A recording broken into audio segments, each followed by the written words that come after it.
Good morning, everyone. Today is, what is today? Today's August 20th, 2019.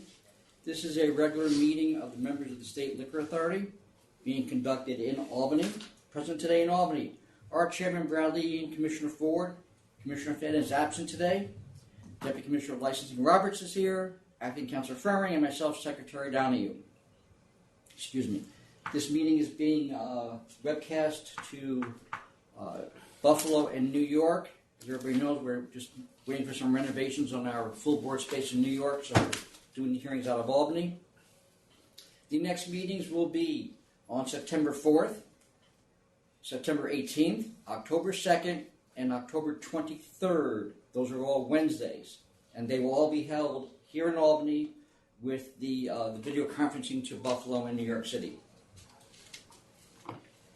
As your item is called, please approach the podium in your respective site, and please put your name on the record. If you have a cell phone, please silence it. If you need to take a call, please go outside. We're going to start, for the most part, in the order that items are signed in. First in Buffalo, then Albany, and then New York City. Items where there are people from in Albany, on matters where we expect people attending New York City will be held off until we switched over to New York City. With that, we also have a public hearing coming up next Tuesday at 4:30 in Dutchess County regarding a resolution by the county legislature to expand the hours of operation of package stores there. Chairman, you have anything? No. All right. So we will move ahead to Buffalo. The first item there, 1663, 12 Gates Brewing Company, LLC.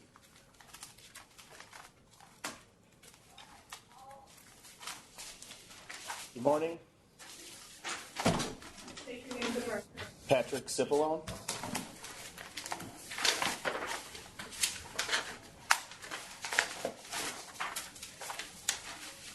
Are you a licensee? I am not. I'm a representative. Where's the licensee? He's not here today. He's not able to make it.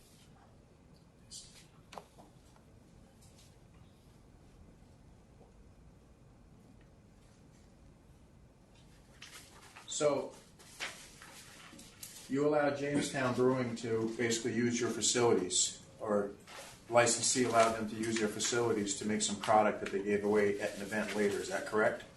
Correct. So, I understand they didn't pay you for it, you received no compensation for it, and they received no compensation because they gave it away, correct? Correct. So, can you tell me how your marketing license was on display? We thought at the time that marketing license would cover us bringing it to the event and them pouring. And so we allowed us to use it there mistakenly, thinking that it covered all requirements. So you guys didn't go and pour, you let them go, right? Correct. So you basically gave your marketing permit to another company that really didn't even exist yet.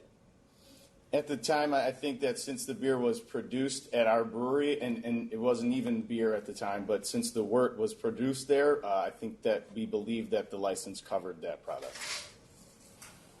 But where was the beer produced?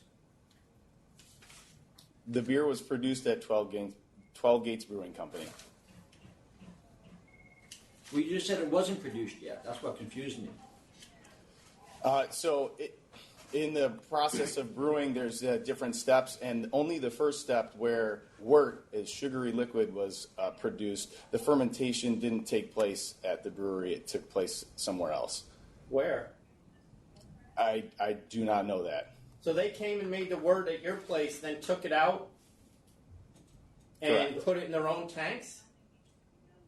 I don't know what happened after that. And then they brought the keg beer back to you, and you guys delivered it to the event for them? No, they took it that day that they came and brewed. They took that wort away from the brewery and brought it back to wherever their event was. So once it left our brewery that day, nothing ever came back. Nothing was stored or bottled or anything at 12 Gates Brewing Company. So when did they come and get the marketing permit? I believe the day of the event.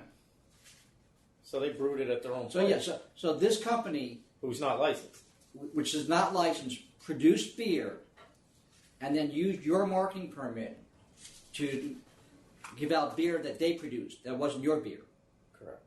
They just Correct. used your they just used your place to make it. But does the brewing, Right. Yes. does the fact that they made wort at their licensed facility, which is obviously illegal, then they took it off site and So finished the brewing process somewhere else? That part is, the fact that they made the wort and sold it is fine, but then they allowed a company that wasn't licensed. No, I got that. I'm just wondering the company that's not licensed when they took the wort and made it into beer somewhere else. Oh, that was a crime. Yeah, nothing was sold. Okay. All right, I'll take the. I hope that they're getting a compliance officer. Yes, sir. No. I'll accept. We'll accept Did we license this other company yet? It's in the works. I would make sure that comes here. All All right. right, we'll accept 1,500. Next item, 1684. Thank you. Best Value Wine and Liquors, Inc. Secretary Donahue, board members, there's opposition, President Buffalo. Good morning, Barry Donahue, attorney, appearing for petitioner for removal. Would you like to hear from objectant first, or? Yeah. Yes. Okay.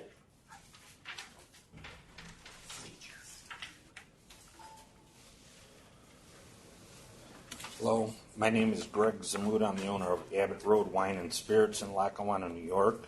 I'm here to protest the license, the movement of Best Value Wine and Liquor. I feel that the market in our area is already saturated. If this store is allowed to move there, within a 1 mile radius, there'll be 3 stores, a 2 mile radius, 7, a 3 mile radius, 11, and as we continue to go out, 19 at 4 miles and 23 at 5 miles. It's not an area of growing population. It's stagnant or shrinking at best. I've been there 20 years and have watched the market. We've added many stores over that time. 3 of the largest ones are within 4 miles of me. I don't see how adding another store to this mix will benefit the consumer. We are already saturated at this point, and I don't know what else to say. You're Yes. You're Mr. Zamuda. Yes, I am. Let me ask you, sir, is their new location, is it closer or further away from you currently? It would be within 1 mile of me. How far is it now? Is what he's asking. It probably falls in that 5 mile radius. So you're saying they're moving 4 miles closer to you?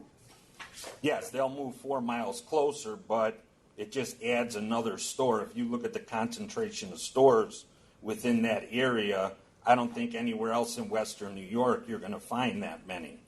And it's not an area of growing population. It's not Lancaster or Amherst where neighborhoods are popping up and growing. It's a city and well-established neighborhoods with probably shrinking population or stagnant population at best. How big is their store now, Adam? Do you know? It's 2563. The current store. Yeah, the current, and they're going to You're getting 4,000. that off the application, or did you look it up? No, it's in the memo. I didn't see it. 4,029 dedicated to retail. Oh, it's not in the memo. No, but the current is. Let me see. I didn't see it in the Oh, no, memo let either. me look it up. The current I got. Is that what you were giving me? The current? 2563? Yeah. Yeah. Anything else, sir? No, that's it at this time. All right. Thank you.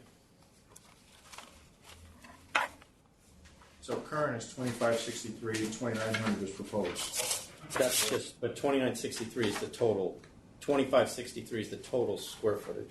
Oh, Now current the total. new current total is going to be 4,000. Right. All right. Go ahead. Good morning again, Barry Donahue. I am with the licensee and her husband. Also with us is a board member from the town of West Seneca, We looked at the lamp function on the board's website, and the representation that there will be 6 stores in that area is incorrect. We used a radius of 1.2 miles, which is what the objectant used in his written objection. We used 1.2 miles on the lamp feature, and there will be 0 liquor stores within 1.2 miles of the proposed location. Well, this is a driving community, so let's be honest. Whether it's 1.2 or 2.2, it's irrelevant, right? How many are within 2.2? That I don't know. We just It could be 6, right? by using the SLA's website, the driving directions would actually be 2.578 miles. between the proposed location and the objectant's location. Well, lamp is not always accurate. 1 and 2, that's not the distances we have. So, and Okay. once again, it's a driving community. So whether you're going an extra mile, I don't know that I find that relevant. Go ahead. The other thing is, this is a growing community. There is a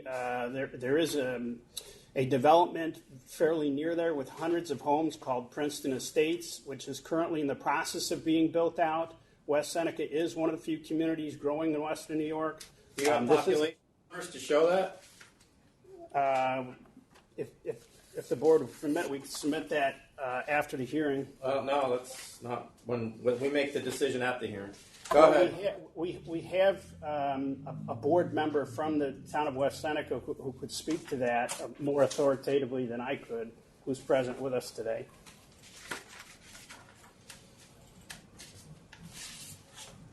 Go ahead. I'm Eugene P. Hart Jr. I'm a councilman in the town of West Seneca.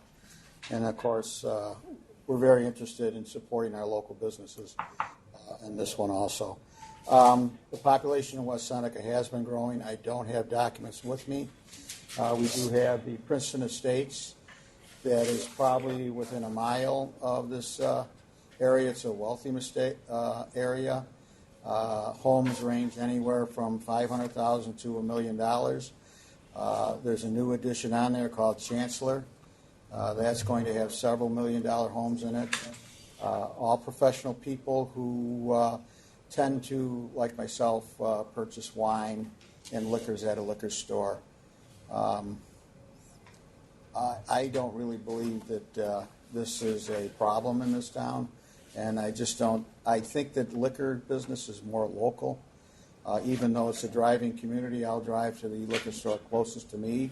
But on occasion, I'll go to Southgate Plaza, and on occasion, I would probably go to this location also, depending on my needs. But West Seneca is one of 2 communities in Western New York that is, in fact, growing. We anticipate further growth. We have 3 other developments, 1 development within a mile at Union and Ridge Road that will be constructed in the near future. And we have another 2 others located maybe 3 miles out from this location. And sir, if I may, not only is it, obviously a growing area, but where this new location is proposed, there are 3 grocery stores, a Wegmans, a Tops, and an Aldi's, all in this area, and there are no liquor stores directly in that area where these 3 supermarkets are. So for convenience for the public as well, a lot of our current customers go to that Wegmans location. This will share an entrance with Wegmans, and Wegmans will be the landlord. Are they providing all of the build out? No. No. Original premises was 2563. And do we have any number? What are your sales now per year? They're about 700,000. Why are you moving? Foot traffic, primarily. Our What's in your plaza now?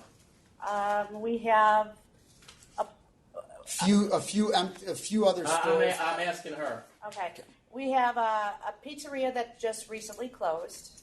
We have a 7-Eleven, a fantastic Sam's, and I believe a hair, some kind of hair, another hair product. Is the Subway So- still there? In the Subway gas is- station? Yes. The Yes. gas station is part of 7-Eleven. Why does it have to be double the size of your current store? Well, we're having more storage. We want to start buying a little bit deeper volume. That's the reason why we don't have the space that we really want and the growth that we really want in that location. And as part of it would be an extended selection of New York State liquor and wine, which is part of the growth.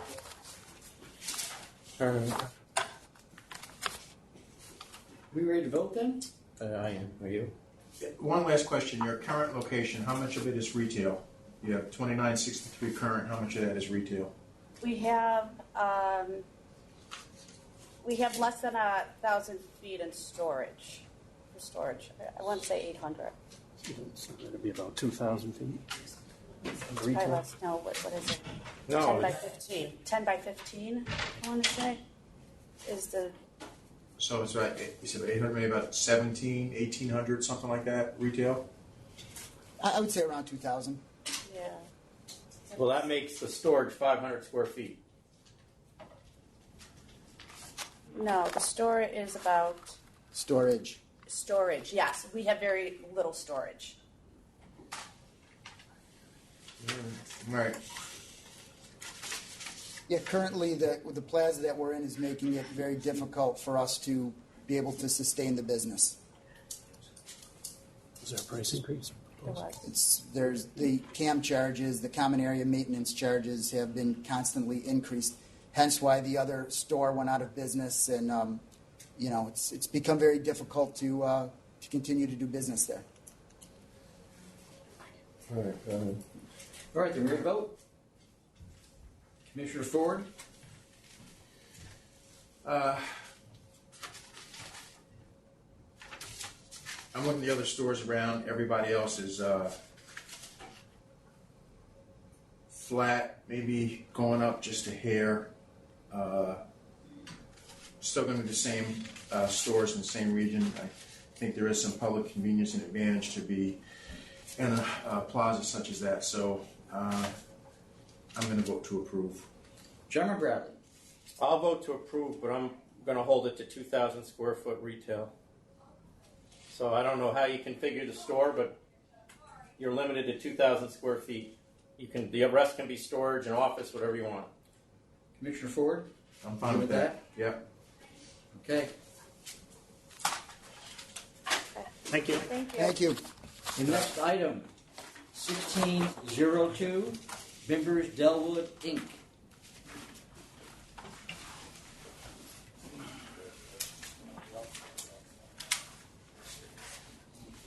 Good morning, members of the board. Chairman Bradley, Commissioner. My name is David Bizak. Excuse me. I'm the representative for the licensee, Floyd Member.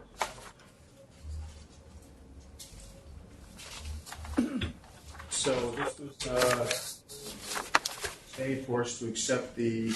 Yes. I'll grant the reconsideration to accept the penalty. The ATAP stuff happens after this, so you'll hear it from the Secretary's office. Yes, sir. Commissioner Ford, you good with that? I'm good with that. Okay. Thank you. Thank you. Michelle, I have nothing else in Buffalo. There's no other items signed in Buffalo. Thank you very much. All right, we're going to move to Albany. First item we have is 1694, 718 Lounge Corp. You have an interpreter on this one. I have it. Good morning, members of the authority. Hold on. I want you to step up. Who's the interpreter? Come on in. This is 1694. Can you put your name on the record? Isabel Milan. And you are the interpreter? Yes. Okay. Go ahead.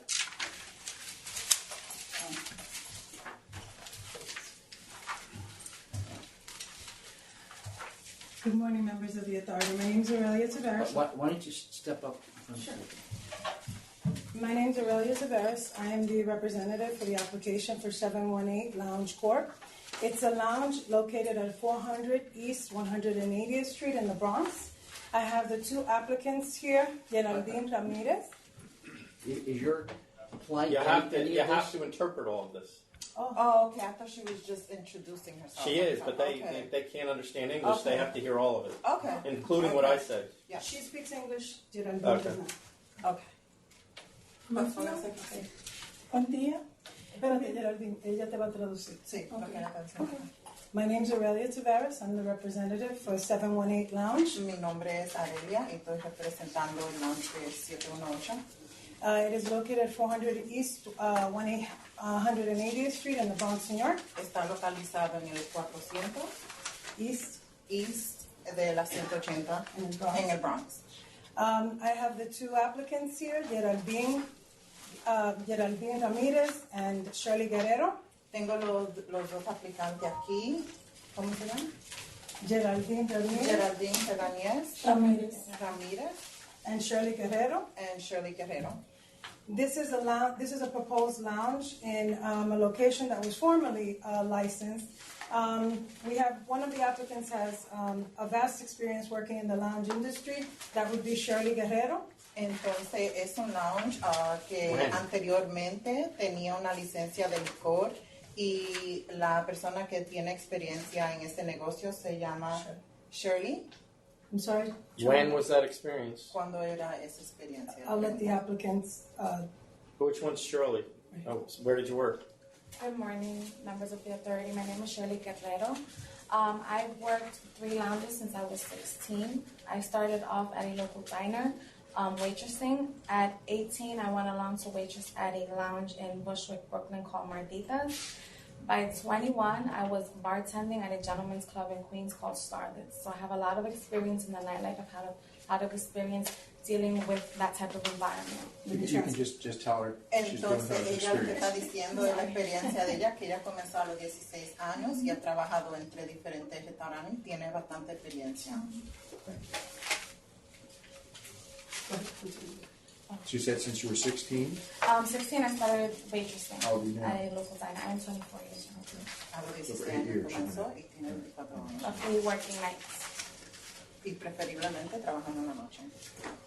I did lounges, I did gentleman's club. I have a lot of experience working with people under the influence. I know how to handle them. I don't want to keep going and not que be ella able tiene to. experiencia básicamente trabajando con gente que han estado intoxicados. This is Miss Gurman. Miss Ramirez. Miss Ramirez. Says, yeah, Ramirez Gurman. That's what it is. All right, we'll go with Ramirez. Is Miss Ramirez familiar with the history of this location? ¿Usted tiene historia con la historia de esta localización? Sí. Yes. Has she ever worked here? ¿Tú has trabajado ahí? Sí, anteriormente. When? Yes, in the past. ¿Cuándo? Desde el 2016 estoy trabajando en Trio Lounge. Ahora tuve la oportunidad de comprarlo. Ahí fue cuando busqué mi socia, nos asociamos y ahora nos apropiamos el negocio y estamos empezando nosotras dos. So I started working there in 2016 and I just got the opportunity to own the location and I had met my partner and we're in the transition of... When did you buy it? ¿Cuándo lo compraste? Ahora hace poco tiempo, unos 4 meses aproximadamente. It's been about 4 months approximately. Good. It's been closed since November. They surrendered the license last November. Dice que estaba cerrado. Sí, estaba cerrado porque yo quería comprarlo desde el 2016 junto a la dueña. It was closed, and back in 2016, I wanted to purchase it, from the previous owner. Ajá, entonces ella me iba a vender el negocio a mí, pero nunca me dio la cara, por eso yo saqué mi propia corporación porque iba a comprar el negocio. So in the transition of purchasing the lounge, the previous owner never showed her face. So then I took the initiative to make it a corporation. And When? ¿Cuándo? En el 2016. 2016. Pero entonces And ella so it no- was open from 2016 until it closed in November of 2018, and you were running it as your corporation. Was your corporation running then? Entonces tú lo compraste en el 2016. No. No. Yo trabajaba ahí. Yo I trabajaba worked there junto con la dueña. I used to work there with Pero the a mí me owner, interesaba comprar el negocio. but I was always interested in Ella me purchasing ofreció it. But when did you venderlo open the corporation? ¿Cuándo usted abrió su en el 2016. To do Usted lo what? abrió Mi corporación, in 2016. To do what? ¿Para hacer qué? para comprar el negocio. To purchase the business. And did you give them money in 2016? ¿Tú le diste dinero en el 2016? No, nada. Wow. No se lo pude dar porque ella nunca me entregó el list. Entonces I never ella gave her me money dio because she larga. never gave me the Me dio list. larga, al no entregarme el list, no me entregó nada, simplemente yo trabajaba con ella, supervisando porque yo quería comprarlo, entonces me estaba empapando del negocio. Al yo ver que ella no estaba por venderme, me estaba alargando y alargando, entonces fue cuando yo cerré mi corporación para no tener ya nada que ver, cerré mi corporación y lo dejé. Entonces después, See, no, so that in the transition from 2016, when I was trying to purchase the location, the previous owner never gave me a lease. So then I just decided to close my corporation and just continue to gain experience. Entonces, When did you close that corporation? ¿Cuándo cerraste la corporación? como noviembre In November. Of what? ¿De cuándo? de 2018 y me fui. 2018. And So then the same time that this bar closed, you shut your corporation. Cuando cerró esta localización, ahí tú cerraste tu corporación. No, yo la cerré antes porque I closed it cuando yo vi before. que ella no me quería vender, entonces yo dije no, cerré mi corporación y dejé When I eso a un lado. noticed she didn't want to sell me the business, I just closed my corporation and I left it at that. So she opened the corporation with the intention of using it to buy the business. Entonces tú abriste una corporación con la intención de abrir un negocio. De comprarle a ella Yeah, este negocio. Right, so And when the the business intention to wasn't buy. being sold, you closed the corporation. Entonces cuando el negocio no te lo vendieron, cerraste la Cerré corporación. mi corporación y me fui. Right, so I Dejé de closed- trabajar con ella. I closed the corporation and I Entonces stopped después working de for eso her. fue que ella perdió el negocio o se lo entregó al landlord. And then after that, she either lost the business or handed it into the. Ajá, entonces ya yo no tuve que comprarlo, yo simplemente ahora le rentamos al Chairman, we did landlord. have a Right, so I didn't. I know. So I didn't have. My question is, did you ever register the corporation with the state of New York? ¿Tú algún tiempo registraste tu corporación con el estado de New York? En lo que a mí concierne, lo que pasó fue que mi contador, él no me hizo, yo la cerré realmente porque él no me hizo el permiso, un permiso que él debió de sacarme. Me dijo que me lo estaba sacando y no me lo terminó de So the sacar. reason why I closed my corporation was That's not what I because asked her, Tyler. eso no fue lo que te pregunté. I asked you if the corporation ever registered with the state of New York. Yo te pregunté si la corporación estaba registrada con el estado de New York. Sí, estaba todo legal. Did Yes, it- everything was legal. Did it register with sales tax Estaba registrado con la venta De de tasas, tasas. sí. Yes. for this location? Para esta localización. And did you collect sales tax? Y tú Pagar los taxes. And did you send that sales Sí. tax to the state of New York? y All right. mandaste eso para el estado Sí. de New York. This is Chairman, denied. She was, She was running the business through a corporation that she was not the licensee on. She just admitted it. she was, but, okay. It doesn't matter. But- Denied. May I be heard? No, Mr. Varus. Chairman Bradley. Mr. Varus. Cuando estaba Mr. debajo de Let her la explain it, because I'd love to hear it. She was selling hookah at that location. I don't care as what well. she was selling. If she was paying, you have to pay sales tax on She hookah. shouldn't have been running anything. She wasn't running anything. She was with the owner. She never said she ran the business. She was opened a working corporation to at that purchase the location business. and was running sales taxes through her corporation Because for she that asked the business. lady if they were supposed to be paying sales tax because she wanted But to the buy the business was selling alcohol too. But she didn't. The corporation sales tax. Excuse me. Let her explain to you. She was not running the business. We have a police referral of Which that. was That's why never I asked. investigated, Well, never it just got investigated. It just got investigated How by is that? me. Excuse me. Go ahead. ¿Puedo hablar? Sí, can I speak? Ok, yo nunca compré licor con mi corporación. I never bought liquor No. with my corporation. Todo, yo siempre estuve trabajando al lado de la You were dueña. sharing in the revenues of the business, correct? ¿Estaba usted compartiendo el dinero que estaba haciendo el negocio? No, ella no me entregó Then nunca. what was the sales tax for? ¿Por qué tenía los taxes? ¿Para qué tenía eso? Porque yo iba a comprar y quería tener todo al día. Eso fue lo que mi contable me dijo. Tienes que tener todo en orden. Y yo estaba tratando my de tener. accountant had told me, you know, to have everything in order when I were to purchase. But you paid sales taxes, correct? Pero usted pagó los impuestos. She was selling hookah. Ah. Pero que no. ¿Usted pagó los impuestos? Se pagaron impuestos. They were paying Tell her. taxes. I'm not. I'm sorry. We have a referral. She basically acknowledged to me that she opened a corporation while this business was open. She was right, and that there was revenue running through it, which is evident by the fact that she was sending the sales tax she was collecting to the state of New York. I don't care whether there were multiple partners. She was not a partner in this business. She was selling hookah, Chairman It doesn't Bradley. matter. She was paying sales tax on hookah, Chairman Bradley. It does matter because it has to do Commissioner with Ford? liquor. Yes. I assume he already has. I took it as a yes. Yeah, I'm going to vote to deny as well. You shouldn't have been in there selling in a place that you didn't have a license for it. So. Lo van a negar porque no podía estar en un sitio que estaban vendiendo licor y no había licencia. So ask you can ask them. She has a question about the co-op. Am I able to just apply for the license myself? Yeah, not today, but yes. Can I I don't have any indication that you were part of that. No, I'm going new into this business. Yeah, I've yes. been doing this my whole life. This is what I want to do. I have lots of experience with dealing with this crowd, with running. I've been doing this for over 6 Yeah, we can't do this today. No, we can't do it today, but I just want to know if I'm able to reapply on my own. Because I don't know what's going on with them. I just want to have a business partner.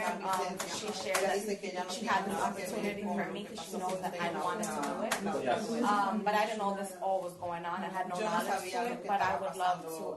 Yeah, you can apply. Reapply because I got my. All right, I ladies. just got my feet going. Okay. Thank you. Thank you. If you need Sorry. anything signed, Yeah. you can check it Thank down. you. Okay. Thank you.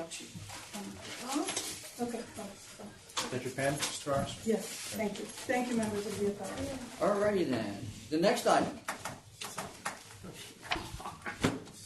The next item is 1601 JBL Ventures LLC. Good morning, everyone. Hi. Did you just get married? I did. Congratulations. Thank you very much. Thank you very much. Very happy. Who do we have here?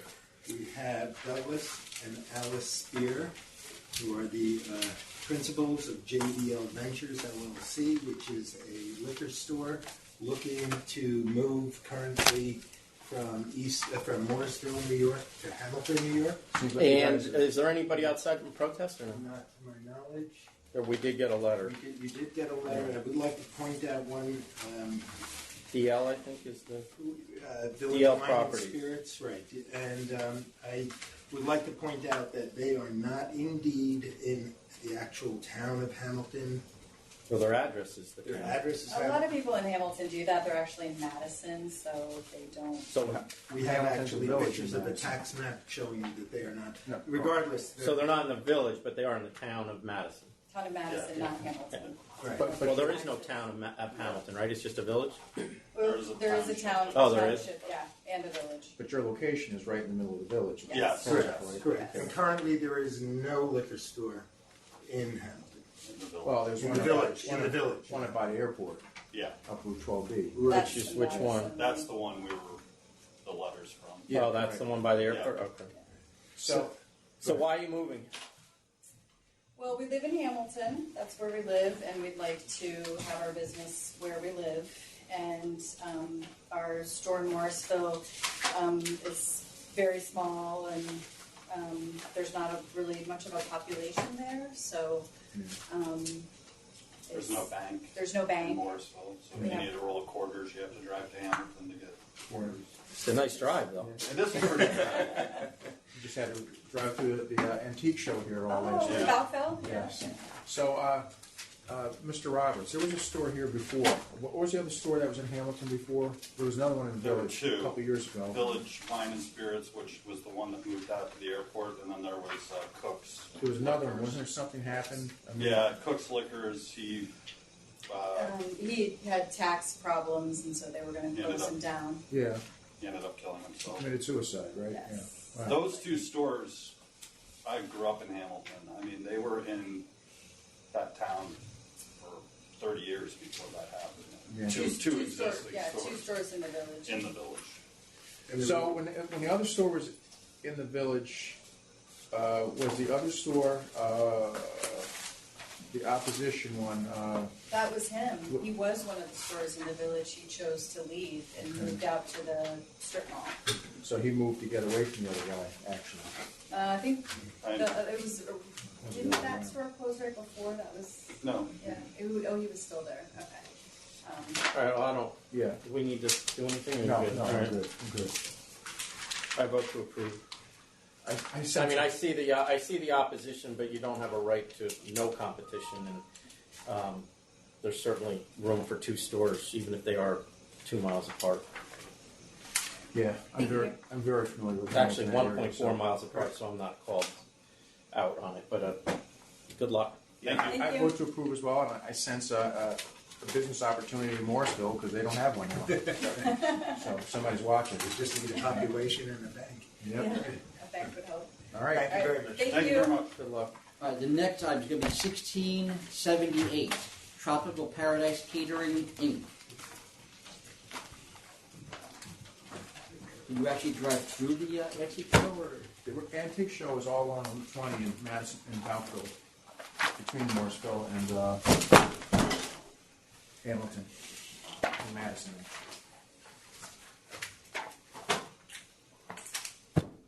All right, go ahead. Before we start, I just asked, it is an enforcement action that is following this matter, and I didn't know if, given Commissioner Fan's absence, it might make sense to adjourn this into next month when they could meet, and we could consider everything, or you could consider everything together. I don't know if they can meet it. Is the enforcement action done, Mark?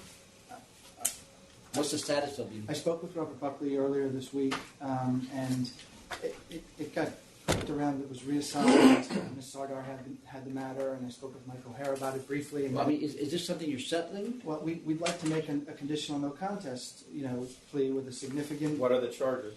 I have them here. There's an availment based on the allegations. I mean, see, are you willing to take that risk? Because it seems like every time your client has to wait, he decides he's going to open up anyway. Chairman, He has a big issue following the law. And I get that he knows apparently every politician in Brooklyn. Great. And then some. But you clearly, regardless of what advice you're giving, you ignore it. And I kind of like to hear his reason why. Well, I hired an expediter. This most recent, I hired an expediter. He filed for an endorsement, and I wasn't sure when the secretary from the expediters called my wife and says that the license has arrived. My wife picked up the license. It said Tropical Paradise Catering Inc., and we thought that was the license. Even though the address was different? No, we did not realize that the address was still for the previous location. So then why, the one time that the police caught you, did you run out the back? No, I didn't run out the back. When you rented it to somebody, you rented that building or that location to somebody else to have a party there, right? No, they called me. I was at home. So you weren't there. So whoever they saw run out the back was not you. I don't know who ran out. Oh, really? Yeah. I didn't run out the back.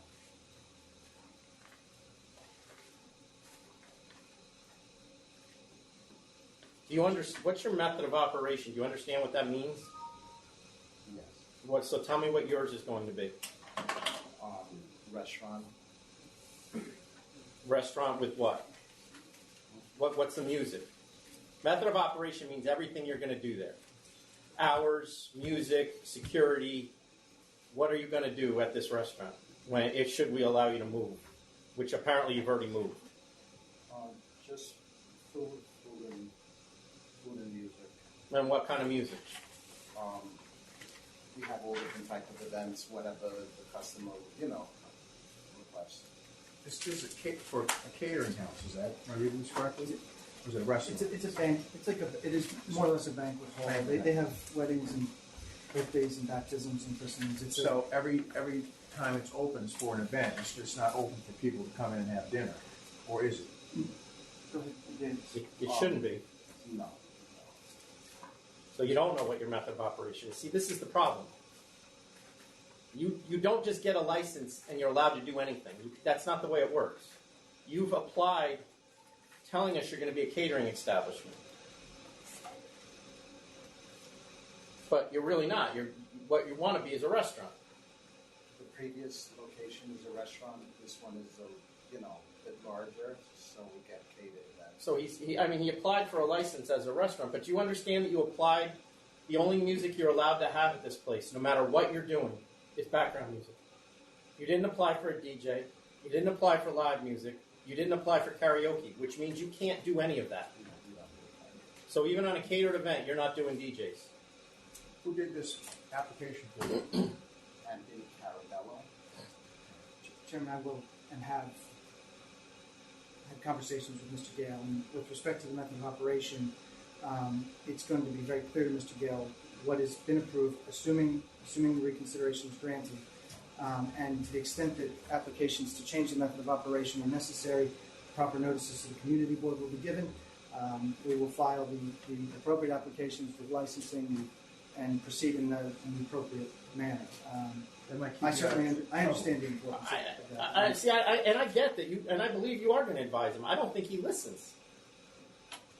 Because we caught him once having parties there, and then he went and did it again. And then he went and did it again. So the explanation... So I get what you're saying, and I believe that you're actually going to do that. I wholeheartedly do. The question is he going to listen to you?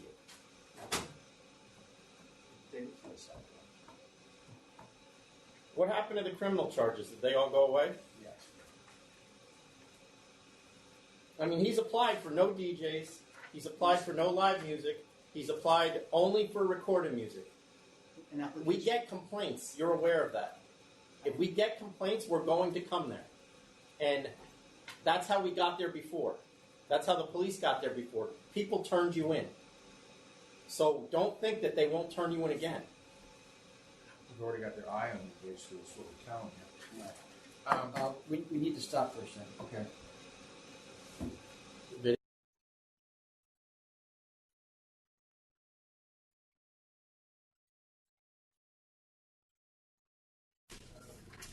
All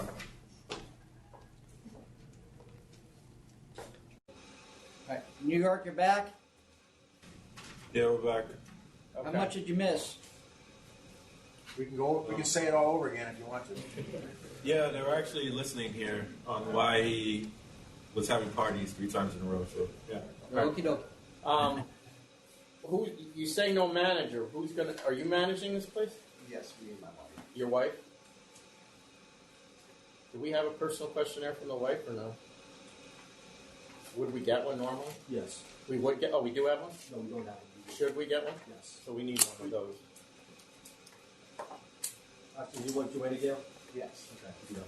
We do have it? Okay, forget it. What are the hours? It varies. Well, what's the latest you're open? I only care when you close. 3, 4 o'clock. And you also indicate that you're not using promoters, which means you can't use promoters. Should this really go back to licensing to come back to us with a clean application here? No, I think it's clean. It's just I just want him to know what he can't do because it's apparent to me that either he doesn't know or he doesn't care. So I'm going to make it clear this time that you do know, and at least next time I'll know that you don't care. Right. All right. So we ready to vote then? Yes. Commissioner Ford. This is a recon, right, Adam? Yes. No. No, This is. No, I think we already denied this. I think it's a recon. It's a request for reconsideration of the authority's disapproval. Yeah, but we can grant it here. That's what I thought. This is not come to you as a reconsideration. It came to you as a new application. Right.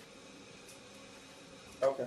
It has been disapproved. I have a disapproval. But you filed again, is what he's And- saying. No, I did not file again. I submitted a request for reconsideration based on the disapproval that was. That's what I was issued. thought. Yeah, that's. I have the paperwork here. I'm happy to provide it. Yeah, I think that's what I thought it was, even though our memo's different. But I don't know that it matters, does it? We granted the reconsideration at our last board meeting. Oh, okay, so we already granted the recon, now it's here for the final, okay. We didn't receive notice it was on last month. Okay. I apologize. All right.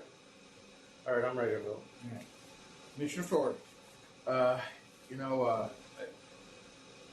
Really because you have such written support from Bronx Borough President, Commanding Officer, 67th Precinct, Assembly, Congress, whatever, you name it, down to the dog catcher.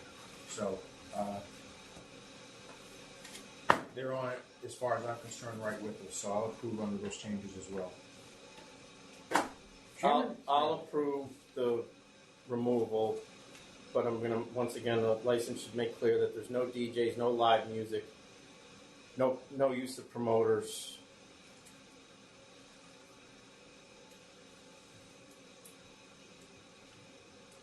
Do you have any security? How many? Depending on the size. So security as needed. And no limitation on hours or anything? No. So it's a restaurant, it's not a catering hall. Is that what this is? I want to be clear Well, about no, the license that he got is a restaurant. So that requires you to be open. Yes. And you're good? But it doesn't mean you can't do catered events. And you're good with those conditions? Yes, yes. All right, thank you. Thank you, sir. The next item in Albany is 1622 U.S. Gas and Food Mart, Inc.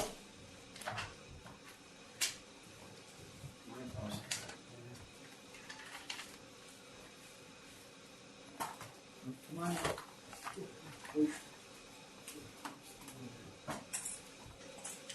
Chairman Bradley, Commissioner Ford, good morning. My name is Sean May.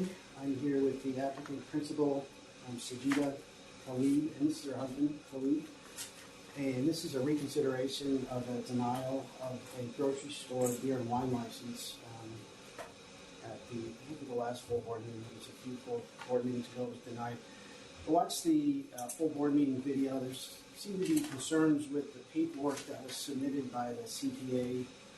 The promissory note had clerical errors. The amounts were different in the parentheses than the dollar amount, typographical errors. I remember it well, yes. Commissioner, yeah.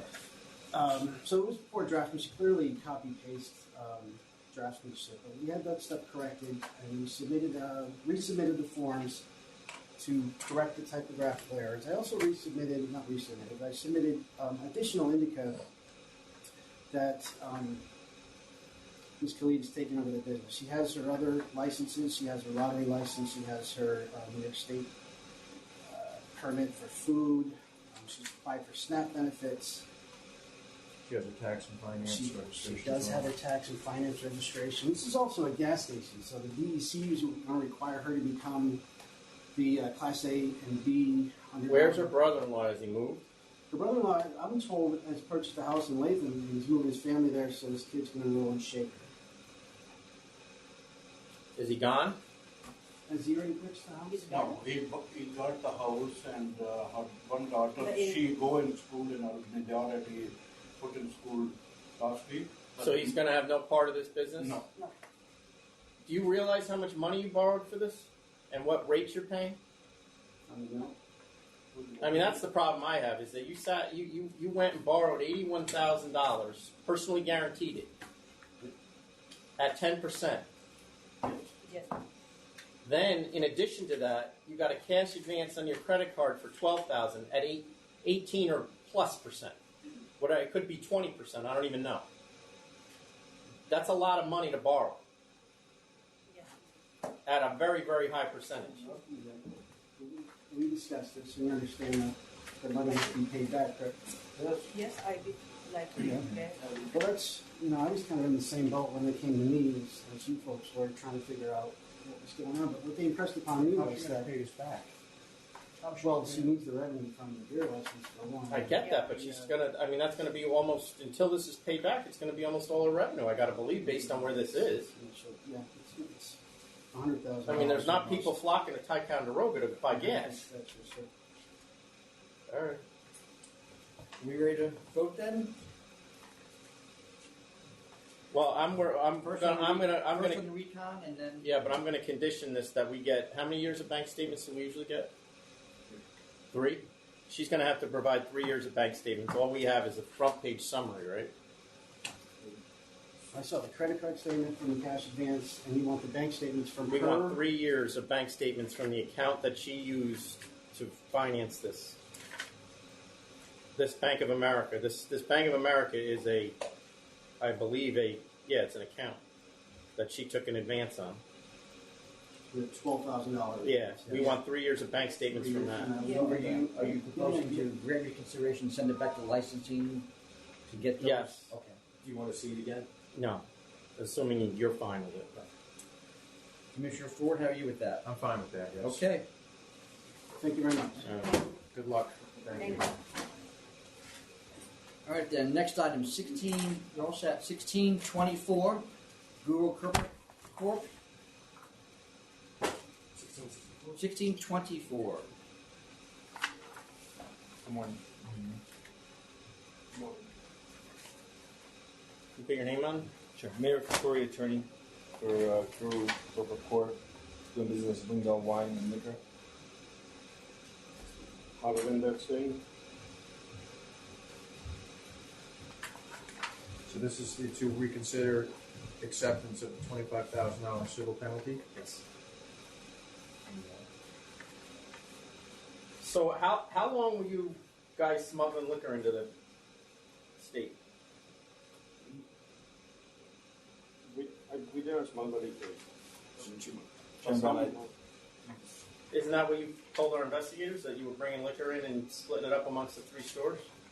He cooperated. I get that, but I'm wondering, he only cooperated because he got caught. And I'm trying to find out how long he was doing it before he got caught. I'm asking him. No, that was not the case. My brother-in-law, my name was involved in my brother-in-law's liquor store. So that's why. Which store do you own? Wingdale. Wingdale Wine and Liquor. Why were you writing checks to Harry Singh? Or why was your company writing checks? That's me. My name is Harry Singh. So why were you getting checks from the other liquor stores? Because you were delivering them liquor, right? No, that was they borrowed money from me at that time. But you have no note, no promissory note or anything like that. No. So you're going to tell me you weren't smuggling liquor in from out of state? Then what are we? He cooperated with counsel. Yeah, but he didn't cooperate initially. He lied until he got caught. And then once he couldn't back out, he realized he was going to lose his store, so he started telling the truth. Well, and now I'm asking him to tell the truth, and he can't do it to me. He's telling the truth, Chairman, but the issue we're having is he cooperated with counsel office with regards to the out-of-state liquor purchases. I can't go into detail about it. I think you're confusing him buying the out-of-state liquor with something else. You're telling me he didn't buy the out-of-state liquor? He cooperated with counsel's office with other people who were buying out-of-state liquor. Well, how did he know they were buying it? Because it's one community that they all know each other. So he's the only one that didn't take any out-of-state liquor? He got in trouble, I think, for other things. He did. That's not what I'm asking. I know what he got in trouble for, but I know the whole ring of them was smuggling liquor in. And he's telling me that he was the only one of that ring that was not taking any out-of-state liquor. Chairman, we're not... See, the normal situation on these cases is you lose your license. I don't care what you did. I understand. And granted, you have cooperated. I get that. But I don't really care, because the whole point of these laws is to make sure that people aren't smuggling liquor in. I understand. Chairman, we're here today for the reconsideration. He's not deflecting what he did wrong. He's taking full responsibility. And in order to accept this, which I don't know that I'm going to, I want to know how long it was going on. And I don't believe that they borrowed money from you. I don't believe it for a second. So if I think you're lying to me, you're not going to get this offer. They were paying you back for something. The check was coming to me from somebody. They applied a license. They were not actually the owner of the store yet. And in all fairness, Chairman, he did disclose everything to the counsel office. And he was straightforward. I get that. But I'm asking him to disclose it to me. He's disclosing everything that he knows to you truthfully. I think the crux of the matter, what he disclosed, it's very detailed, and he told But them he did acknowledge receiving checks from an account that was not his, that was used in the availing of discount wine and liquor. Correct. He did acknowledge that. So it wasn't a payback. They were paying him. It's kind of complicated, but you could just That was not for the liquor money. That was borrowed money because his liquor store was not doing it good, and he was trying to borrow money from me to run the liquor store, sir. This is very truthful, sir. I'm not. You were loaning money to another liquor store? He's not. That's what they got him, and they were paying. He was getting checks from that liquor store for $35,000. So I mean, I'll grant reconsideration, but I'm not taking less than 35 because usually you should lose your store. Is that loan all paid off? That was done a long time before, so after that, I don't even go his liquor store. I don't even talk to him anymore. So I'm trying to stay on my own business. That's it. I'll take 35. Commissioner Ford? And that's only because our enforcement division came and asked me to do that. Because of your cooperation. Chairman's proposal, he's going to grant reconsideration, counter offer those being changed to $35,000. we accept it, and Well, again, he's got to vote for it. I'll take the 35 as well. Thank you very much. he's learned his lesson. He apologizes, and again, Don't get caught up in anything. he's learned his lesson, and he takes I full mean, if you can't make responsibility. the business work, sell it. Exactly. There's people lining up to take these things. He understands, and again, he takes full responsibility. And thank you. Thank you very much, guys. Thank you. All right, the next item is 1629 Fulton Logan Restaurant LLC. We still in Albany? And just so you know, that the license was renewed until July of 2021.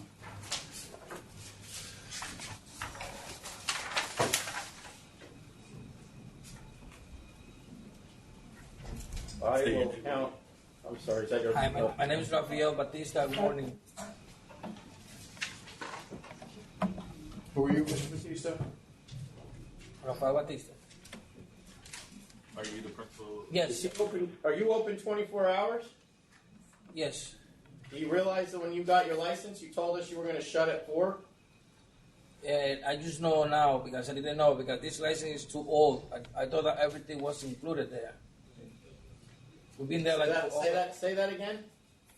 We've been there over 23 years already. So this license is too old. I opened that one in 2005, and I thought that everything that was included in the application. Well, you found out in 2018 that you weren't supposed to have DJ or security, right? Because you paid us $6,500 then because we caught you with DJ and security. Yeah, but at the beginning we never had DJ security. I get that, but in July of 2018, you found out you weren't supposed to have a DJ and security, right? I didn't know because I didn't know if they apply everything in the application already.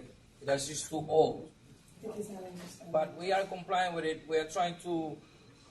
We already sent the three-day notice on the order, so we have everything in order with the commissioner. We sent in a 30-day notice to the community. I get that, but the point I'm making is he's a year too late doing that. I told him that. So he didn't understand he's that going he needed to do it right away. I'm not accepting 6,000. I'll take 10. Can we take 8, Chairman Bradley? Can we counsel with 8? Nope. Commissioner Ford? See, we did the same thing a year ago. I mean, if you don't get how many chances do you think you get? I should cancel. I wasn't with him a year ago. Well, I'm not blaming it on you. Commissioner Ford? Yeah, I'll take 10 as well. Okay. You'll get 10. notification. You'll get notification. Thank you, members of the council. Next item, 1639 Nelliston Trading, Inc.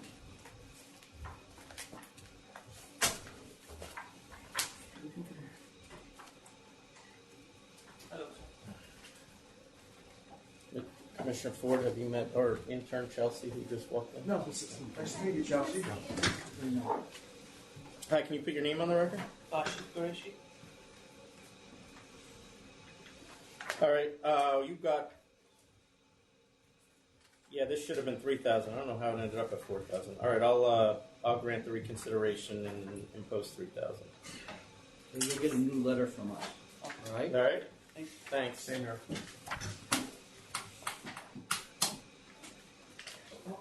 Hold on.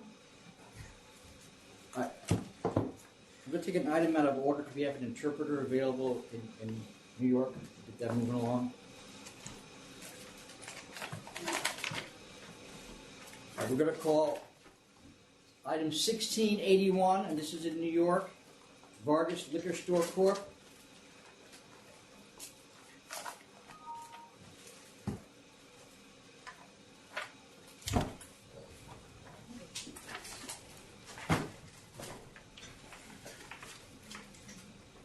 State your name. Is the interpreter there? Yes. Is Mr. Molina there? Yes. Mr. Molina está aquí. No, el abogado no. El abogado. No ha No, llegado. he didn't come. He's a lawyer. He didn't come. Okay, and that's Miss Vargas right there? Yes. Mm-hmm. Sí. Yes.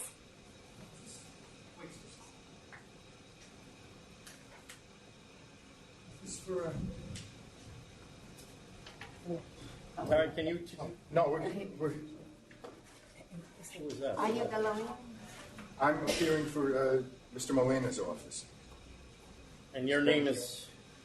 Ben Sharab. All right, go ahead. Ms. Vargas. Is there any opposition there? No, we didn't get one. Oh. Can you make a presentation or? Yes, this is. Have you met with her? Yes, I have. Ma'am, have you met with him? ¿Se encontraron ustedes los dos? Have you met with, ma'am? Yes. Have you met with him before this? Entonces, ¿usted se encontró con el señor este? Yes. Yes, All yes, right, we well, have. then do a presentation. Yes, this is for a license for a location that has previously had a license. This is the nearest the nearest liquor stores are on East Tremont Avenue, which is on the other side of the Cross Bronx Expressway. So it's a convenience for customers to be able to shop at this store, which is south of the Cross Bronx Expressway. The applicant has had a grocery license before and has had no incidents or problems. It's a location that will serve the community. There should be no problems with it. She has some experience with the license, has never had any negative experiences, and the license should be approved. Was the previous? Sorry, waiting for you to finish. Was the previous location here bulletproof as well? I believe it was. Of the four closest stores, who else is bulletproof? On East Tremont Avenue, I believe that they all are. This is a little bit more inviting than most bulletproof stores. If you look at the diagrams, it has more more space for customers inside. It's not a cramped location. It's sort of like a T-shaped area for customers. So it doesn't have the ambiance necessarily of all the other bulletproof stores. Can you ask her if the store on 7741 East Tremont is still open? La tienda anterior en East sigue estando abierta. La tienda. I'm not. Do you know? SJS, yes. SDS. SGS, if it's still up, I don't have that information right. No, I mean I'm hoping she knows. Does she know? La tienda que se llama SGS. ¿Está abierta todavía? Puede ser que sí, es un liquor store. Es un liquor store. Is this a liquor store she's asking? Yes. I'm asking if that liquor store is open. Sí, sí, es un liquor store. ¿Está abierto esto? Si es sobre Tremont, como 4 bloques más para abajo, 3 bloques. Yeah, this is the one that is 3 blocks away Yes. on Tremont. Yeah, All right. East Tremont. Yeah. All right, okay. Yeah. It's on the other side of the Cross Bronx Expressway. We ready to vote? Yes. Commissioner Ford. I approve. Chairman Brown. I approve. You're approved. All right, thank you, gentlemen. We have another matter with an interpreter down. You're all set. Thank you. Okay, thank you. Thank you so Another much. matter with an interpreter down in New York City. It's Yes, okay. 1696 Grill Master BK Inc. Do we get a different interpreter? Or do we We have have, the we same have, one? no, we have a Spanish interpreter here, a Spanish interpreter in New York City, the New York person, and then we have a Mandarin interpreter. I assume it's Spanish.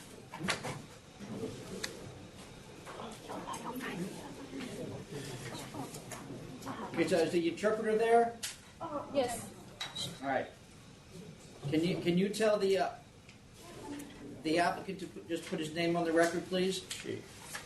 Oh, here you go. Master. Growmaster. 哦，Growmaster 逼他的，不是你的，不是他的。卫青，哦，卫青，卫青 is his name。 And who's with him? 谁跟你讲？ I'm Weiqing's representative. Who's the interpreter? Oh, I'm the interpreter. So what's the representative's name? Chun Wei, CHUNWEI. And the applicant's name is what? Weiqing. We have. Is that the name we have? Yeah. Yeah. We're good. All right, go ahead.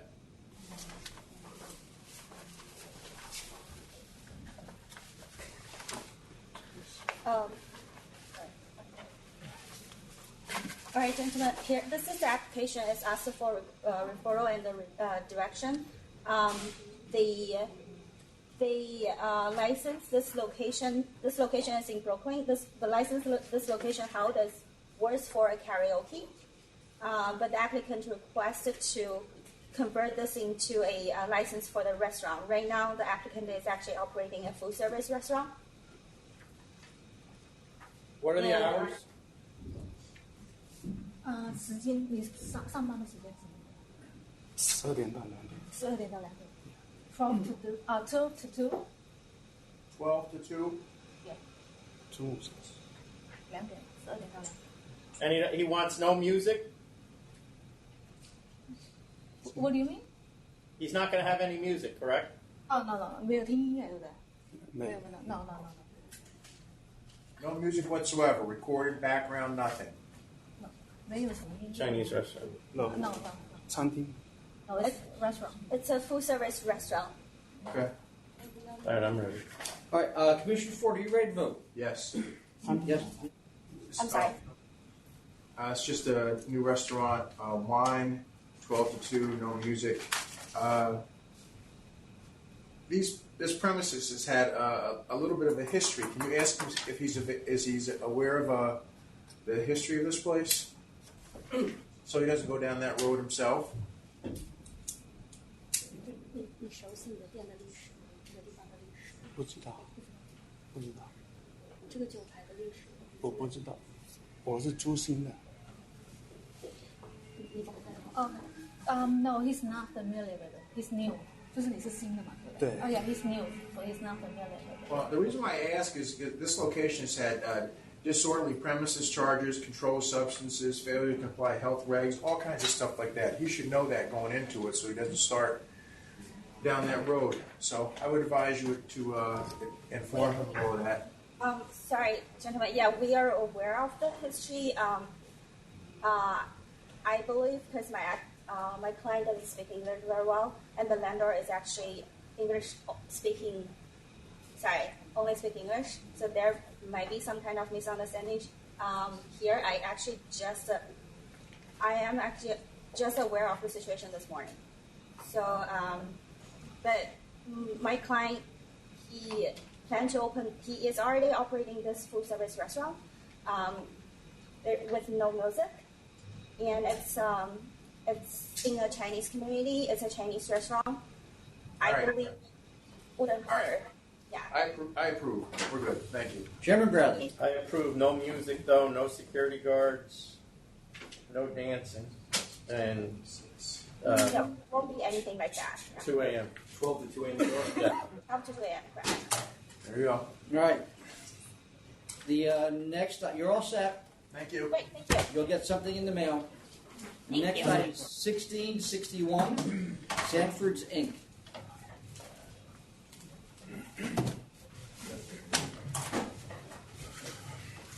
Good morning, members of the authority. Is there anybody in New York on this matter? Yeah, we have opposition here. Okay. Good morning, John Springer for the applicant. Who's for the applicant? One or both? I'm here to argue public convenience advantage. Mr. Varas prepared the application, so if you have any questions about that. And Mr. Youngblood is the applicant. Preliminary, There is opposition. There is opposition. Preliminary, I would say, this application was here before, and got a 2-1-1 vote on reconsideration. The whole reason we filed it, because we thought Commissioner Pham would be here, and some of the things changed. You can put it over if you want. I would like to. I'm not so You can put your thing on and not come back. It's up to you. Well, But Yeah, unless you vote 2-0. I'm not going to tell you what. No, I mean, yeah, I mean, Commissioner Pham, You're welcome to put your presentation on. You can do it from New York next time, or whatever you want to do. But Yeah, you could take your chances. roll I mean, the they dice, or- refiled because there's a third commissioner. I get that. So I will grant I will put this over. To 9-2, Yeah. 9-4. Whatever it is. What is it? Thank you. 9-4. it'll be 9-4. Do you want to do yours now or come back? I think I'm be more effective. Probably. Give me more time. Yeah. Okay, so in New York, I'm not sure if you heard that. The applicant's requesting that it be held over until Commissioner Pham's available. So this is going to be held Is she over. back 9-4? Do we know that? I don't know. Well, that if she's not, we'll let contact you- her. All right, so it's going to be held over to 9-4. You'll get something in the mail or email. If something happens and Commissioner Pham's not available, we'll let you know that's going to be moved back again. Okay? Thank you. All right. Thank you. Thank you. Thank you. Okay. The next item, 1613, AH Liquors Inc. Did anybody? Yes, yes. Coming up? All right. Opposition first, I guess. Yeah, we have opposition too. Wait. Are you opposition? Yes, sir. Let him just say his name first. You opposition? Yes. Come on. Sorry. Good morning. Stephen Dano for the applicant. I'm here with Austin Herman, who is the applicant. And I also would like to introduce Brian Fink, who is a new associate with my office. Hello. And now I assume you would like to hear from the opposition first? Yes, thanks. This is a reconsideration? Yes. Yes. You normally hear from opposition first and reconsideration? Oh, no, you're right. No, I'm sorry. It's a reconsideration. Well, you can go, Mr. Dano. I'm sorry. He's right. Okay. We have to vote to decide whether we're going to reconsider it, and then, assuming that happens, then he would go next.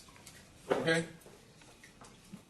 So, at a full board meeting on March 20th, 2019, I'd like to, the Chairman Bradley, when he went last, obviously, he said, I also think that it is clear an increase in the big store, which is just 0.7 miles away, that went up $10 million over the last 4 years, and looks like it's going to continue to go up. And Costco does provide different products, and it would clearly be convenient, in my view, for the 4,000 customers that have come to them daily, on a daily basis. So I would vote to approve. Now, I'm trying to convince Commissioner Ford that that Chairman Bradley was correct. I would like to point Good out. luck with that. Thank you. No, I mean, he rarely finds me correct, so go ahead. I appreciate it. I'd like to point out that I went back and looked, and the facts that were determined in the Costco case, the Supreme Court and the Appellate Division case, have not materially changed. And I think that case is controlling. I'd like to point out that the addition of Total Wine in Westbury has nothing whatever to do with this application and is not grounds for saying that the Supreme Court case is no longer valid. Tanya Wine moved 1 minute distance from where it was before, and in fact moved from being on Rockaway Turnpike, which was more directly in competition with the proposed store, to an area that's closer to the Five Towns Liquors, which is the one that has the 10 million increase in sales. So I don't think that that is a change in circumstances sufficient to overrule the Supreme Court case. I'd also like to point out that Lance Wine and Liquors sent a letter to the Liquor Authority saying that it could not compete on a convenience and advantage basis, which is an admission that the public convenience and advantage would be served by granting this license. I drive this area personally, usually every weekend during the summer, and I can attest personally about how what's going on over there, because the state has put $130 million into construction in that area, and in putting that construction up, I have sent you photographs to show it to you.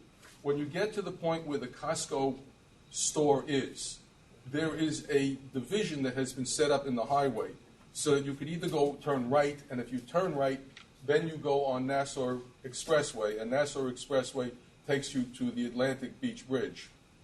Or you have to go left and go all the way around if you wanted to get to Zhang Brothers. And with this construction, it is extremely inconvenient to have to pass the corner of Rockaway Turnpike and Nassau Boulevard and have to swing around back. And for 4,000 shoppers a day that shop at Costco, just for them alone, this is tremendously more convenient than it was. I've sent you photographs of Lance to show you how difficult it is to get into the Lance parking lot on most days. Although I want to make sure that you understand the photographs I sent were taken on a Saturday. When I pass it on a Sunday, it's easier to get into a parking lot on a Sunday. But the traffic is very heavy there. You can't make a left off if you're coming from New York City from the east going west. It's very difficult to make a left there and to try to get to Lance. It's much easier to get to the four-way stop that's at the Costco store and then go into Costco. And then Costco also has an exit out to Bay Boulevard, so you can get right back onto Nassau Expressway. Now, I think I gave you numbers, but about who travels on Nassau Expressway. 1 second. Yeah, there are 40,000 cars that travel on the Nassau Expressway. 20,000 vehicles of those cross the Atlantic Beach Bridge. For all of those people, it is materially more convenient to shop in this shopping center than it would be to have to try to go to any of these other stores that are around. They're passing directly by this store. And when it's not just a question and 75,000 vehicles a day travel Jericho Turnpike. So we're talking about the corner of Jericho Turnpike and the Nassau Expressway, where you have 75,000 cars going one way and 40,000 cars going the other every day. Plus, what do they say? How many stop at Costco each day? 4,000 stopping at Costco each day. Right? So it's not just a question of the inconvenience to have to go to these other stores, but the additional convenience to go to the destination shopping center that Costco is, and to shop there with its Giants parking lot and easy access in and out from different directions. Also, I would like to point out that to say that there is not room in this area for another liquor store is just doesn't make any sense, because you're talking about Brothers Dane has $6 million in sales, which is an increase, I believe, from I gave you the figures from 2011 when the case went before the Supreme Court. When the case went before the Supreme Court, the prior store in that location was doing, we're approximating because they only gave the fourth quarter of it, they were doing about $4 million. So it's up from $4 million to $6 million. The store that is Five Towns is up $10 million in the last 4 years, and it's up. I think it's up to $50 million now. So you're talking about two of the closest stores. One's doing $50 million, the other's doing $6 million. On top of that, I want to talk about product selection. We sent inspectors into the stores, and they found 2 New York wines in one, 3 New York wines in another. This store is committed to carrying at least 20 New York wines. I could give you a list if you want of some of the wines that they would carry from the area. I have it with me. And plus, he will search for other wines. Look, I cannot tell you, we're talking about an independently owned and operated package store, which means that you can't have wines that are not available to other package stores. But what he can do is search for wines that are not being sold by those other package stores that offer special value to the customers. And that's what he will do, and that offers an additional type of product to customers who shop there that's not available, good buys on particular wines. And then I've also talked to you before about how the marketing strategy of a store that's next to Costco follows the Costco marketing strategy, which is a different kind of offer that is made to customers than is regularly available in the other stores. So when you take into consideration that the two closest stores are doing $6 million and $50 million, or two of the closest stores are doing $6 million and $50 million, and there's a $10 million increase, and 4,000 customers a day go to a destination location, and the location on the corner of Rockaway Turnpike and Nassau Expressway, going to Atlantic Beach, which is where like what is it, 40 million people go to Atlantic? No, to Atlantic Beach each year. I think 4 million people go to Atlantic Beach each year, right? The four-way light that lets you in, and the Bay Boulevard light that lets you out, the extremely large parking lot, the change in traffic patterns because of the construction, and the offer of products that are not readily available to the other stores, even though they could carry them. Public convenience and advantage would definitely be served. When things were missed at the last time, I ask that you reconsider and grant the license. Okay, thanks. Okay, so on reconsideration, are you ready to vote? Yep. Yes. Commissioner Ford. I will vote to reconsider. And Chairman Bradley. I will as well. All right then. Anybody else that's in opposition? Yes. Howard Levine. Go first, or Howard Levine for Lance Wine and for Brothers Zhang. I'm sorry, I missed your name. Howard Levine. Oh, sorry. Okay. This is really nothing more than a rehash of everything that was discussed at the last board meeting. It is essentially a second bite at the apple. That's what a reconsideration is. It is, but it brings nothing new to the table. The premise of this application is that it would be convenient to have a liquor store next to Costco. But the reality of this situation is there is a liquor store next to Costco. It is directly next door to Costco. It is separated only by a side street. It is on the same side of the street, right next to Costco, and the public is served by that store.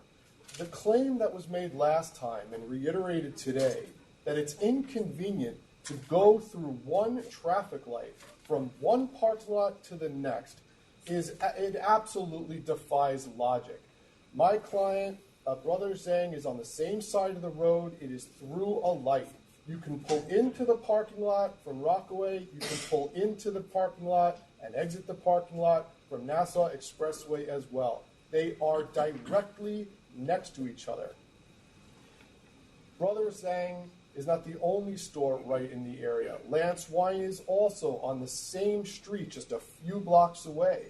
What this application seeks to do, which we discussed last time, is to cram a store right in between two other stores within a driving community.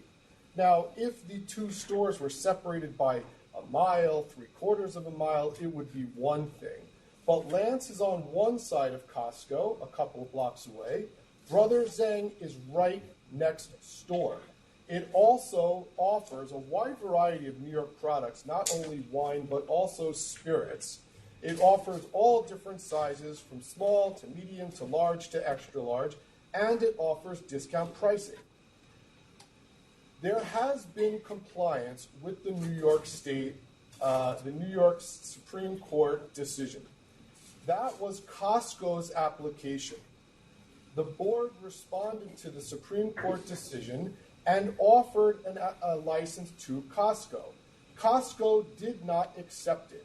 Costco withdrew its application altogether. Since then, Tanya Wine has moved closer into the area, which is absolutely and irrefutably a change of circumstance.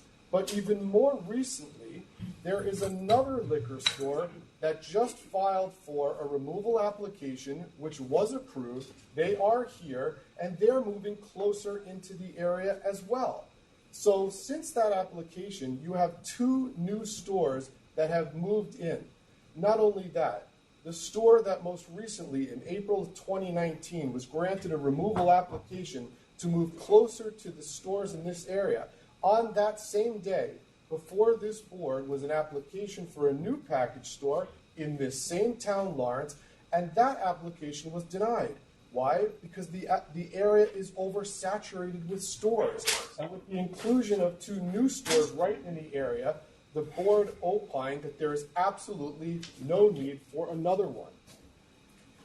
The numbers of the stores, other than 5 towns, generally are flat. It's not probative to compare 1/4 of 2011 with speculative numbers in 2018. When this application was first heard, Brother Zhang had only been licensed for several months, not even a year. It had purchased the store. The prior owner is here as well, and you'll hear from him. There is no major construction in this area that would draw an increase in population. There are no high-rises. This is not Flushing. There are no sports venues or shopping centers. There is the repaving of a major roadway. There is a lot of money going into that, but the reason is because it was prone to flooding. It had been neglected. It is a hurricane evacuation route, and it was damaged, if not destroyed, in part or in whole, by Hurricane Sandy. Yes, this is a heavily trafficked area. Yes, there are 2 stores within a couple of blocks from each other already on different sides of the street to service this area. There are 7 stores within 1.5 miles. Yes, 5 Towns has extraordinary sales, and if you look into it, it is probably in large part based upon internet sales or other factors that I can't attest to, but it is 3/4 of a mile away. And when you look at this immediate area, you have Brother Zhang right next door. You have Lance 2 blocks away. You have Tanya moved into the area. You have another store in April that was granted removal that also moved into the area. The central premise that you're looking for a store next to Costco, it already exists. And all of the stores in the area are local residents who have a vested interest in this community, who have their finger on the pulse of the community and understand what the public is looking for. They stock what the public is looking for. When people come in and ask for other products, they get it. To say that we're going to offer 150 different New York wines, there's no market for it. The market is already speaking to these people. To have an applicant come in from out of state with no ties to the area and no real understanding of what this area wants is not going to serve any public convenience and advantage to add another store to a corporation that already has so many licenses in all other states. It doesn't meet the criteria. Can you wrap it up? Yeah, absolutely. Absolutely. This is also a residential area. I provided, the last time I was here, population statistics from the United States Census of this town. It has gone up 73 people in a decade. Now, through a FOIL request, we saw that council submitted population increases for Far Rockaway. This is not Far Rockaway. This is Nassau County. And in this town, it was an increase of 73 people. Now, I beg your indulgence just to hear very, very briefly from the 2 other objectors and from the prior owner of this store, so he can explain that the public is being served and that there is not a market increase in the sale of Brothers, which is right next door to the applicant, who has been denied over and over and over the years because there's no need for another store right there. Thank you.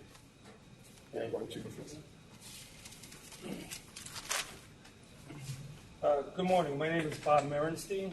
I am the former owner of Mr. Wine and Spirits and currently the manager and consultant of Brothers Zen DBA Liquor Warehouse Wine. There is absolutely no reason to approve this new application. We offer an enormous selection from very small personal bottles to larger bottles for gatherings, parties, and economical shoppers. We carry just about every national name brand item, including local and Long Island wine and spirits, all at discount prices. We also have weekly in-store tastings, special events, and educational seminars to help guide all our customers. Approving this new application would not support any further public advantage and convenience which is already served in our area, but would lead to further congestion and price wars between our fellow retailers. This is not what small business and serving community and public advantage and convenience is all about.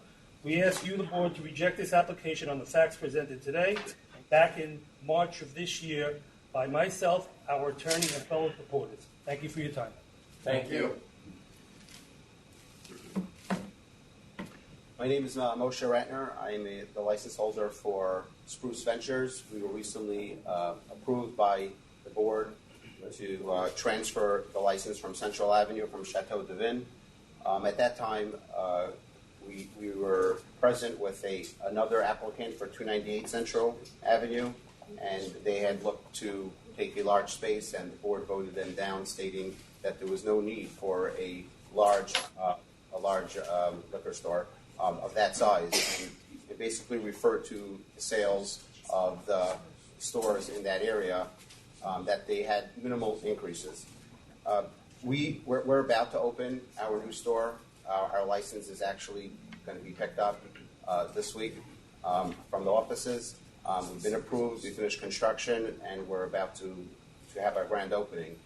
Any approval of a Costco-style store will provide no benefit to the community. I live in the community. I'm a member of the community. I've been living there over 15 years. I travel that road every single day. I'm familiar with the traffic patterns, and I'm familiar with the competing stores. And the only thing that this store will bring to the neighborhood is a Kirkland brand item which other stores don't carry. Other than that, there's no other benefit. It'll provide unfair competition and would probably hurt every single neighboring store.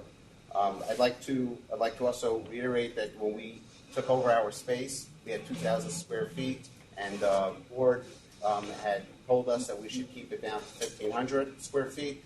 They did not want a large store, which we did. We increased our storage area, and any change right now would really create an unfair and would not serve public interest. And thank you for your time. Thank you.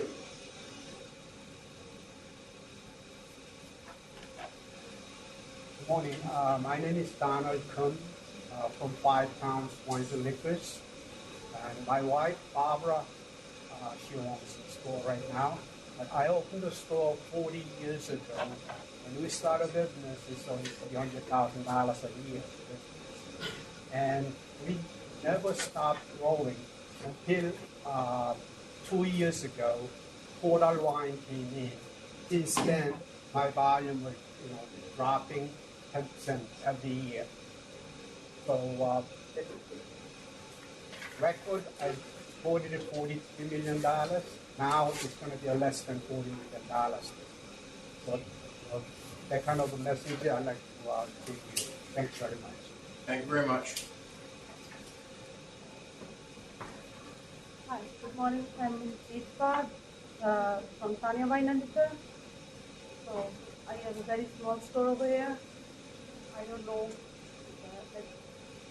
Are you the store that we approved the move to? You moved a little bit. You have a representative here that can speak to you. Yes. You can stay there while he speaks. If you have questions, go ahead. Thank you, John Springer for Tanya Wine and Liquors. Yes, we did move to that area and signed a long-term lease because Costco had been, How far did they move? They moved, blocks, actually. it was, I think, 4/10 of a mile. Okay. Yeah, they moved 4/10 of You a mile. moved, you were more southeast than you moved west, if I remember correctly. And west and north. West and north. Yeah, and a big consideration was that Costco chose not to take the license. They decided to go. That was their decision. We keep hearing about this 2012 Supreme Court case. You didn't overrule the Supreme Court. This is not Costco. Costco's not the applicant. So much has changed. What? Other than your client moving, what? Well, that Brothers Zing store sold it after the first. No, it's sold, but I mean, It's sold. there is the four closest have remained the same, other than your client moving closer. You still got 5 stores within 0.7 miles. I've tried to get liquor stores in Suffolk County, and that many stores, I wouldn't even try. There's And no you- question And you it's a wouldn't prove difficult it. And you wouldn't approve it. And I believe there was another store near where Tanya's moved to that we denied, too. That's right. So what happened was Tanya's moved closer to where Costco is because, one, they wanted to get some of that, Right. and also because, they believed that there wouldn't be a store. Now, people can reapply all they want, but I think the marketplace needs a little bit of consistency. And you've been consistent, and I ask you to hold firm. Stay consistent. You send messages to the marketplace when you do certain things, and then they make important decisions based on that. So when Tanya, they signed a long-term lease to move to there. And then Chateau de Vin moved closer to where Tanya was. And then So you're telling us that by moving 0.4 miles, their business is going to be that significantly affected by a store that you already had to have an inkling was going to, at some point, even if they didn't accept what the Supreme Court allowed them to do, that at some point somebody was going to apply there. AH Liquors, this is their third application. No, I'm asking you whether your argument is that Tanya Liquors, by moving 0.4 miles in Long Island, which is 100% driving community, is going to be affected by this when you knew that somebody was going to apply here. It's 0.4 miles. We knew somebody applied, but it had been disapproved 2 times. You're not answering my question. Yes, they'll be affected by a 3,000 square foot store right across the street. Yes, absolutely, they'll be affected. And they're going to be affected more because of the 0.4 miles than they would have been had they stayed No, where they're they going to were. be affected more if you approve the store. Had they not moved, they would still be affected. The move. My They point would is still be the objective. move is irrelevant. Well, it's not irrelevant. They signed it. I get that, but they're still going to be affected. Either way, they're affected. Yes. Yeah. That's his question. They're going to be affected. 0.4 of a mile isn't going to change that. So not that what I'm trying to point out very inarticulately is that nothing has changed since the Supreme Court decision, which found us arbitrary and capricious. A lot's changed. The demographics changed. The inventory costs go up. The rents go up. We spent a lot of money going over there. The other store got sold. All these things wouldn't happen because The one thing that's changed is that Five Towns has increased by $10 million in that period of time. he can address that, and I think the attorney addressed that. How much more liquor does this neighborhood need? I understand, Mr. Tom. I don't know, because those sales would indicate somebody's spending $10 more million. The secretary probably backed me up on this. I think you remember. 30, 40 years ago, there was a law in this state that you couldn't have a liquor store in a shopping center. And why did they do that? The legislature did that because they were worried about the moms and pops. I have no idea what the hell you're talking about. Yeah. Oh, you don't? Okay. Well, 40 years I'm sure ago, the more it was the liquor law of the state that you could not have a liquor store in a Well, shopping that's not the law today. So. center. Okay. Let me know where that law. Tell me. Give me a reference to that law, please. All right, I'll send it to you. we digress. All right. May I have a moment to confer with counsel? Yes. We're going to take a brief recess.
All right.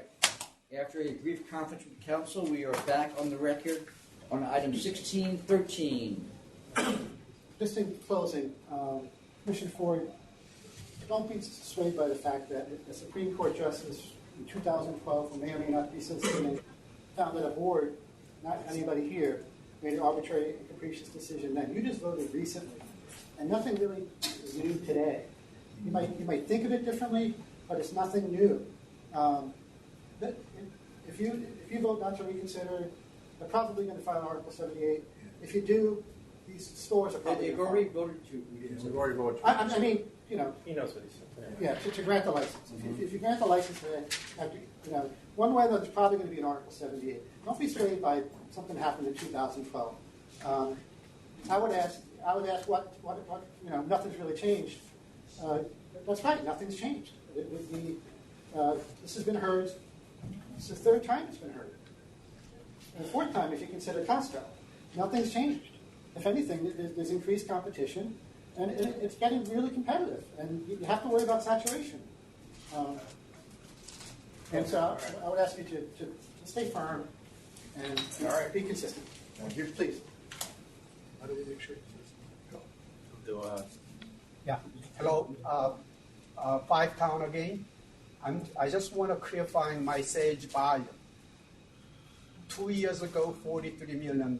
They said my volume went up 10%, but at $10 million. Actually, it's going to be dropping $3 million this year since Total Wine came in from Westbury. Thank you very much. All right, Mr. Dano, you can have. Or go ahead, Mr. Since everybody's going to. Yeah, I just wanted to clarify 2 quick points. The last time we were here, Chairman, you indicated that Tanya Wine moving into the area was a material change in circumstances, and you basically said that you could guarantee that had that been in effect in 2013, that the whole decision would have been different. Now, not only do you have Tanya in the area, but you also have Spruce that's moved into the area also, and another store in Lawrence, at least one other store in Lawrence within the last few months that has been denied. Finally, there's the argument that's been made that tens of thousands of people travel that roadway going to the beach. That's irrelevant because you can't bring alcohol to the beach. I grew up right in that area, and I can tell you from firsthand knowledge, traveling through one traffic light when they are absolutely next to each other, separated only by a side street, is no inconvenience in a driving community whatsoever. Thank you. Well, can I ask you a question? You're telling me that Atlantic Beach does not allow alcohol to be brought onto it? You cannot, as a patron, bring alcohol on the beach. On the beach itself. Right. They search your coolers. They search All your right, bags. I got it. I thought you meant Beach has a license. And they have their own license. All right, I misunderstood you. Okay. Okay. Thank you. So I'll go back 40 years.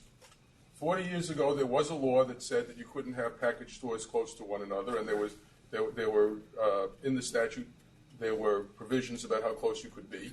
Then I believe it was the Moreland Commission that was put in, and the law was changed. And the reason the law was changed is because the legislature determined that competition is good for public convenience and advantage. The legislature said that the more stores, the better, as long as there is room for them. Right? And that's something you should take into consideration. But when you see sales rising by $10 million and $4 million, to say that there's not room for another store is just ludicrous, right? And competition, that the competition will give people another choice and other prices. That's a good thing as long as there's room for it. And with a $10 million rise in sales by just one store and a $6 million rise by the other, not a $6 million rise, but a $6 million sales of the other, there's plenty of room for somebody here. And the reason there's plenty of room for somebody here is because they keep talking to you as though this were a little neighborhood in the middle of nowhere when you are dealing with the most trafficked area in New York City. Just tremendously trafficked area, and people are going out to their beach houses. It's not just the beach, and by the way, I go to these beaches, and nobody stops me from bringing alcohol into the beach clubs that I go to bring to my cabana. I don't bring it onto the beach itself, but I bring it to the cabana. People stop, and everybody that I've seen there pick up alcoholic beverages and bring them to the cabanas and to the lockers and to the areas where they have food. Also, there are licensees there, so it's not illegal to have alcoholic beverages on the beach. Now, when you talk about the traffic and talk about going by this area and saying it's just one stoplight out of the way, I happen to travel this twice a week. That particular area, right where you're talking about, where you go from Nassau Expressway to Rockaway Boulevard, or from Rockaway Boulevard to Nassau Expressway, is one of the most traveled area, and the traffic there is murder. To go around that block is not just, I sent you pictures. To go around that block is not just a question of I'm going to circle, like where you talk about this is a driving neighborhood, I'm going to go a little bit out of my way to drive. It's not that. This is an area where to go that, it takes 15 minutes to go a mile at that light. This is a tremendously trafficked area with traffic jams that have been increased by the fact that they are doing this construction and separated those areas and put up barriers so that you'd have to go all the way around and come back. It's very inconvenient for the public, and very convenient for the public to be able to stop at the Costco. That's the reason they're fighting so hard. That's the reason that Land sent you a letter saying we can't compete on public convenience and advantage. They sent you that letter. It's an admission. Okay, thank you. Well, I just want to say one other thing. I want to say that this is not a large store. It's 5,000 square feet. We're not talking about a 30,000 square foot store, right? And I have to say that the chairman is correct. There hasn't been any change from the last decision by the court. It's wrong for you to ignore a court decision that is still binding. And although the plaintiff has changed or the petitioner has changed, the SLA is the same SLA. And the question about whether or not a case is binding is a question about whether or not the party that you're asking to be held to it has changed, and you haven't changed. I mean, I know Commissioner Ford, you weren't here at the time, and Chairman, you weren't here at the time, but the SLA is the same body. So I ask you to grant this license. All right, thanks. Thank you. Chairman, can I just clarify one very quick point? The entrance to Costco is on the same street as the entrance to my client. We have maps. We have the drawings and the diagrams. And now, as Mr. Springer pointed out, we've now looked at this 3 separate times. We're familiar with it. Okay. Are the members ready to vote? Yes. All right. Commissioner Ford.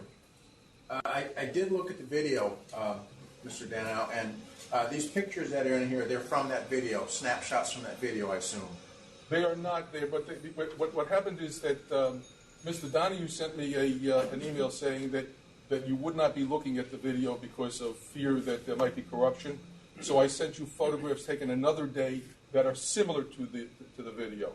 They're not, right. And there are other photographs there about Lance that weren't on the video. And I'm assuming Mr. Donahue was saying corruption, meaning corruption of our He technology. didn't mean corruption. I would corrupt your computer. Yeah, I got it. Right. I'm sorry. All right. I put it in my computer. I took the chance, so I guess I'll see what happens. Well, let us know what happens. I'll let you know what happens. There's undoubtedly thousands and thousands of cars going by here every day. Costco is a destination location without a doubt. Thousands of people going in there every day. Looking at the figures for the stores out there, the store that would be twice the size of this one, 5 towns, they're in $40-50 million range. I mean, so I don't know. Looking at all of that, I'm going to reconsider and change my vote to approve. Chairman Bradley. I'm sticking with approve. I think there's a public convenience and advantage only because it's connected to Costco, as the court pointed out, which clearly pointed out it didn't like the board's earlier decision in 2012 that Costco is providing products that are not easily available in the other stores. And it's really, in my view, going to be convenient only for Costco customers. I don't see why anyone would drive in there otherwise. So, but you I'll approve? approve. Yes. Yep. Thank you very much. The next item is 1699B. It's a proposed advisory regarding third parties.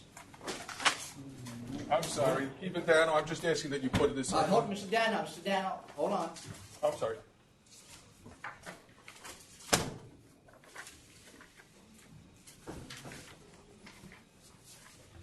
You want me to go?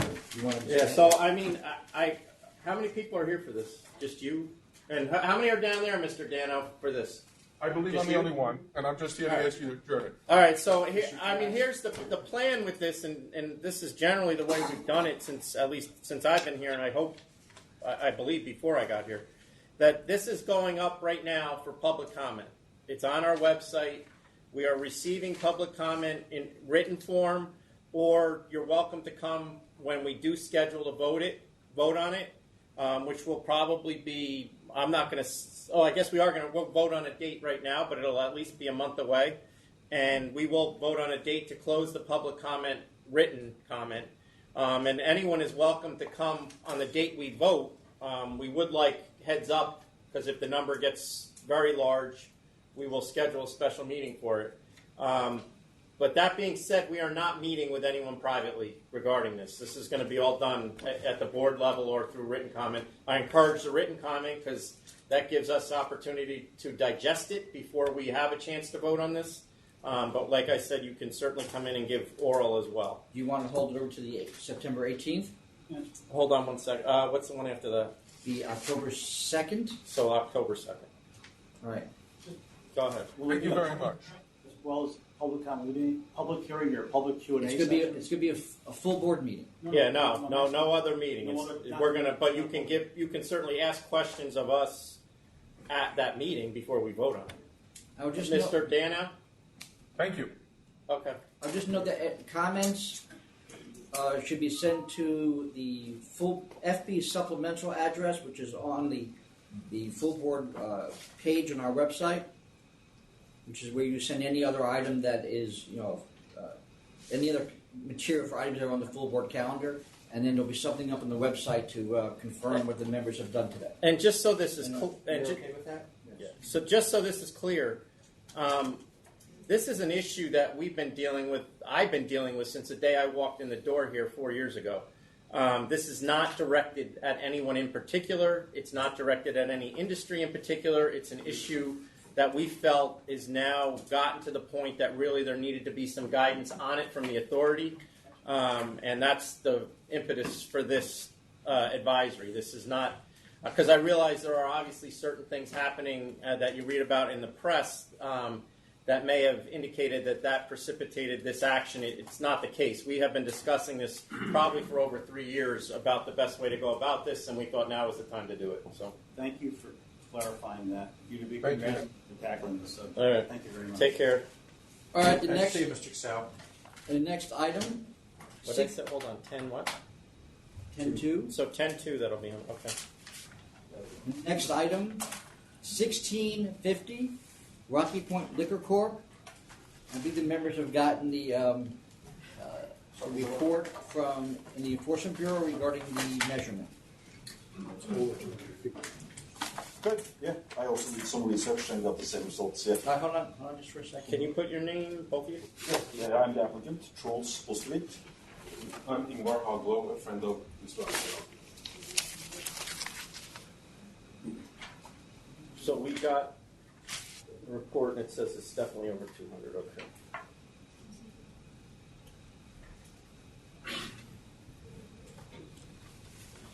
Is there anybody there? Are you in opposition? Yes, I am. Leonard Fogelman in opposition. Go ahead. I represent the 3 closest stores, and their distances are 0.7 away, 0.9 of a mile away, and 1.8 miles from the proposed premises. All of them are on Route 25A. Aside from those 3, there are 8 stores within 3.7 miles, and there are 10 stores within 4.8 miles. I provided you with some population data which shows that the population has decreased 7% from 2010 to 2017. My clients are in strip malls with adequate parking, while the applicant's store has 7 parking spots for his store and 2 other stores adjacent to his store. I believe at the last meeting it was stated that there is adequate street parking also, but my client has shown me this morning a photograph which shows that this parking on the street right in front of the store is a no parking lane. So there is not adequate street parking directly in front of the store. The applicant obviously will not be able to carry any products that are not already carried by the existing 10 stores. And my clients would like to add a couple of words also. All right. Okay, I'm Bill from Oak Ridge Cellar. I want to say, like last time, back in 2017, the November 21st, you already declined the German wine and liquor application, which the store just like about 4,000 feet from the new applicant.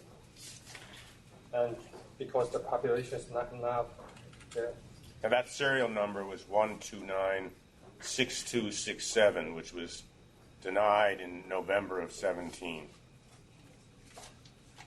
And like last time I went the store there, is the 7 parking spot. I see you have the 6 car parking in front there.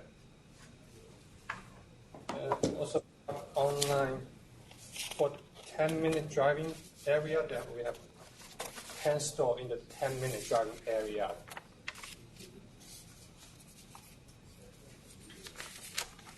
And also we carry a lot of local wine, a lot of organic wine. Local wine, like I can name about like a whole bunch of brands, about like over hundreds the local wine. Thank you. Thank you. Mr. Fogelman, how far was that place that we denied from this location? It's about like a 0.4 mile. All right, go ahead. Morning, everyone. My name is Kevin. I'm from the Little Bell Cellar, liquor store at Rocking Point, and we just opened almost 10 months. So that's the closest store, yes, gentlemen. Almost everything just began, and the new application address. But you bought your store, right? You didn't open a new store. Took it over. Yeah. Yes. And the yes. In the area, it's. Can you answer I didn't hear your answer. You took an existing store over, right? Yeah. Right. Okay. Okay. And in the area, as they say, we have almost 10 stores, and I think the existing stores already serve the community well, and I don't think they can bring some help, and also there's a school just right across the street. No, then we already dealt with that. Okay. Anything else? No, thank you. Okay, thank you. I just have one more, a few statistics to give you on one of the 4 closest stores. This is the 3rd closest store concerning their gross sales, and they've shown me that their gross sales in 2015 were, I'm going to round it off, $400,000. In 2016, $380,000. In 2017, $319,000, and in 2018, $224,000. So obviously that's a significant drop in gross receipts from the 3rd closest store. So based on what we've said, But they don't own that store anymore, correct? You're talking about We Wine and Liquor Inc. Oh, no. No, this is Dynasty. This is Dynasty Wine and Liquors at 725. So it's not the third closest. It's the fourth closest. Yes, I apologize. It's the fourth closest. Yes. Who owns We? Is anybody from We Wine and Liquor Inc. there? Yes. Hi, my name is Wen Zhong. I'm from the Wing Wine store. And also, we just took the store from this year, almost like 7 or 8 months. So the business and the population economic is all decreased. So compared to last year, so the business is down a little bit. So I don't think we need a more store over there. Thank you. Thank you. And you, well, hold on, ma'am. You bought your store, right? Yeah. Okay. From the January. Yeah, we got to, when you do this, yeah, just if one is new or, yeah. Which one was that now? They're both of the ones, the first and the third were both transferred. That's Anybody else? We Wine and Liquor, on, Yeah, also on Route 25A. Right, okay, go ahead. Sure. You see a running point that population is. I see. Hold on one second. Are you done, Mr. Fogelman? Yes, I am done. All right, go ahead. Yeah, like the map you have there, that's there you see that it's let's see. Yeah, as you can see from that map, there are 10 stores within the radius of 5 miles. But the stores are not spread out evenly. The largest stores are in 3 clusters. Starting from the west, there are 4 stores that are close together. North Country, Miller Place, Cilacio, and Wild Liquors. Moving almost 3 miles east, the next cluster is Little Barrel Cellars and the All Grape Cellar. They are across the street from each other. Moving 5.5 miles further east, the next cluster is Thirsty Cellars and Alpine Liquors in Wading River. One of the stores is in a shopping center with a supermarket. Of the 10 stores in the 9 miles axis of Route 25A, the 8 largest stores are clustered together in 3 areas. Each of these clusters serve their own local area. There may be a saturation of stores in certain areas, but this doesn't offer public convenience and advantage in other areas. These stores are spread out over 6 different towns: Mount Sinai, Miller Place, Sound Beach, Rocky Point, Shoreham, and Wading River. And looking at the same map, there are no stores to the north or to the south either. The 25A corridor is pretty much the only option for retail. Because South of you looks like it's a state park, right? That's correct. Okay. The areas north and south of 25A are residential zone. So that's, with like north you can't put any stores, so that's why I'm making the point that they're on 25A. And both stores are more or less 2 or more miles from the proposed location. That's the Dynasty, Miller Place, and We Wine and Liquors in Shoreham. And then when it comes to population numbers, the decline that's was said from Mr. Fogelman from 2010 were more than offset by the economic growth over the same period. The American economy grew at 2% economic annually over this period, give or take. This would imply that the disposable income increased 14% over the same period. 2% times 7 years is 14%. And population increase over the longer period. And here a direct comment too. From the year 2000 to 2010, the population grew 7% in Rocky Point.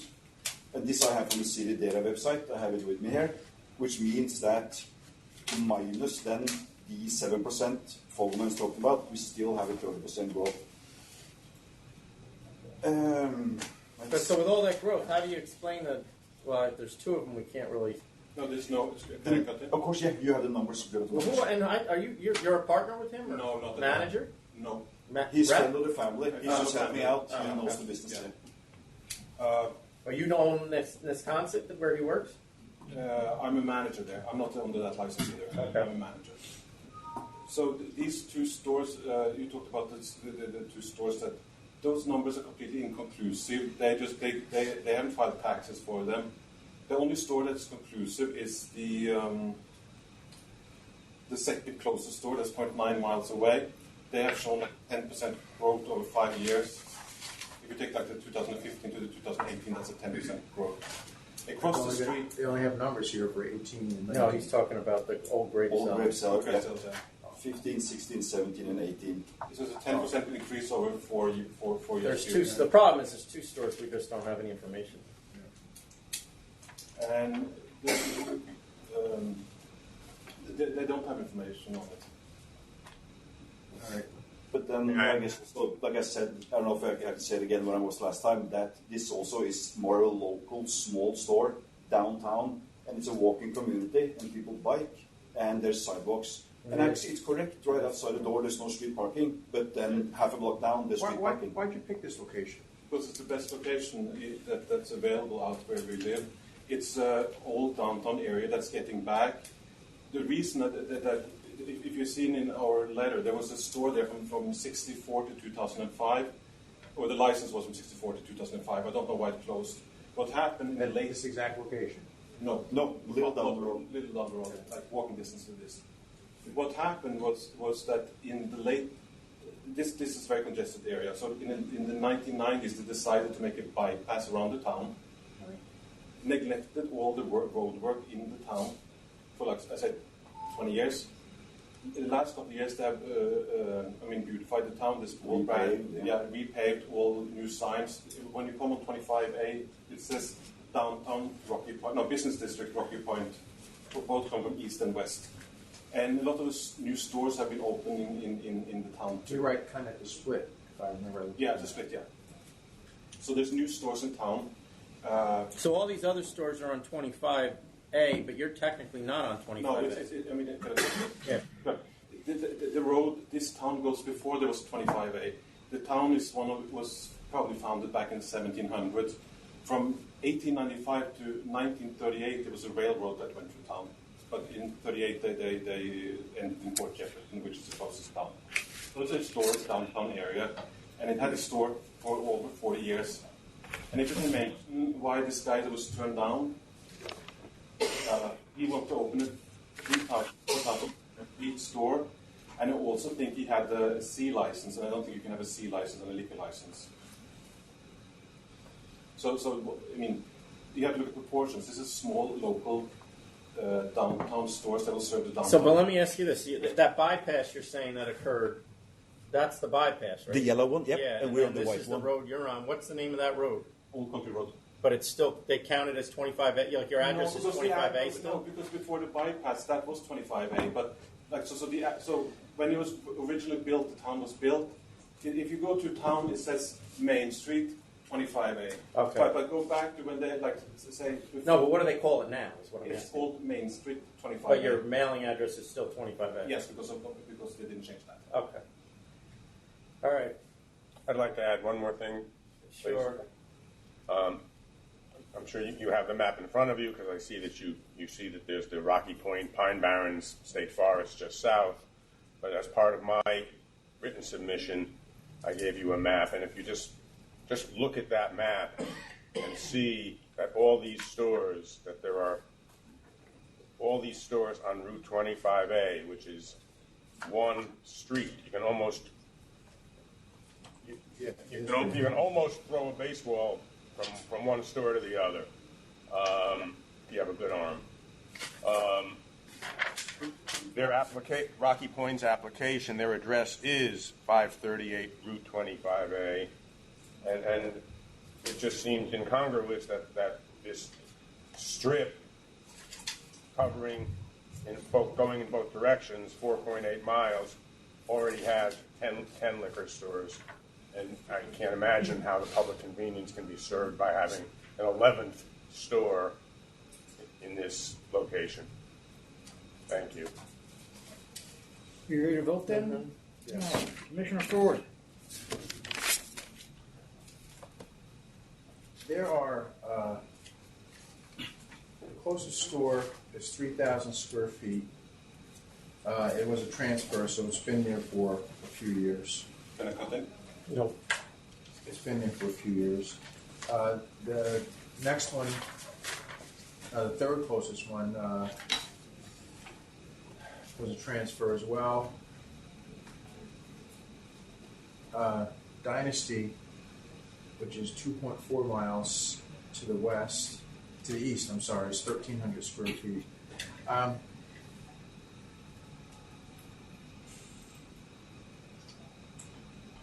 see the new store, not new store, but Little Barrel, their sales seems to be going up. They just started, so that would make sense. Second store seems like their sales have gone up. The third one we don't have anything on, and the fourth one, 2.5 miles away, they seem to be going down. But again, they're 2.5 miles away, so there could be other reasons for that. I guess to wrap it up, I mean, this is only a 680 square feet retail space store. Yes. So it's pretty small. I don't think it would have too much of an effect on the competition. I'm going to vote to approve. Chairman Bradley. I'm going to vote to approve as well. I recognize that there are a number of stores along 25A. However, this store actually is on a bypass of 25A in Rocky Point, and it looks like a downtown district, which I think there is a public convenience and advantage to the people of Rocky Point. As Commissioner Ford pointed out, it's going to be compared to the other stores in the area, it's going to be significantly smaller than the rest. It's only going to have 680 feet of retail space. And while we don't know what the closest store sales are, the second closest store has shown an increase of from 1.7 to 1.9 million over 4 years, or almost 2 million. So I'm going to vote to approve. I think there is a convenience given the size of it and where it is. Thanks. Thank you. Thanks so much. Good luck. And for the record, we did have an investigator go out, do the measurement, because there was an allegation it was 200 feet from a school, and the investigator confirmed that it is beyond 200 feet. Thank you. Thank you. The next item is 1600 Emma Bar and Grill Corp. 1600. Is there anyone in New York City appearing on this one? Yeah. Good morning. Everyone step on up, please. Yeah, it's the one I asked you for a copy of. It's probably in front of you. In front of your pile there or not? Dad was supposed to give it back to you. Yeah, she did. I thought I put it back in.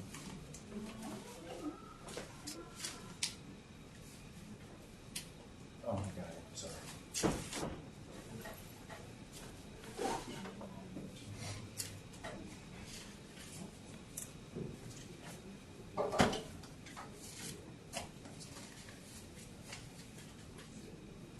You got it? Yes. Okay, go ahead. Go ahead. Good morning, members of the authority. My name is Aurelia Tavares. I'm the representative on this application. I'm here with the applicant, Elvis Silverio from Emma's Restaurant. Is there anybody in New York? She's Yes. there. All right, don't say anything. I guess we know what you're going to say. What do you have? New. We are actually asking for a conditional letter of approval. No. With, You were supposed to come in with a resolution about who owned the corporation that initially entered into the lease with the landlord. Correct. Because you're here as a subletter, right? Right. Do you have a court resolution about that? They are in court. I don't have the resolution. That was the reason why I was asking for that. Plus, I spoke to the attorney for the landlord, and they're going to give us a new lease, and we're going to have a resolution, Well, which is not in this. you can reapply. And the other question I have is why this is in northern Manhattan, right? Correct. Why is this a seasonal? Because I'm testing the water. Number one. So here's the deal, because this is clearly not a seasonal location, in my view. And you seem to be doing this quite regularly as far as applying for seasonal licenses. And so I've already instructed our deputy that's in charge of licensing that if he gets a seasonal license for a location that clearly is not a seasonal location, which this is not, because we do move them quicker, he's to deny it. Okay. So I would recommend that you not do that going forward. Okay. The reason why. Unless it truly is a seasonal. I wanted, first it was a diner. I wanted to test the water because I see a lot of problems with indictments already. So I don't want to fall into that criteria where my license. Well, the license. What's the license? What's the seasonal cost? $110. And what's the regular cost? 32. And if you hand that one back in, you get a refund on the time that you did not use. A year so there's later. no. Well, that's if you're going to run a business, you should be getting. If you're going to run a full-time business, it should be a full-time license you're applying for. Well, the season, just to clarify, the reason we applied for a seasonal is because licenses are dropping like flies in Washington Heights. This is an opportunity, I didn't do So it you for did apply. expeditious.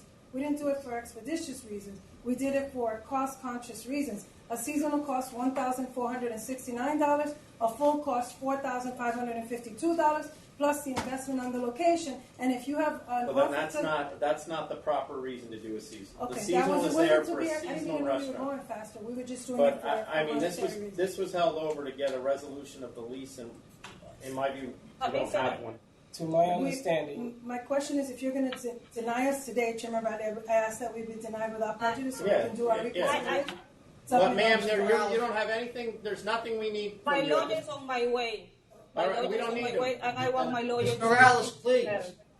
We're going to deny this. There's no, it's welcome to reapply. It has nothing to do with your character. And but we're free to reconsider, correct? If after the disapproval with the. If you proper have documentation? everything, but I think the chairman is saying, don't apply for a seasonal. Okay. Right. Oh, So- so you don't want. So even if we do reconsideration, it won't be. The, We would have the to. season's going to be over by the time that happens. That is true.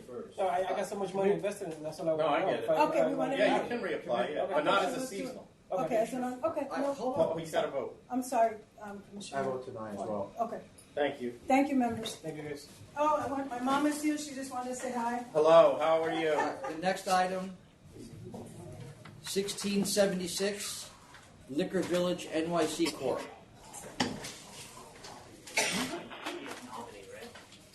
You don't have- what?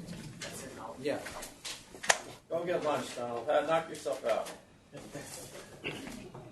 He can face me, huh? Yeah. Not that hurt. That was cold. That was cold. All right. Your name and record, please. Good morning, Michael James appearing for the applicant. I have the two principals with me, Stephen Kong, Tommy Lin. I know that there is opposition, so I will yield the floor to them. Okay, thank you.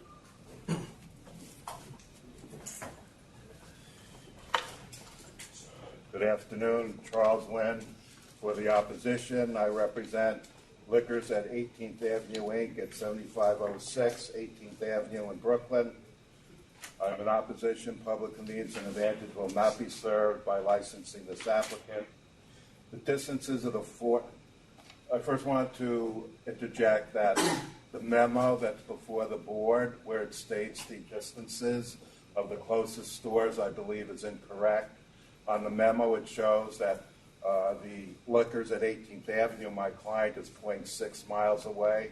Yes, I recognize that myself. How far is it? 0.2 miles. Okay. And what's interesting is the SLA website, and for guests also, which is right on the north of this store, is also 0.2 miles. And what's interesting is the SLA website shows the correct distances. It must be it must be a typo. Wait, what was the other one that was For that guests, was off? for guests, which is also the second closest store. And that's 0.4? 0.2 miles as well. Okay, thanks. Now, in addition to that, the other stores are about 1/10 of a mile off, and the reason being is that, so now we have two stores that are right on 18th Avenue, one to the south that's 0.2 miles away, 1,000 feet, and another one to the north for just 2/10 of a mile, only 1,000 feet. We also have the applicant being on 71st Street. If you go east and west on 71st Street, you'll see that right on 71st Street, you also have direct line, two liquor stores, one to the east and one to the west. And the only reason I point that out is now you have four stores actually on the same street/avenue as the applicant. And one of the other, and again, those are 0.3 miles away. And then there's a fifth store in accordance with my application that's also 0.3 miles away. So you have 5 stores that are either within 0.2 miles away or 0.3 miles away.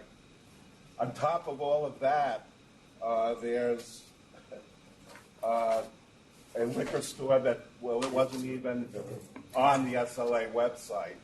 It's Lieutenant Spirits at 7020 New Utrecht Avenue, which is one of those on 71st Street, the same as the applicant. It's only 2 avenues away, about 1,740 feet. Again, as I said, 0.3 miles. Lieutenant Spirits, Inc. is a new store who came into effect on November 29th, 2018, only 8 months ago.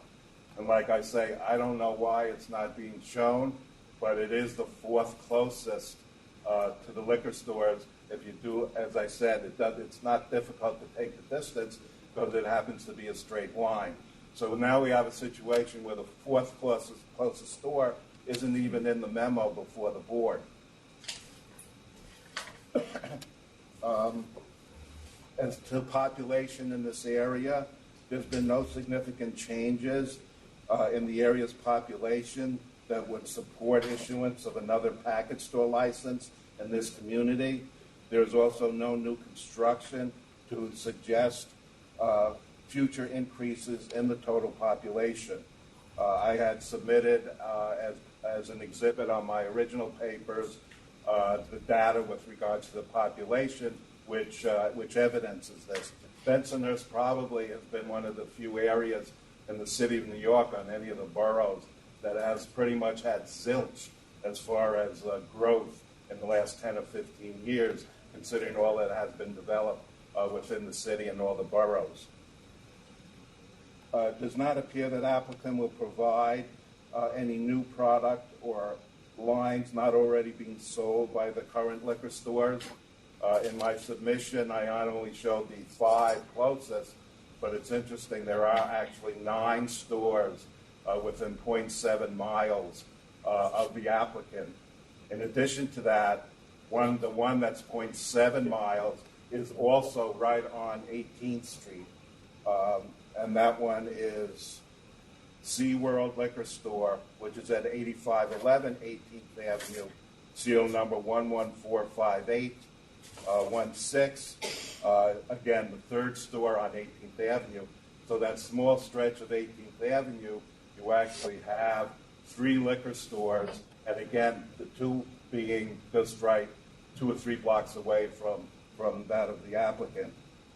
As far as demographics are concerned, the area has seen an increase demographically in an Asian population coming into the area.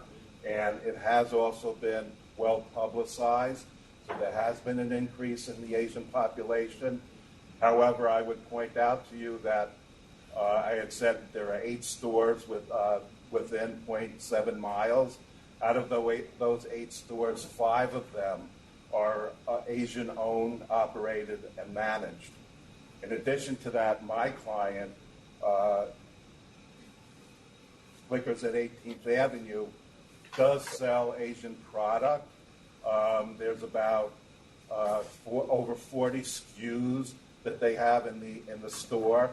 Of those 40 SKUs, it makes up maybe about 10 to 15% of their sales.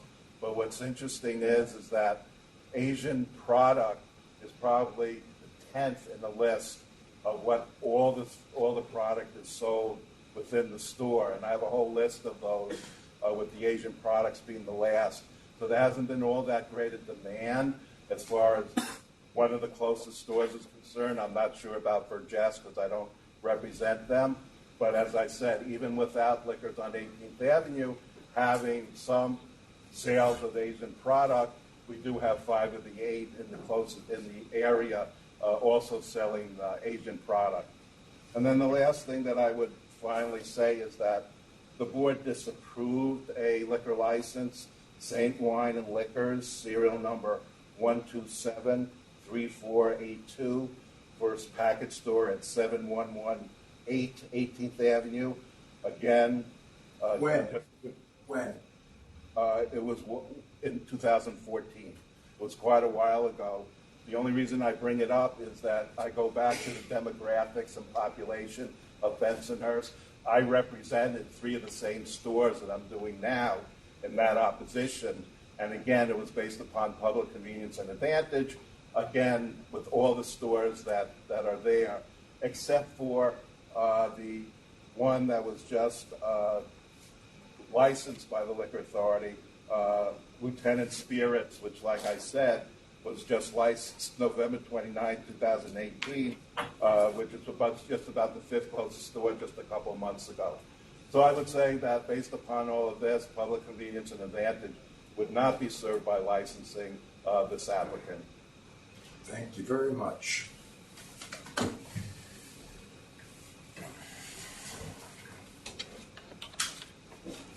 Hi, good afternoon. My name is Megan Moyo. I represent Vergest, which is at 67th Street and 18th Avenue.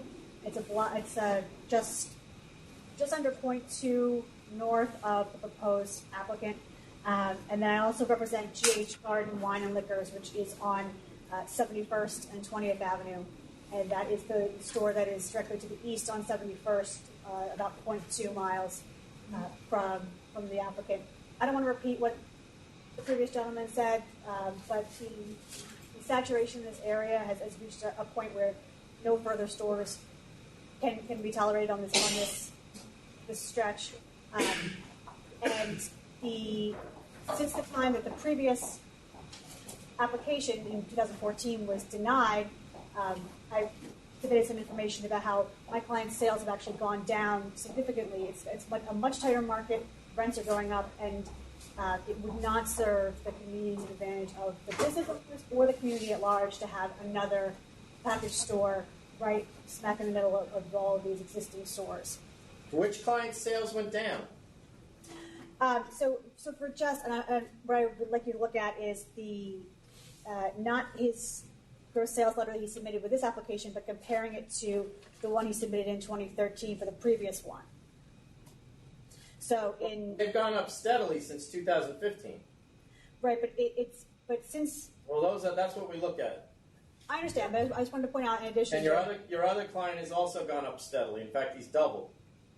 That was a new business, so he is just basically. I don't know that it's significant. I'm just telling you that what you just told me was not correct. No, it is correct. I'm saying I'm expanding the scope of the time we're looking at, not just the past couple of years, but for You're the looking previous at time. maybe the 5 years before this, which we don't consider. Okay, So, all right. okay? Understood. All right, Okay. fine. Thank you. Thank you. Who's up next, the applicant? Yes. Good afternoon. Once again, Michael James, the applicant. Just to begin, I'll go with a brief overview of the area. Bensonhurst is actually comprised of two zip codes, 11214 and 11204. It's a bustling commercial district and hub along 18th Avenue and 86th Street. It has various big box retailers, Targets on 18th Street, it has BJ's not too far away, Planet Fitness on 86th Street.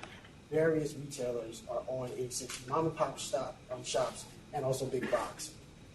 And also, you've got 3 liquor stores literally within a 5-minute walk of this location. And 2 of them are less than 5 minutes. So what are they going to bring to the table that these other ones aren't doing? So, and I'll address that. I'll address it now.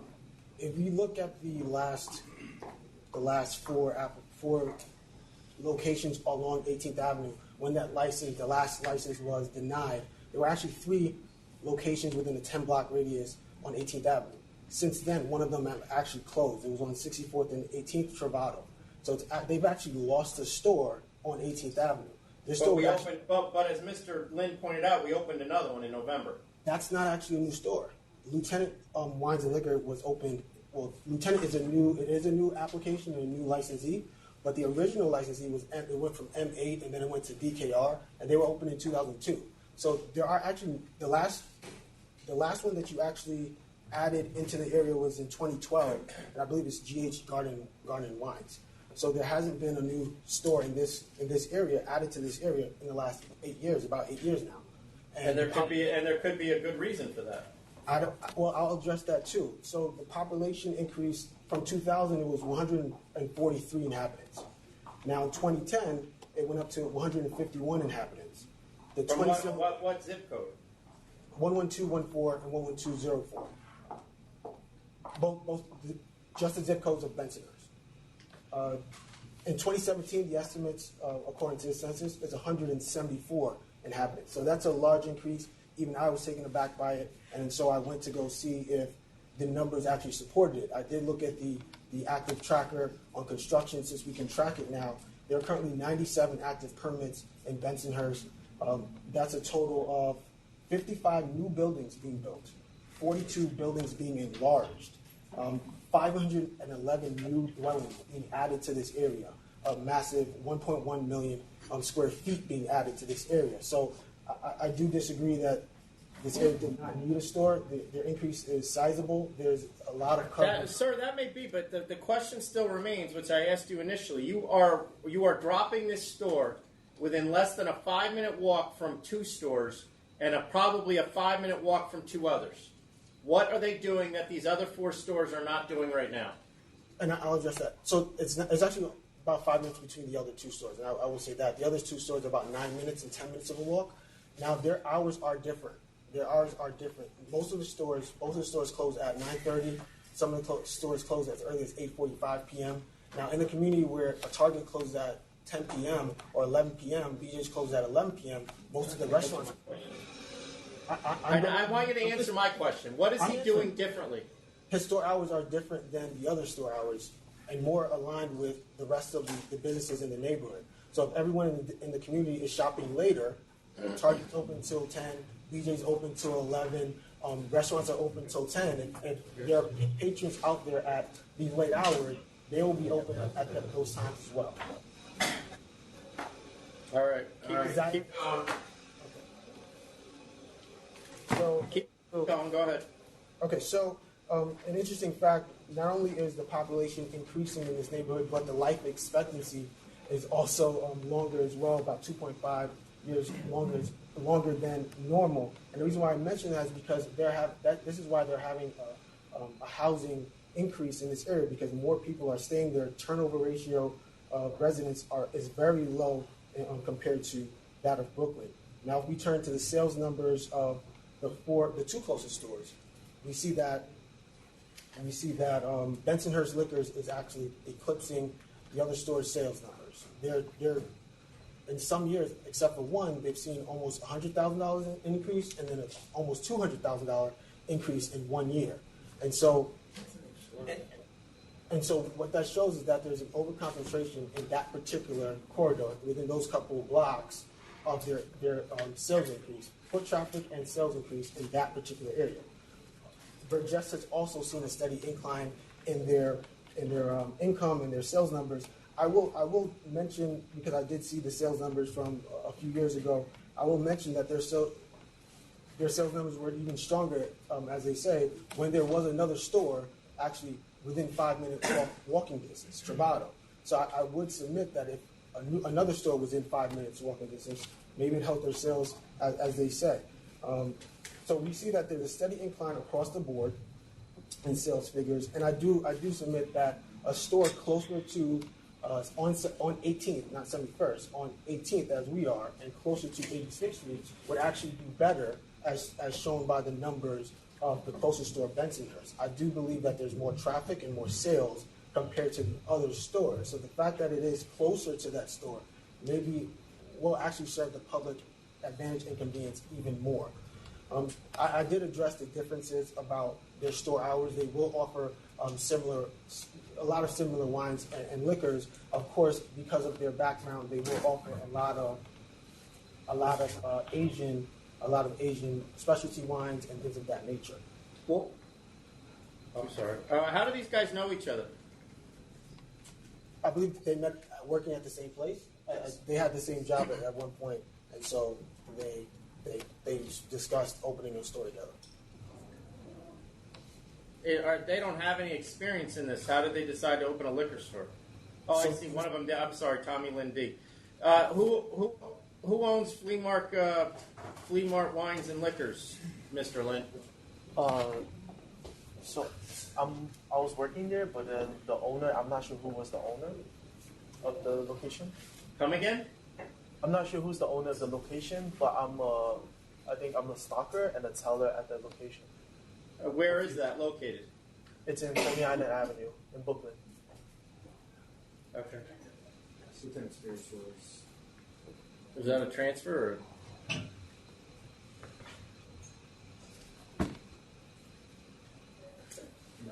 No. It's newer license. Okay. And that was 11/18? All right. Anything else, guys? I will say that from what I saw on the database, there was a license there prior at 7020. So I'm not sure if it was a transfer or they left and then it was a new application. But I'll leave that at that. No. Okay. Thanks. Okay. We ready to vote? Yes. All right. Richard Ford. You know, there's stores like literally, like a good pitcher could hit them, probably a couple of them. But it is a walking area, and the sales for all of them are like, they're going up. 1.5, 1.4, 240 to 264, 182 to 366, 424 to 476. I mean, your retail space is only going to be 1,000 square feet.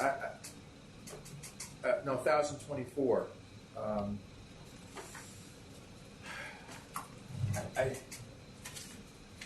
Based on the amount of stores, I would vote to deny, but I'm looking at the sales for all of them, and I think that there may be a public convenience and advantage to be met, so I'm going to vote to approve.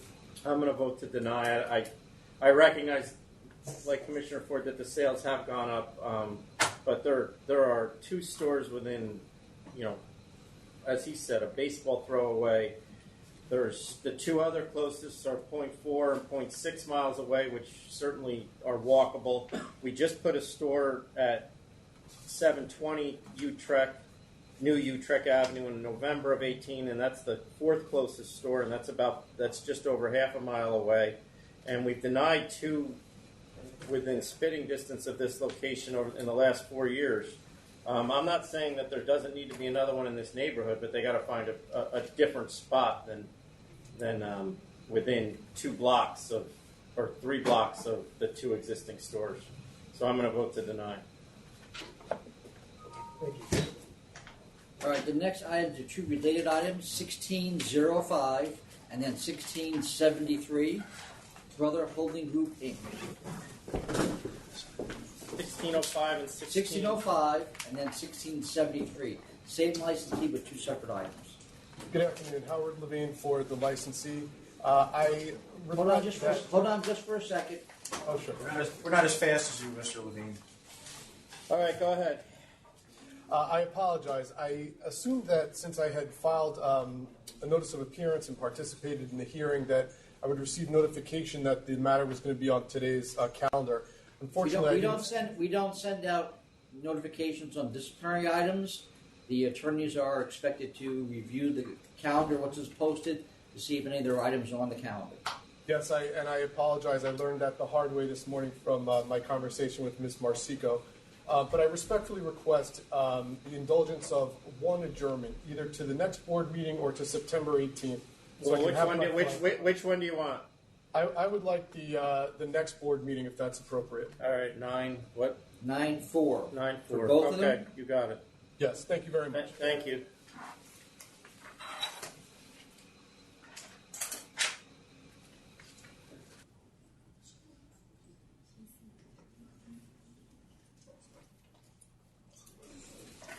Next item, 1677. Justice delayed. Charles and Washington Wine and Liquor Corp.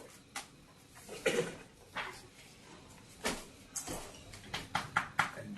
morning, Robert Swetnick for the applicant. Davidson. And I believe there's opposition. Yes, there is. Okay, thank you.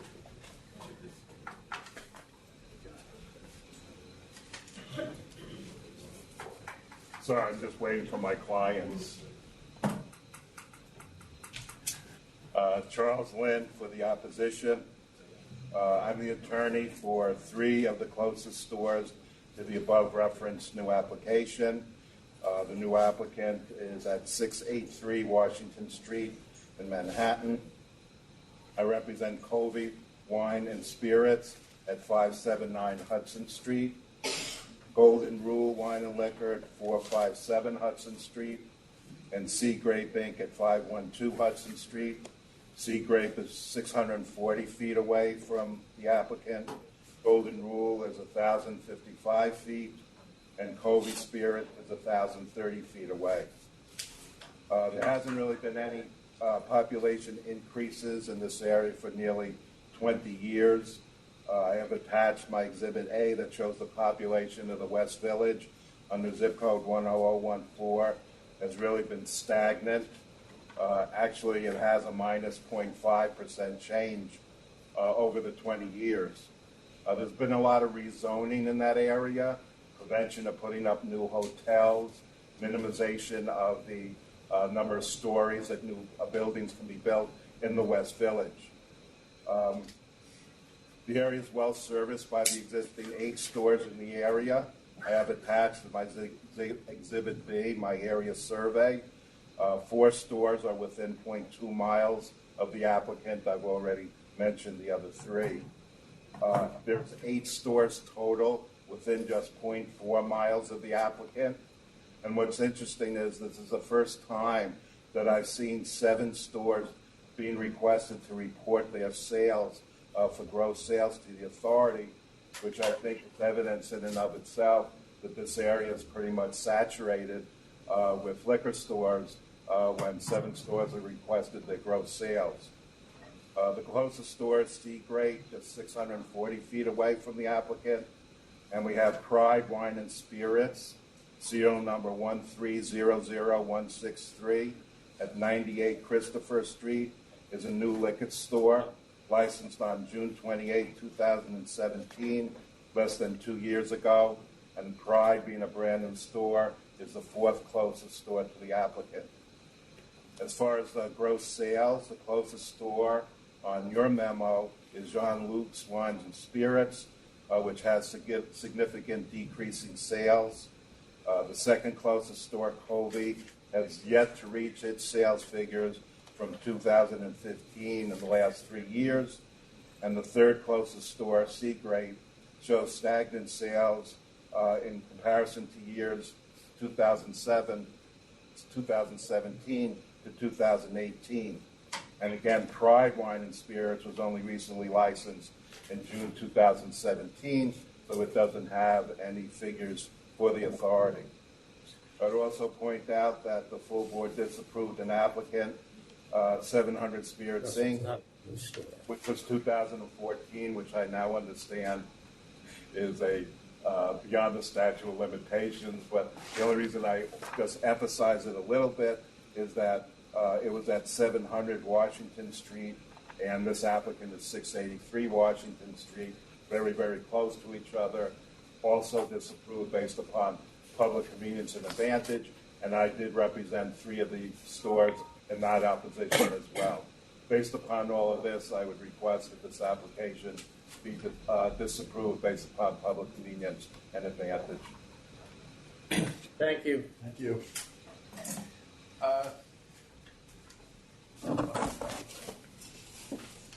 Thank you. If you look at the the map in front of you, you'll see that this store would service all the area east of Hudson Street. There are no other stores in that area. The closest store is a little over 4 blocks away and on a different street on the other side of Hudson. After that, all the stores are 6 blocks away or more. This is an area which is growing. There's a building. This is in a large condominium building. There's a building being constructed at 150 Charles Street around the corner with 91 units. There's one at 165 Charles with 31 units. These are all in the immediate area. There's another one going up at 703 Washington and 145 Perry. The closest stores are reporting sales of over $2 million. So it is, although their sales may be flat, they are not hanging on or having poor business. So it looks like Sea Grape is not six blocks away. It looks like it's maybe 2 blocks around the corner. Sea blocks, it's 4 blocks away if you look at the map. Sea Grape. Yeah. If you count blocks, I mean, it's not around the corner. No, but we have a map. We can see it. All right, thanks. Right, I see it as over 4 blocks away, and when you're walking, it takes 4 corners across. So, And again, if you look at that map, you'll see that this whole area is not being serviced. We also note that the other stores... What area are you talking about that's not being serviced? The whole area west of Hudson. If you look at the map, you'll see there's no stores there other than this one, which is sort of in the center of the area. So basically Washington to the Hudson River. Correct. So 1 block. No, it's not 1 block. It's 3 or 4 blocks, depending upon where. All right. Okay? My client has gone to the other stores, and the 2 closest stores carry only 2 New York State wines. He would carry more New York State wines. He would also have wine tasting machines, do more wine seminars, and offer other conveniences that the other stores in the area are not offering.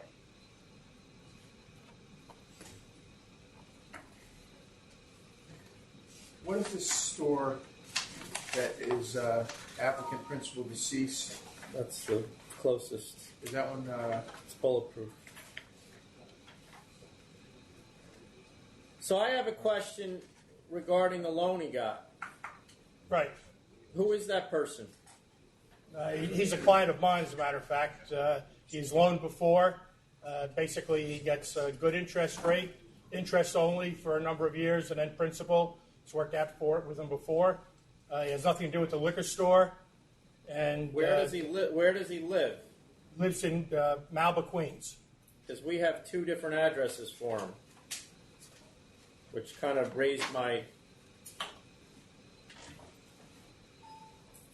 What's his name? Natalie Nat Tursi, Tursi. Yeah, so on the application you have him living in Whitestone, and then in the promissory note he lives in Woodside. Woodside is his office. Okay. Does he own a liquor store? No, he's never owned one, never had an interest in one. He did previously make a loan to a liquor store, and he thought it's, in today's market, a good place to put his money. He's getting, obviously, a decent interest rate. Any other questions? You ready to vote? Yes. Commissioner Ford.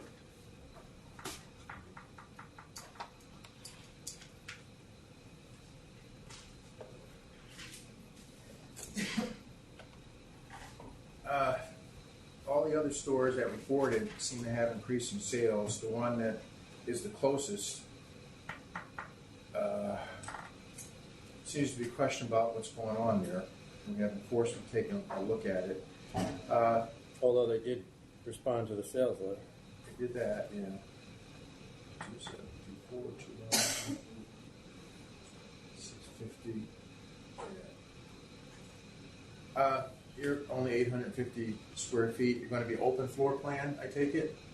Yes. Yeah. So I'll vote to approve. Chairman Bradley. I'm going to vote to deny. There's 1, 2, 3 stores within 0.2 miles walking, 4 stores within 0.3, or 5 stores within 0.3 miles walking, and 7 stores within 0.4 miles walking. So the sales are all over the place. Some are increasing, some are flat, some are going down. I just don't see the demand. I don't see the population increase, and I think that there's clearly enough stores within a 5-minute walk of anybody that's living there. So I just don't see any convenience to adding another one. Okay, thank you. We're going to take a brief recess. Yes. We'll be back in a couple minutes.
Okay, after a short recess, we are back on the record, and we're going to continue with item 1683, DeLorean Wines, Inc.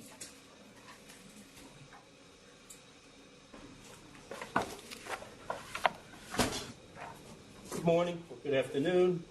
This is Francis Buscemi for the applicant. With me today is Mr. Kim, the principal of the applicant. This is a removal application. So let me stop you there. We reviewed this. Why is he moving? He's moving. He has 8 months left on a lease. The rents are going to be just too exorbitant to stay at the current location. So he's going from 3,000 square feet to 1,400 square feet. Right, we have no protest. He's moving 400 feet. I don't see any reason that this should not be granted or approved. Just make sure, is there anyone there in protest? No. Okay. It's not going to affect anybody, and it's actually going to be a smaller store, so it'll probably help everybody. So it's approved. Thank you. Approved. Okay. Next item, 1682, JH Wine and Liquor Corp. Again, Francis Buscemi for the applicant. With me today is Juan Hidalgo, the principal of the applicant. I believe we have opposition here. Do you want to hear from the opposition first? Yes, please.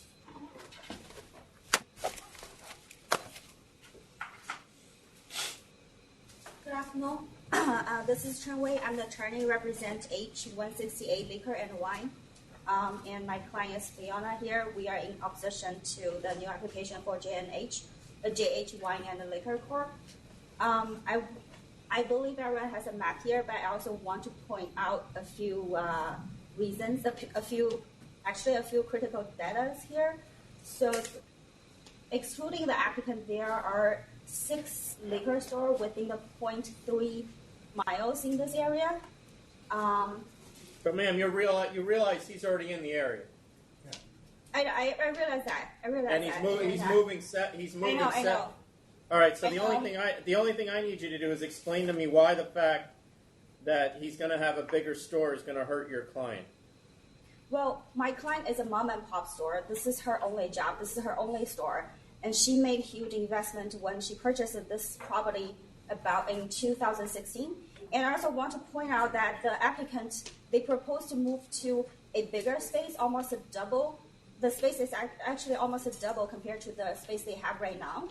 And I don't believe this serves the public's convenience at this point because there is a junior high school, like 4 blocks away actually.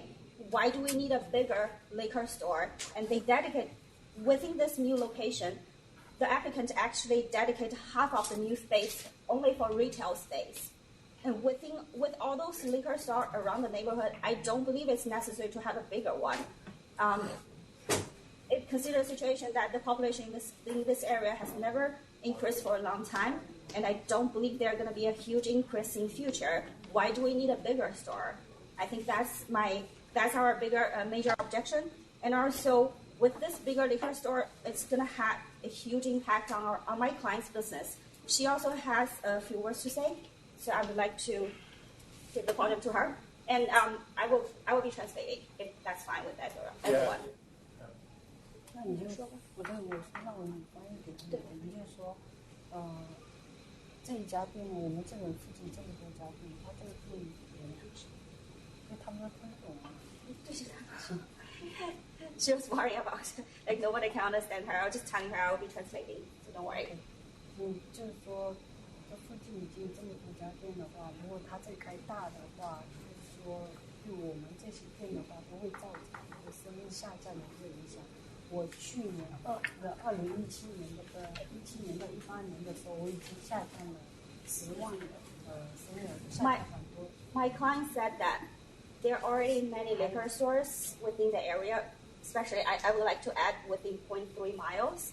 And with this bigger liquor store opening, it's gonna create huge impact to everyone's business.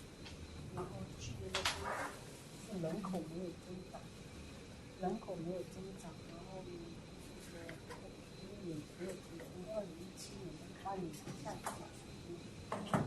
Her gross sale actually dropped by 100K from 2017 to 2018. There is no huge increase in terms of population, and the neighborhood is not highly dense. There's no need for a bigger store to open up. 还有就是我呢是单亲妈妈，我有2个小孩，都是靠这个店为主。然后我16年开的店，到现在还没有还清这个债。My client is a single mom. She has 2 kids too. She's the only supporter for her family. She has 2 kids, and this is her only store. And she took a huge loan in 2016 to buy out to buy this liquor store. And this is her livelihood. Okay, thank you. Thank you.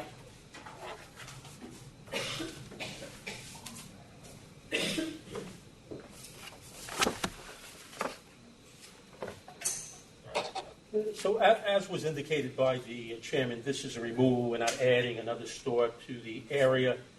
We're looking to open a store which would have 1,400 square feet of retail space, plus the storage.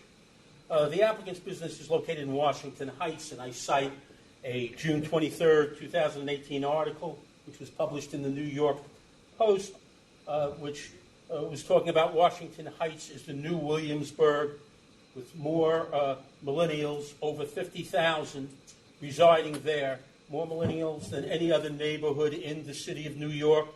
The total population of Washington Heights has grown to 286,000 people, which is more than Bushwick, Crown Heights, or Williamsburg. Within a 1/2 mile radius of the location, there are over 74,000 residents. Now, the reason for the removal is that the applicant's business has prospered and is doing well, and it's currently going at the average of $20,000 in sales a week. The applicant is already outgrowing its existing store, which only has 500 square feet of retail space. So when you have 5 people in the store at one time, shoppers, it becomes overcrowded at that point. The store cannot just hold the number of consumers that want to come in and do business and make purchases at the store. Now, the proposed location is going to allow customers to enjoy a much more upscale experience in a well-appointed open space with larger selections of both wine and spirits. Now, it'll be about 70% wine, displayed wine inventory, to 30% liquor. The 2 other liquor stores that are located on Broadway are both bulletproof stores. That's KBJ Spirits at 4189 Broadway and 185 Ashley Liquor at 4329 Broadway. As I said, both of these stores have bulletproof partitions and rely much more on spirits than on the wines that we would be. What was the other one that was bulletproof? You got the first one, KBJ? Yes. And that's one of the 4 closest. The other one is 185 Ashley Liquor Store, Inc. And that's located at 4329 Broadway. Now, Washington Heights is that should be. Oh, hold on a minute. So that should be one of the 4 closest, right?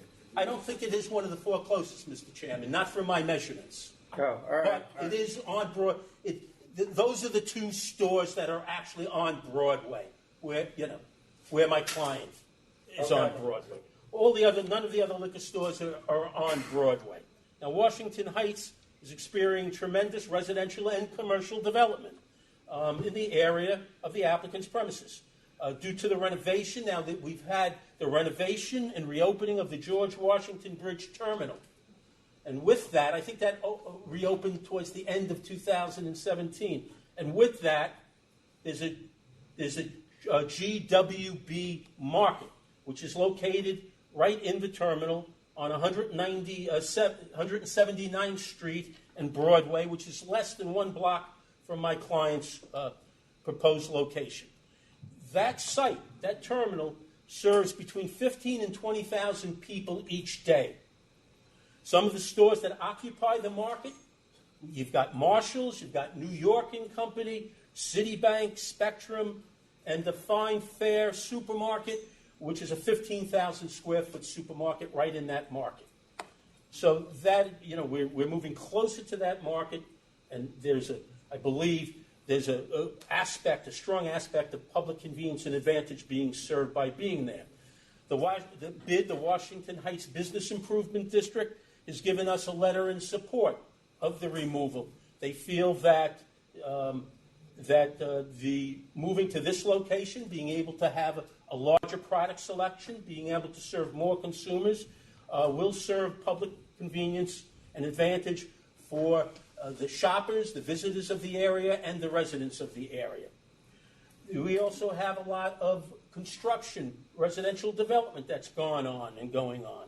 One block from the applicant at 4452 Broadway, you have a mixed-use site of almost 135,000 square feet, which is being developed with 129 apartment units.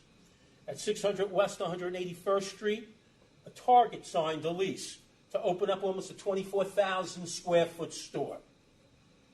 At 2420 Amsterdam Avenue, you have a 220,000 square foot project by the name of Radio Tower and Hotel. I think we're ready, Mr. Buscemi. Yeah. All right then, Commissioner Ford.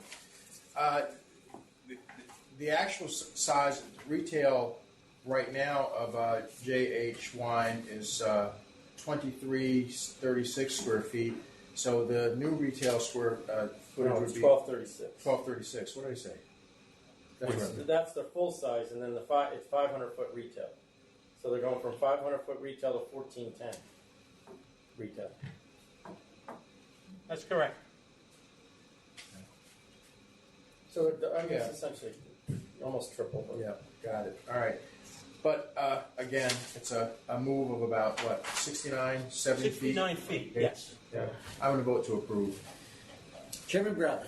I'm going to vote to approve as well. I realize they are almost tripling the size of the retail space, but the applicant has indicated the reason he's moving is because he's been so successful. And notably, the closest competitor is showing an enormous increase in sales over the last 3 years. And that store is only 300 feet away, or just over 300 feet away. Then the third closest is a Bulletproof store that is consistently doing over $1 million in sales, which is also about 300 or 400 feet away. So there's obviously a need for this, and certainly a larger store will provide greater selection to the public, so there's obvious convenience and advantage to that. Thank you. Thank you. Okay, the next item are items 1670, 71, and 72.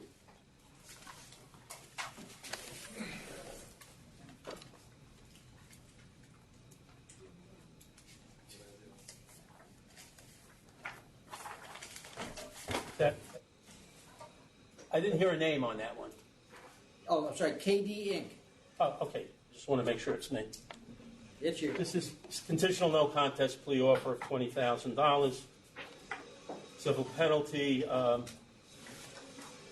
We went So let through. me let me ask you. There was pole dancing going on, correct? Yeah, the pole's been removed. We sat down with the prosecutor. That was not authorized, right? Correct.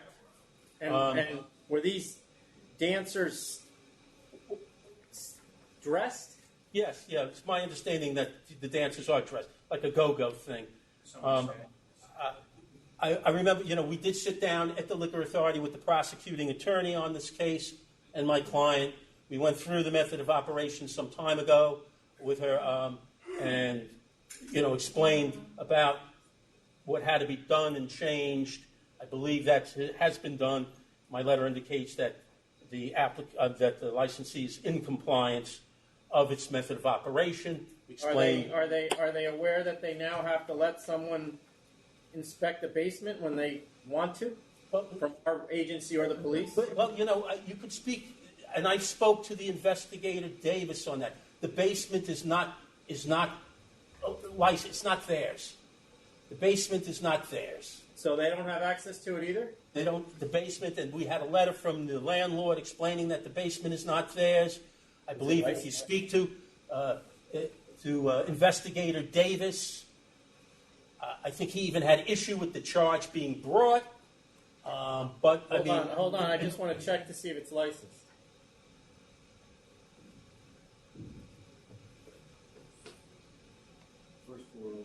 Okay. All right. I'll withdraw that charge. Withdraw count 11. I don't want to start parsing all the charges, but if it's not licensed, global. So so other people have access to it? No, the store next door does. Yeah. So withdraw charge 11 in the first proceeding. All right. So everything else has been corrected, counsel? Yes. Again, it was a little while ago, but we sat down with I sat down with the prosecuting attorney and my client, and we kind of went through everything. All right. Well, as to how it had to be done. I thought this was low. I'm going to stick with it. I thought it was really low, and I actually contemplated why we weren't taking the license, because on top of the pole dancing, we have 39 911 calls, 15 311 calls, and 45 directed patrols. I will give this guy the opportunity to correct all this, but this is it. And I appreciate that. Yeah, I'll take the 20,000. Commissioner Ford, 20,000 as well. I mean, there's a focal point for police attention as recent as May 22nd. So I don't know. It's not all that far behind them. It's not that long ago. No, and obviously that they're being held to the flame here, and if anything else goes wrong, I understand what will happen. Next item, 1697 Main Bronx Venture Corp. This is after hearing the charges were dismissed by the ALJ. All right, dismissed. 1697. All right, dismiss all the charges. Yeah, I would agree. Dismiss them all. Thank you. Have a good day. Next item, 1699A, POB 354 Inc.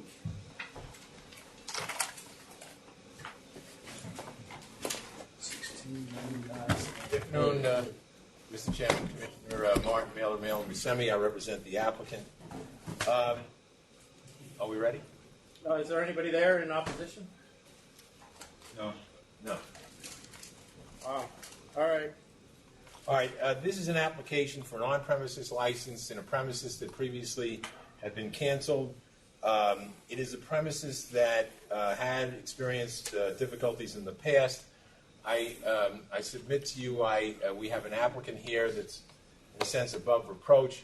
I saw the agenda sheet. In the agenda sheet, it says that this applicant has no previous experience in operating a licensed premises. That's absolutely correct, but that doesn't tell the story. This gentleman served his country honorably as a Marine. He served New York City very, very admirably as a police officer. When he finished those careers, he went on as a judge, and he has the utmost respect for the law and understands that there's to be no violations going on within this premises if the Liquor Authority were to approve. In addition to the applicant, I have someone he has hired that has more than the requisite experience to operate a nightclub. In addition to the PQs that were submitted to both gentlemen, I submitted separate bios on both of these gentlemen. We understand, and we walked into the community board meeting knowing that there was going to, in fact, I was told by the district officer of the community board, why are you even here? We're not going to approve anything in that place anymore. I submit that's completely improper. The past history cannot be attributed to a future applicant that had nothing to do with anything that took place prior to that. I also understand, based on the agenda sheet, that there is opposition from an assembly person, a senator, and a local district leader.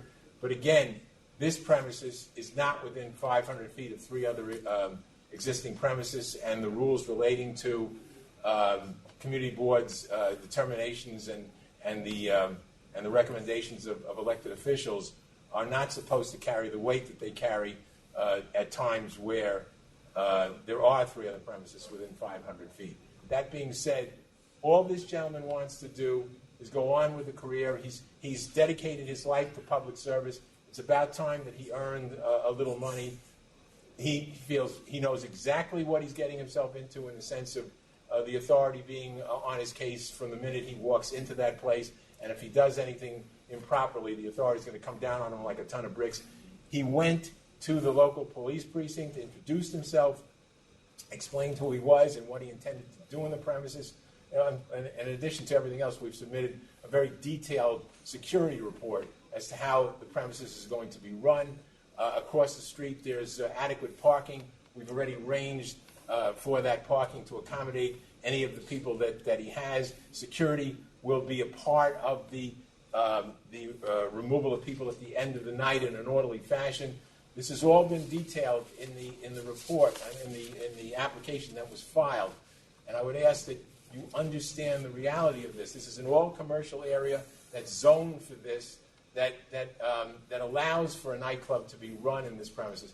And one final thought. The Department of Buildings indicates the premises is not zoned for legal adult use. No, but that's, thank you, Mr. Commissioner. I was just about to get to that. I didn't know, this thing has been pending for a long time, and I didn't know that was an issue that was before the members of at least the License Bureau. And I wrote a detailed email to Adam explaining to him that this is not an adult establishment. The women inside the club that will be dancing professionally will not be dancing with their tops off. I have had litigation that is going over 18 to 19 years involving what is adult and what is not adult in the city of New York. And according to the AZR, the Adult Zoning Resolution, this is not an adult establishment. We told that to the community board. They will not be taking their tops off. There will be no pole dancing. We've even stipulated to that with the community board that this activity will not occur. Yet there seems to be some kind of confusion as to what an adult establishment is. This is not an adult establishment. This has nothing to do. I'm sorry, we interpreted that off of 3B on the proposed method of operation, the way that the question was worded doesn't necessarily, I guess, address what Mr. Mayor's client is trying to do, and we interpreted it as including, but not limited to, topless dancing, which we interpreted as adult entertainment. Adam, we had that discussion, as I pointed out in question number 4. Absolutely. I'm letting the members of the authority know the discussion that we had and the basis behind what we were thinking. If I may say one other thing, the reason we checked off 3B, it includes the term, quote unquote, exotic dancing. I defy anyone in this room or in your room to define exotic dancing. It's not defined in the Alcoholic Beverage Control Law. It is not defined in the Adult Zoning Resolution. It's just something that was tacked on to the application. It is a very confusing question. And in order to be on the right side of it, I didn't want the community board or this body to say that we didn't answer the question correctly. We checked off exotic dancing, but no pole dancing, no topless dancing. How did Mr. Marks find this place? There was I'm asking him. Oh, I'm sorry. Yeah. I was looking to make an investment with my. Well, this is more than an investment. You know, this is a huge obligation. That's correct, sir. And I've faced obligations in my past life. I started drug courts in Nassau County. I was supervising judge in village courts. I read all that, and I get that you have an exemplary record. I'm not questioning that. I'm just questioning your lack of experience in this type of business and the interest. Where did it come from? The interest in why you want to do it. At this age. I was looking to make an investment in something that I thought would be viable. In my asking around, I thought this was it. I found out about this place, and I asked questions. Can it work? Will it work? I just want to give it a try. And who'd you find out about it from? A broker, 114th Police Precinct, when I went to visit them. Well, I mean, you don't live near here, is what I'm saying. So how did you find out about this place? A broker, and I grew What's up in what's the name of the What's the name of the broker? Well, I have that. I think it's the Woodside Brokerage. I'm sorry. I have that in my papers. I didn't bring that with me. The broker is out of it. He just introduced us to the. I get that, but this to me is, this is someone who has no history in the hospitality business, who has what appears to be a very long career in public service. I get he's retired, but suddenly he's going to get into the hospitality business? Well, and he's not getting in a little way. He's getting in a big way. Mr. Chairman, I knew that question was going to be asked. That's what. I'm sorry, Commissioner Ford, what did you say? I said at a location that we previously canceled. I understand that, but because I explained this, he came to me as part of this. I didn't know him prior to this. I know that. But I'm saying, I said, listen, with the background that you have, you're going to need a very experienced operator, and we have somebody of an impeccable record. This is a person that has managed a number of nightclubs, has never experienced any problems in the nightclubs that he's managed. We don't have any of his background. What are the nightclubs? We don't have a personal questionnaire from him. Yes, you do, and not only do you have a personal questionnaire on him, what? You also Hold on. Your name, sir? Yeah, John Paul Pezzo. So we do have a PQ. I don't have it. Came in 8-9. Well, not only came in 8-9. No. So when did you get hired? He did no wait. This application, when it was filed in February, had Mr. Pezzo on it. Mr. Pezzo went to the community board. Not only do we have well, then why did we not get the personal questionnaire till 8-9? You'll have to ask the License Bureau that because it was given to you on February 6th. Not only was that given to you, there was a cover letter given to you explaining who Mr. Pezzo was. Okay, all right, he's pulling it up. Calm down. Well, I mean, where did he work? You want the? No, I'm not asking you. I'm asking Adam. He's going to pull it up for me. Shemansky, NYC, Direct Marketing, Nightclub. Space Ibiza, Director of Operations, Nightclub. Where's that? Hotel. Are they all Space in New York? Ibiza, yep. Look that up for me. 54 North 11th Street, Shemansky. 637 West 50th Street, Space Ibiza. 808 Queens Plaza South, Rabble Hotel Marketing. 8-9 was the day was scanned in. Right? I don't know why I was scanned in on 8-9 because it was there on. No, that's Mr. We'll look, Malin, and I'll look into that, but that's what we have as far as it being documented. It was. We're going to take a 2-minute break because this.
All right, after a brief conference with council, we're back on the record with item 1699A. Could I add one other comment about the question you asked about my, quote, sudden interest in this type of business? Yeah, It really sure. was not a sudden interest. It's something that I couldn't do anything about. I was always interested in the entertainment business, but I couldn't do anything about it. With the positions I had in the past, there would be a conflict as a judge, as a police officer, and when I was working with Nassau County for the past 8 years after December 31st of 2017, a few months after that, I started to, again, pique my interest to try to find something. So it was not something that just popped into my head. It was something I couldn't do in the past because of my service as a police officer, as a judge, and as a employee of Nassau County in the position I held. Understood. What are the hours? The hours are from 10 p.m. to 4 a.m. But if I may, the community board Wait a second. You said 10, what time? 10 to 4. 10 p.m. to 4 a.m. Yes. The community 6 hours, board. 6 hours a day. Well, we're not exactly sure how many days a week. I mean, the emphasis would be in the beginning from Thursday through the weekend, and if it warranted additional days, we'd certainly do them. But we have it down for 7 days a week. But until it opens, we don't know what days of the week will actually generate enough business to stay open. And what I was also going to say, because I submitted this along with everything else, there was a stipulation given to us by CB1, by the community board in Queens. They were okay with most of what we were asking for. The only thing they had a tremendous problem with was this quote-unquote exotic dancing part of what we were doing. I mean, granted, they also... I mean, and I'm not telling you that you're not being honest about that, but the letter that we have does not indicate that. No, okay, but I was also going to say... So it's not really relevant to me. What I got is a letter from them, and that letter specifically lays out why they don't want this. That's what I'm going with. And it has to do with the previous history of the premises. It goes with that. I mean, that's part of it, yes, but not only that. We went back there twice to that community board. They wanted a more detailed explanation of how we were going to run the place. The second time we came back with the manager, and we came back with a very detailed security plan. And they still said, thanks, but no thanks. Nothing's going in here. Okay. Anything else? For the moment, I mean, you now have the manager's history and. Yes. All right. As I said, that was filed along with the application back. I filed it in January. It didn't make it to the authority until sometime in February. But my cover letter and the bios and everything else were part of that application. Okay. You ready to vote then? Yeah. Yes. Commissioner Ford. Based on the strong opposition from the community board, Senator Gianaris, Assemblyman Nolan, Council Leader Van Bramer, I'm going to have to vote to deny. Chairman Bradley. I'm going to vote to deny as well. I not only have they strongly recommended that we not approve this based on the establishment's negative impact on the quality of life in the past, and when they say that, they mean the size of this establishment. Its capacity is 450 people. It puts an enormous amount of pressure on the police department, as the community board indicated to us, and as well as the elected officials. We have an applicant that has zero experience and looks like he's jumping into a establishment going 100 miles an hour, because this is about as big as they get. And the past history at this place indicates to me that there was, at a minimum, extreme disorder caused by the establishment, notably by its size, and became a focal point for police attention as a result of that. So based on the community board as well as the elected officials' requests as well as the inexperience or no experience of the applicant, I'm going to vote to deny as well. Thank you. And we will Thank get you. that we'll get that decision done quickly. Thank you. I just don't want The next item, 1660, Rose Fall Catering Hall, Inc. This is a CNC. I mean, I've already written my request, but I would like to just add one thing. This licensee was negotiating with workers' comp and did finally settle on a number that she's paying. The $2,500 is somewhat of a burden to her. I would ask if at all possible, could it be lowered? But I understand what we wrote. Well, she went out workers' comp for a year. I understand, but it's a lot more complicated than that. She had been working with them for a year about getting this straightened out. 2,000. I'll go with I was thinking 2,000. All right. Thank you very much. Next item, 1594, which is 3419 Entertainment Corp. 1594. Someone called that in. It's a default. You said 1594. Somebody signed in for it. Yes. Good afternoon, Brian Solomon for the licensee. I have the licensee Hernan Rejas with us. This was a default. This was an inadvertent default. Mr. Rejas uses, in addition to my services, he also uses the services of another attorney, Stacy Weiss.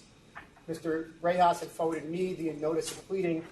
I had responded to him that because Ms. Weiss was dealing with the authority on some other matters, and this might be more appropriate for her, for him to deal with her on this matter. Apparently, either he failed to, so an answer was never filed. She's probably moving back to the north. In this matter, so I was requesting that this matter be restored for a hearing. No, that's not going to happen. This was delivered. Everything was done properly. I mean, the fact that your client didn't pay attention to it or a mistake was made on his end, I'm not. Based on the history here, there's nowhere for this to go anyway. Well, again, we also had I did contact the attorney initially to discuss a possible CNC, and her response to me, which is why again I advised him to speak to his other attorney, was they were not going to make a CNC monetary offer at that time.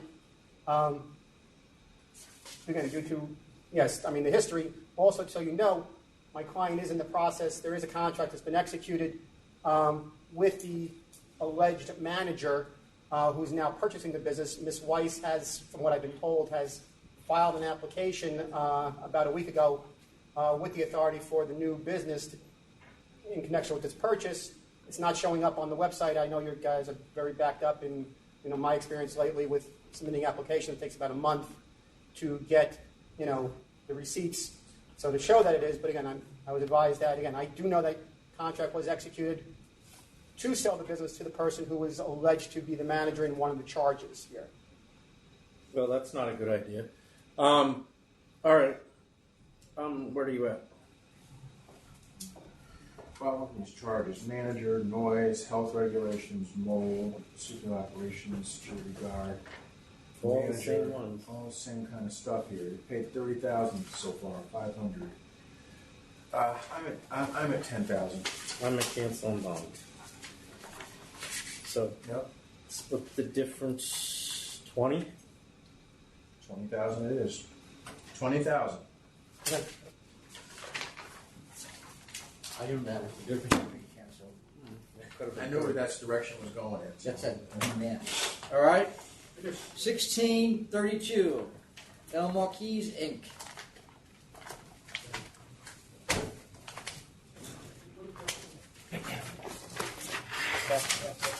For the licensee, William Joseph with Marconi and Associates. This is a CNC for $1,500. $22,500 in 3 years already. It's kind of like going in not the best direction. You know what I mean? What is this place? This is a bad area that causes a great deal of problems for us. What is this place? Is this supposed to be a restaurant or a tavern? It's a restaurant. Did they have what was the disorderly premise, the last charge? Was the failure to conform, was that a DJ? Let me take a look. Charging them all. Adverse issue number 5. looking at? Yeah.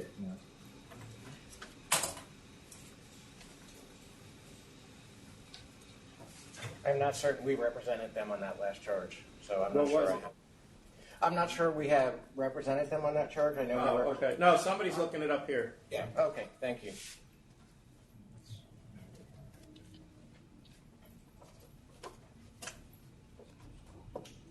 It's 11/10/18. Yeah, I get. There's so many cases here. It's just that went to a hearing. So let's see.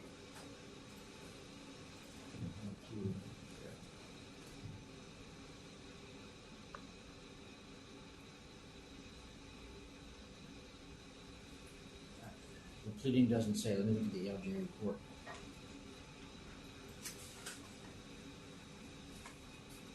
I mean, it must be a DJ. Where'd the noise come from? In this matter or in the prior? Well, I mean, in this matter, they're 82 decibels from 15 feet away. That means that there's probably a DJ there, which they're not allowed to have. That's what I'm looking up.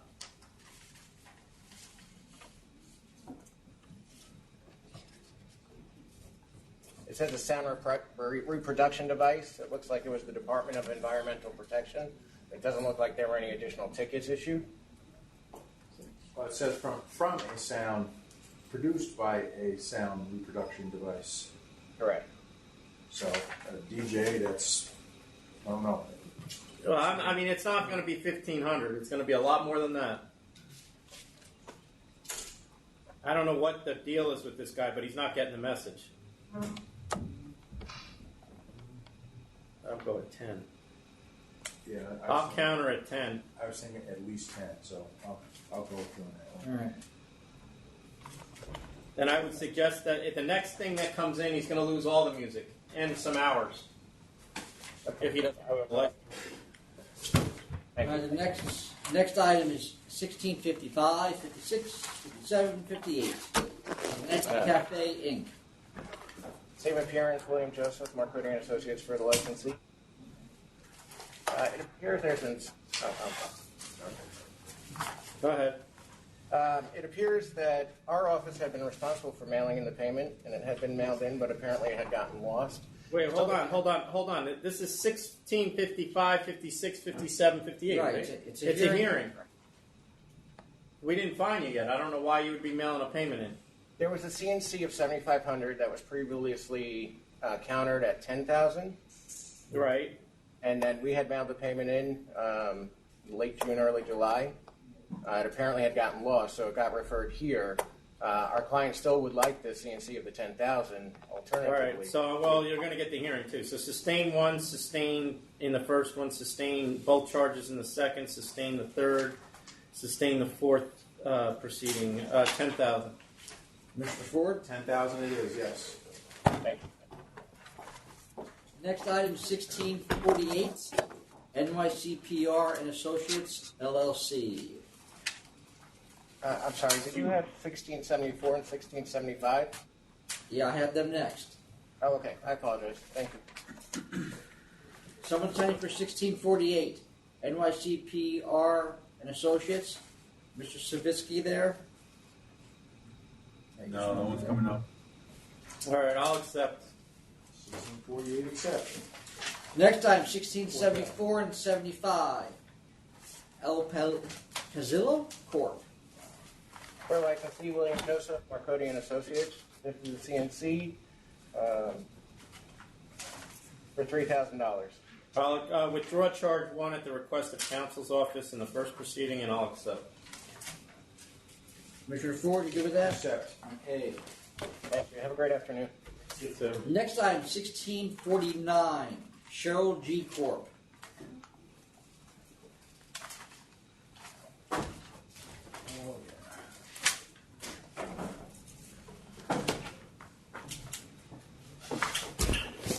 Good afternoon, everyone. Rosa Lewis, representative for the Sheriff.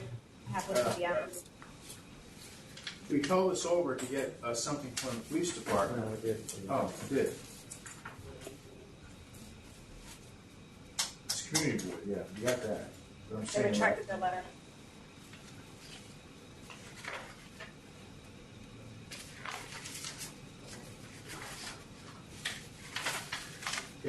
catch that too. I'm just saying, it was officially held over to get something from the police department. No, I think it was From the city. yeah. I mean, in me, I would have took the community board or the police department, but.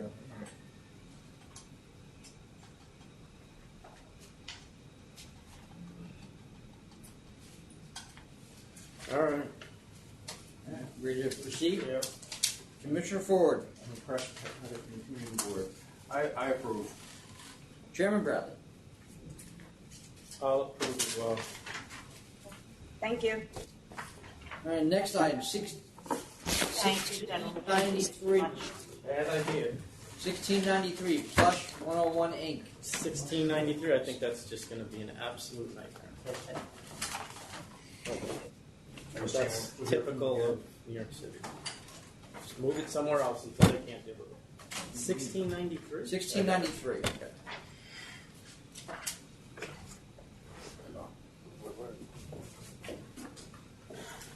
You put your name on the record, please. My name is Mario Schwed. Appearing here for Carlos Severino, the applicant.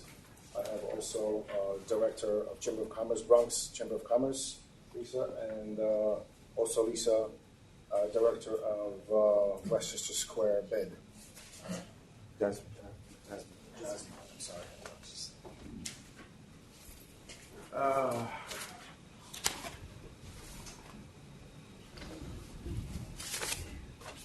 How are you with all the community board stipulations here? We actually have.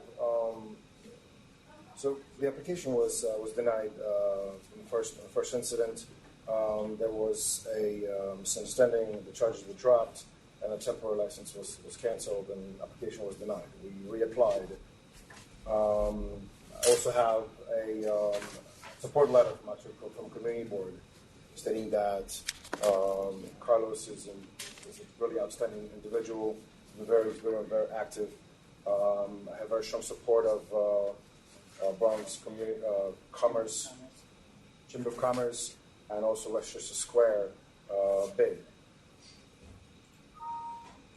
I think that Commissioner Ford was asking if the applicant's okay with the stipulations from the community board.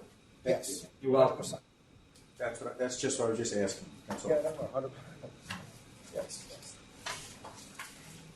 What did you get arrested for? What did you get arrested for in September? There was a misunderstanding. From what I understand, Carlos, on his way back home, fell asleep in his car, and there was someone touched the car, and there was a verbal argument where. Can I just hear? I'm asking a pretty straight question. What did he get arrested for? What's the charge? I have. It's been dismissed. What was the charge? Disorderly conduct. Okay, disorderly conduct. Criminal possession of a controlled substance. What was the substance? It wasn't a substance. It was insulin needles. It was what? Insulin needles. My mother's insulin needles. They gave us the wrong one, and I had to go back to the actual clinic to return it. Okay.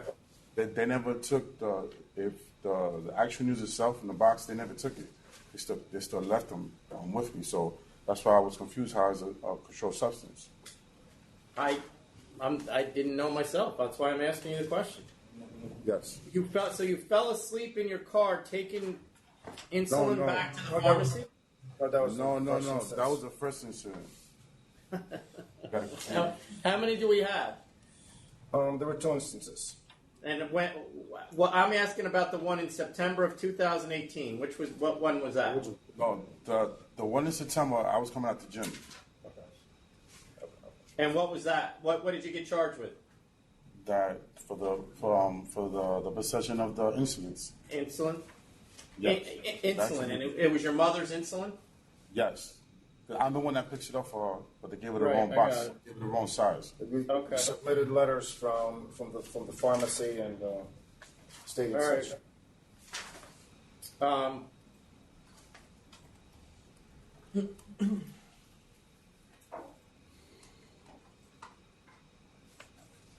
We have two different method of operations here, one indicates you're going to have dancing, the other one doesn't. What is it? Which is it? There'll be no dancing.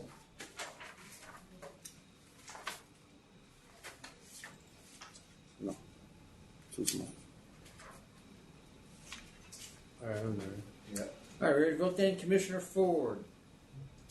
I'll vote to approve with the, under the act, it says no dancing. And the community board stipulations? And the community board stipulations as well, yes. Chairman Bradley. I'll vote to approve as well under the community board stipulations, and I'm going to make it clear here. The stipulation you signed on for said no loud music to be heard outside after 10 p.m. If that is not adhered to, you're going to get somebody complaining, and then we're going to be out there, and that can get you in a ton of trouble with us. Correct. Understood. No, also no use of promoters.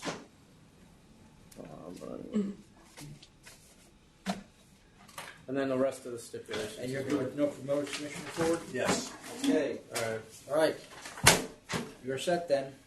Thank you. Thank you. Next item, 1669, Santa Ana Deli and Grocery Court.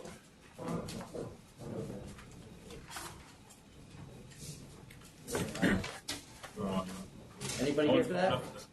No. Okay. I'll accept. 3,500 accept. Okay, let's try 1698, D&C Restaurant Bar and Grill Court.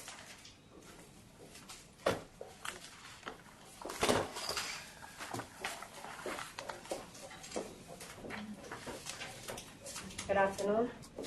I'm here to represent, my name is Micauri Abreu, I'm here to represent Carlos Duarte.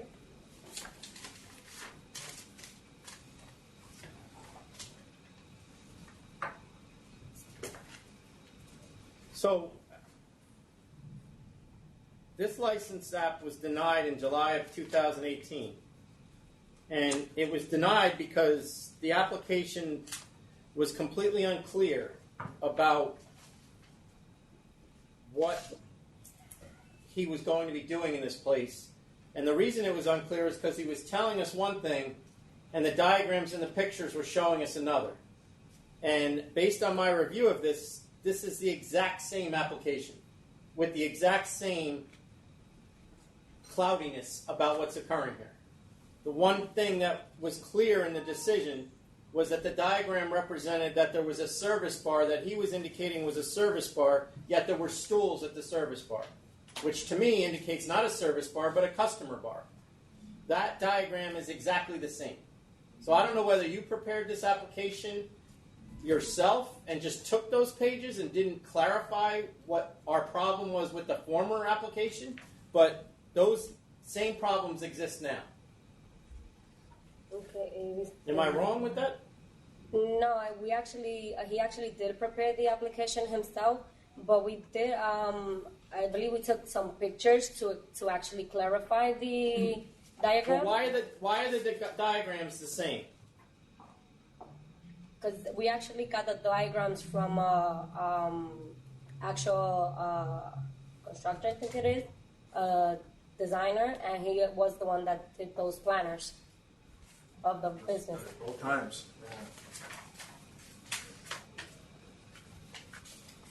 And the pictures aren't clarifying anything. The only thing that they clarify is that the large industrial speakers were taken down, but the brackets are still there. It appears to me.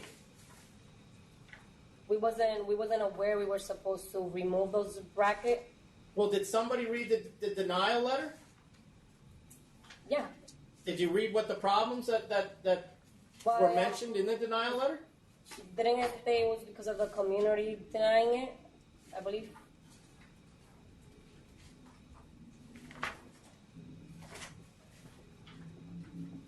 I mean, they talked about a stage. Yeah, that was like from the previous owner, and they had like a stage for the DJ, but that's no longer there. There's like a... I mean, have you really read the denial letter? I mean, I'm going to read it to you. During a review of the instant application, it became apparent that the diagram did not depict what the examiner was seeing in the photographs. Common practice is for the examiner to review the prior licensee's diagrams, to see if they could get a better understanding of the premises layout. The last license application for this location was reviewed and found that indeed it was the same diagram, that both applications were filed by the same attorney. Yet nothing's changed on this one. Well, on the reason why we had the same preparer was because we were new to the situation and we didn't have any other guidance. So Did Ms. Tavares do this application too? No, she didn't. We did it ourselves. But you just took her application, which was all problems. I mean, I feel it's unfortunate, but I can't vote on this the way it is.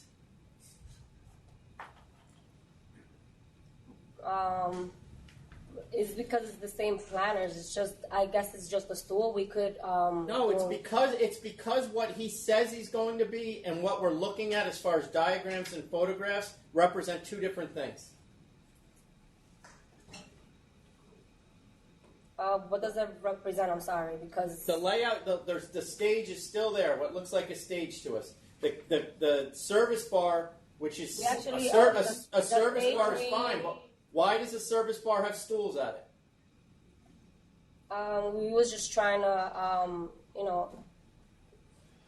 we didn't have bought the regular chairs that go there as high. There shouldn't be stools at it. It's a service bar. Because some people like eating at the counter instead of a regular food table. That's the point. You can't. It's a service bar. A service bar means it's for the servers to serve alcohol to the customers who are at tables. It's not to be used as a bar. Like we could remove it. Yeah. That's the point I'm trying to make. All of that should have been done before you applied. So I'm going to vote to deny. You don't have to be sorry. I'm sorry that this is now going to be the third time. We've been, Ma'am, you need to go back and make sure that when you file another application, that what's in the diagrams matches up with what he says he's going to do. That's the problem here. And you can draw the diagrams by hand. You don't need to get architectural diagrams. And you have the support of the community board, so you just got to get your application in order. So I vote to deny as well. Can we do like a hearing? So give us some time, for the next board meeting. No, we denied it. You have to refile a brand new application, as the chairman alluded to, that indicates what exactly you're trying to do. The application that we have currently doesn't match up with what you're intending to do, so we can't process the application as is. And I'll tell you why. What's going to happen in that instance is what we have on file, if we were to grant this, is that you're going to have a stage and you're going to have a service bar, and at some point somebody at some point is going to go and inspect, and they're going to say what you have in your restaurant does not jive with what we have in our file, and it's going to cost him a lot of money. So the best thing to do is file a new application, clarify everything, and if you're going to be a restaurant, then get rid of the stage. If you're going to have a service bar, get rid of the stools. Take the brackets down that indicate that you're going to have a DJ. But you have to file it again, and it has to be clear. So we is this like starting from fresh, going back to the community and everything else, or Yes. All right, thank you. Next item, 1692, Ludo Inc. And that was it. For the licensee, Kenneth Belkin, 225 Broadway, Suite 715, New York, New York. Good afternoon, Mr. Chairman, Commissioner Ford, and members of the board.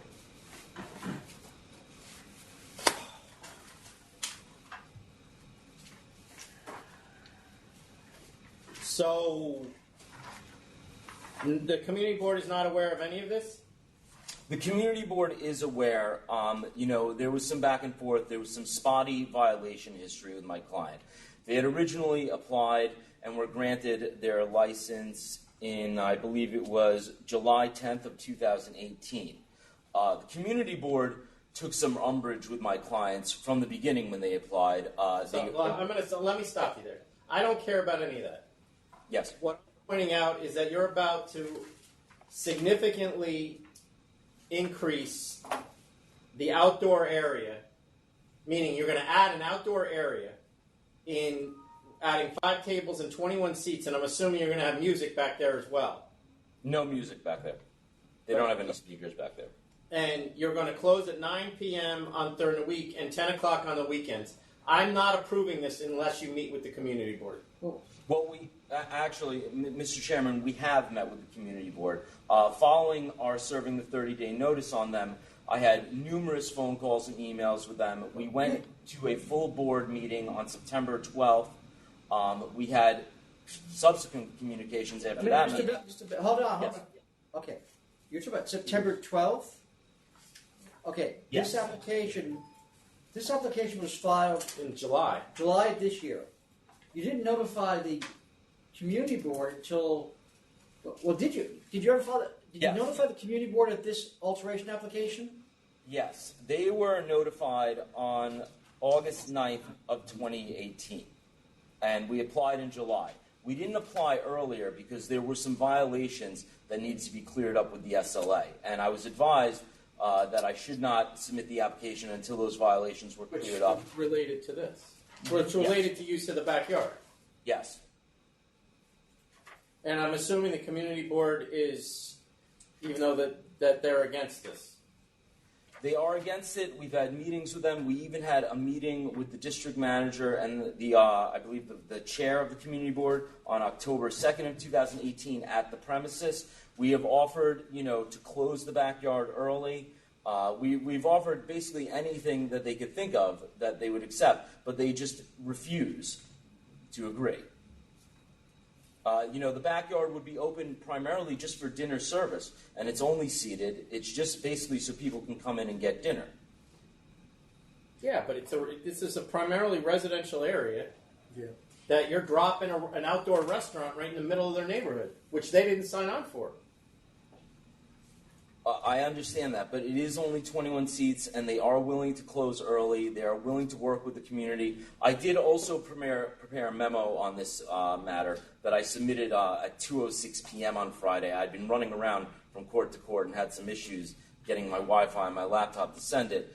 If you want, we could put it over so I can resubmit that memo, as I know it's not being presented to the board, but they did collect over 200 signatures from neighbors in support of their outdoor space licensing. And that's probably the 200 people that got to use it when it was illegal. Well, they were only operating it illegally for a very short period of time. The community board was not really very welcoming to this applicant from the very beginning. They voiced opposition before they were even licensed, and we went in and met with them. We agreed to close early. I believe it was 4 nights a week. This community board really has had it out for my applicants. In fact, the violations, the investigation that resulted in the violations, they had written a letter to the SLA making all sorts of allegations, and I even spoke to the inspector who did issue the violations, Inspector Davis, and he told me that this place is a very quiet establishment. Other than the few things he dinged them for, he didn't see much of an issue with them at all. And they did settle those matters with a conditional no-contest plea and paid $6,000 in fines. They were also punished by their landlord, who brought an eviction proceeding based on the violation, which we had to fight off and settle with them eventually. And, other than those violations, these operators have they have an unblemished record with the SLA. And 2 out of the 3 are licensed at 2 premises. I believe the third principal is licensed at 3 premises.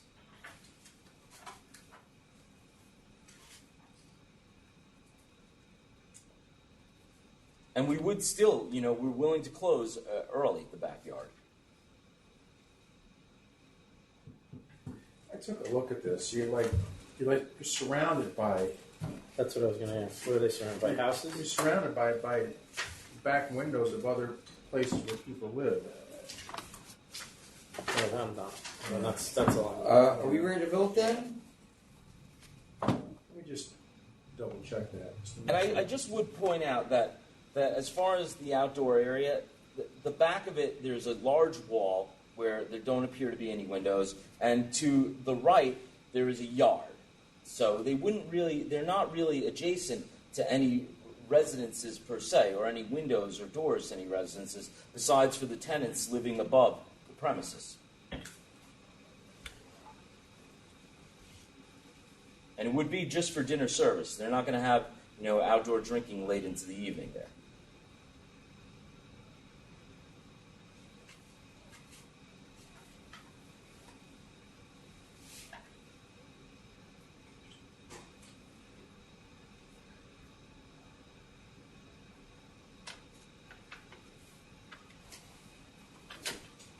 So what?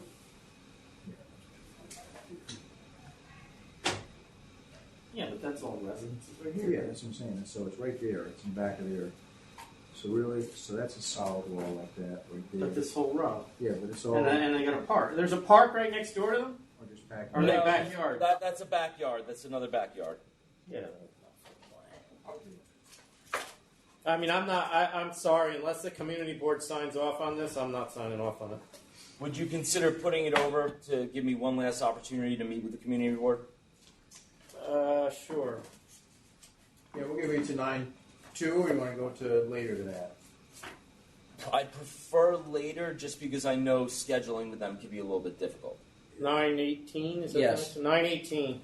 But I mean, there's just to be clear, I recognize that they're adjacent to a backyard, but that means they're also adjacent to a residence, multiple apartments. It looks like, and that whole row is multiple apartments, and nobody signed on for an open air dining establishment in the backyard.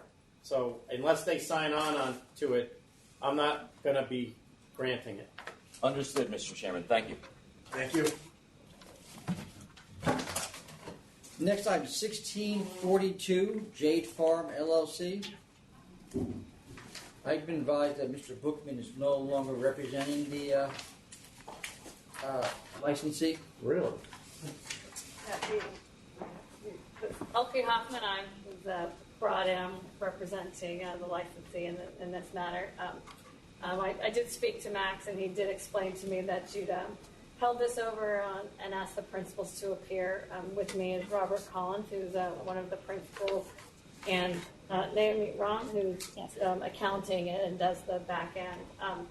When I spoke to Max, what he explained to me was that this particular set of charges, the reason he submitted this as a no contest was apparently the investigator had gone back out, but had gone back out before they submitted the CNC for the first matter. And so essentially these charges relate to the same behavior that had been settled in the first CNC, but in the process of Max's submitting What's those. the first CNC? I see. Yeah, the last set of charges. And so, yeah, so.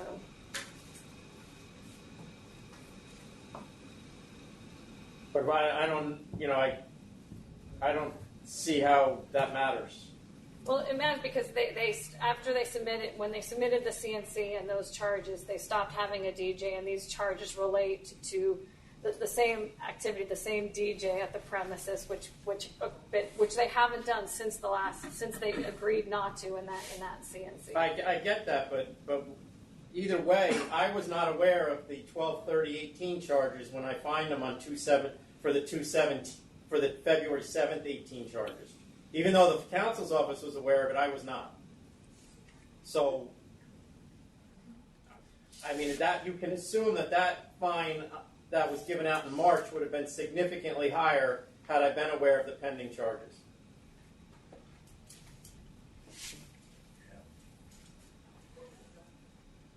I mean, it appears that to me, it appears they just, when did they get notice of the December charges? I'm not sure exactly when. It was in maybe I mean, after that, in January, at some point in February. January, February. The pleading for these charges is March of 2019. But it was, I guess, right, based on the visit on 2/17, right? Yes. Can you, yeah. So I'm a little, when I spoke to Max, my understanding was, again, that the CNC was submitted, and they've since not, they haven't had DJs. they're not going to have DJs. If they agree not to have DJs, they'll go back to the community board and seek the right to, but that be. Well, I wouldn't bother doing that. Because I don't see the point that I would ever give them, at least not in the next year or so. Given that they had a DJ on January 17th of 2017, they were fined on July of 2018. Is the licensee representing that they have not used a DJ since December of 2018? No, since February. No, since February. That's your representation on the record? Yes. February of this year. Last year. No, all right. No, this year. So there's been no DJ there since then. So background music. We're playing off Pandora, and an iPod or like off the phone. No, I'm just you're saying there's been no DJ at your location since February. Yeah, we stopped using them for that event, for the brunch event. What are the pending charges? There's no pending charges.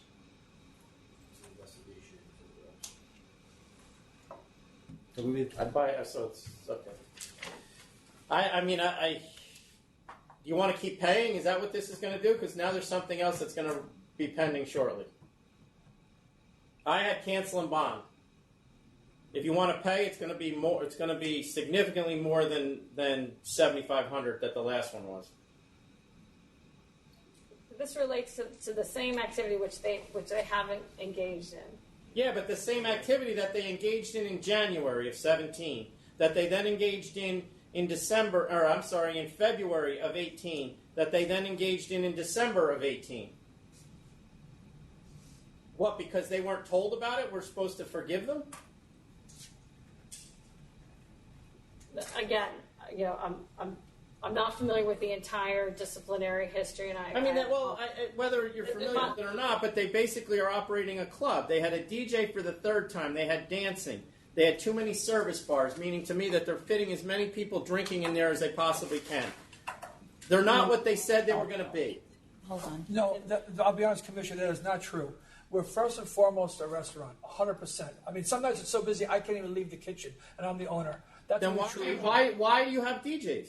Can I just give you a few moments ago about the reason we did start a brunch party from like 4 to 8 p.m. on Sundays that had a kid plugged in. We would sing he had a kid plugged in with a laptop doing the music, not me off Pandora.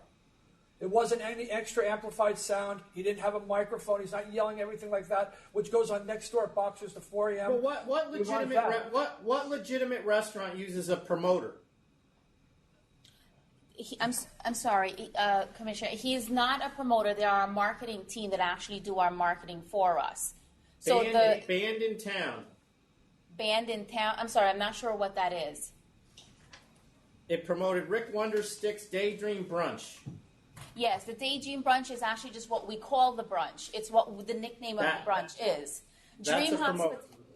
No, it's the tagline for the brunch itself. So the brunch itself is called Daydream Brunch. But the promotion company itself, meaning is the marketing company itself is Dream Hospitality, which they run all our marketing. They do our social media, they do our email blasts, things like that. They're not a promotion company. They are marketing for us. Well, and you had ticketed events? No, we do not have ticketed events. No. But that's not a restaurant. No, we are a restaurant. They're turning 3 o'clock to 8 p.m. is not brunch. In New York City, in New York City, that is brunch. 3 p.m. in the afternoon. 8 p.m. is brunch in New York City. I lived there for 15 years. That's guys dinner. now go later. I never made it past that. It ever was. I mean, like I said, you basically have just keep doing the same thing about whatever you want. It's going to stop. So if you want to keep paying, you can keep paying. But as you just heard, there's something else coming down the pike shortly. I don't know what it is once again, but it's in the computer. And so you're going to either go to hearing or keep paying. Can I have a moment with counsel, please?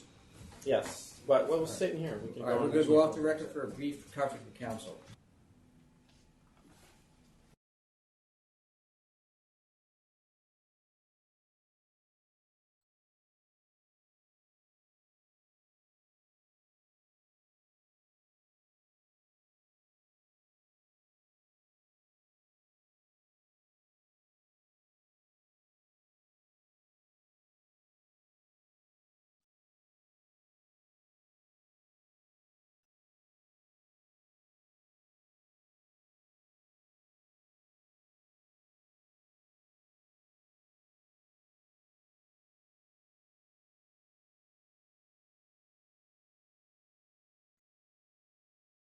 All right, we are back on the record on item 1642 after a brief conference with council. All right. So, I mean, here's the deal. If you want a dollar fine, we'll give you a dollar fine. But if the next thing ends up being a DJ, it's over. Can I ask you a question, Commissioner? Yeah. Can I just give you a few seconds to give you the backstory? Do you realize when I first was looking for a spot, and obviously I looked probably through 60 spots, I went to this spot which was the former location of the Limelight nightclub, which operated for 21 years, right? After that, it was Avalon nightclub for another 4, so it was a licensed, full-blown nightclub for 25 years. I took the back. When I went and signed this, I took the back, like, third VIP part of it. Wanted to make it a great Asian restaurant. There's some great rooms. Originally, the idea is like, hey, I could host a few private events in these rooms. I could have a wedding, a bar mitzvah. It's a big, beautiful place that is a restaurant wholly. I went through the whole procedure, started on my construction, $1 million worth of construction, design, yada, yada. I got to the community board hearing, and they massacred me.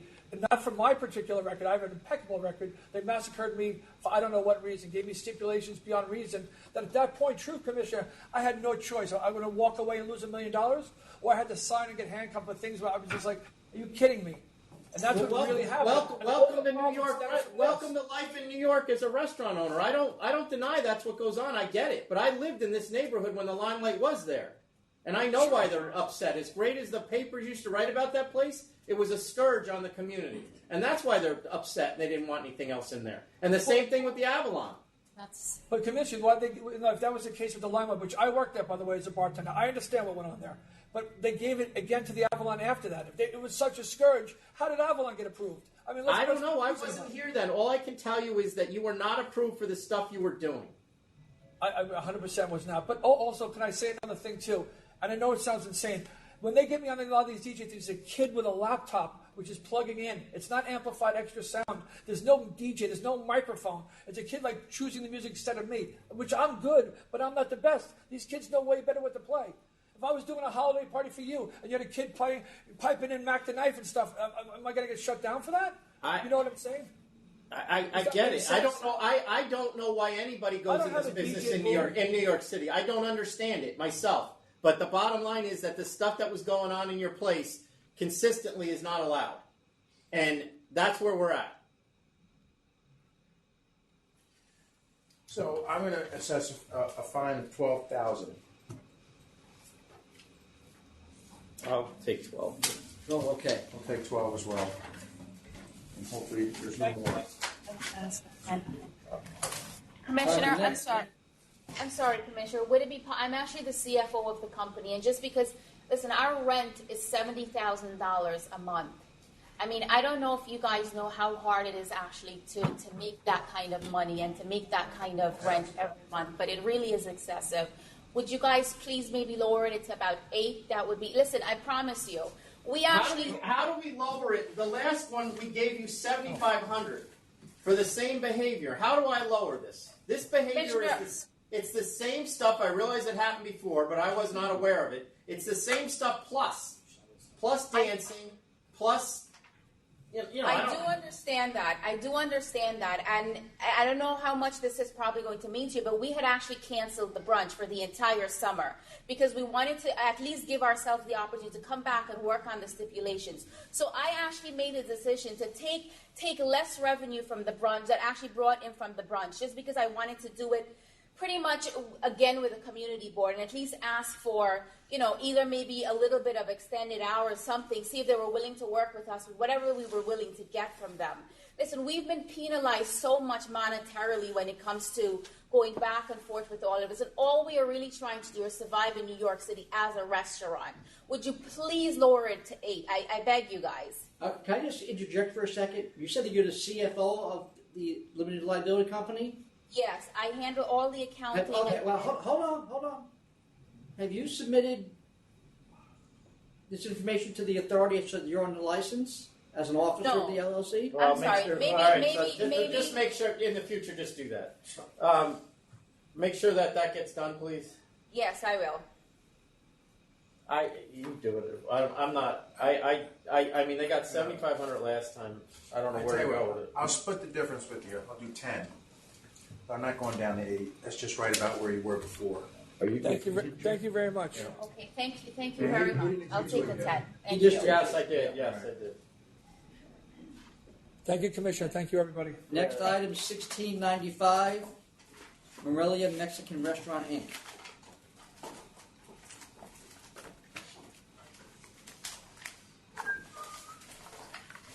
And that's why Max got rid of it. Good afternoon, Chair. Good afternoon, Miguel Acosta, for the applicant. Applicant.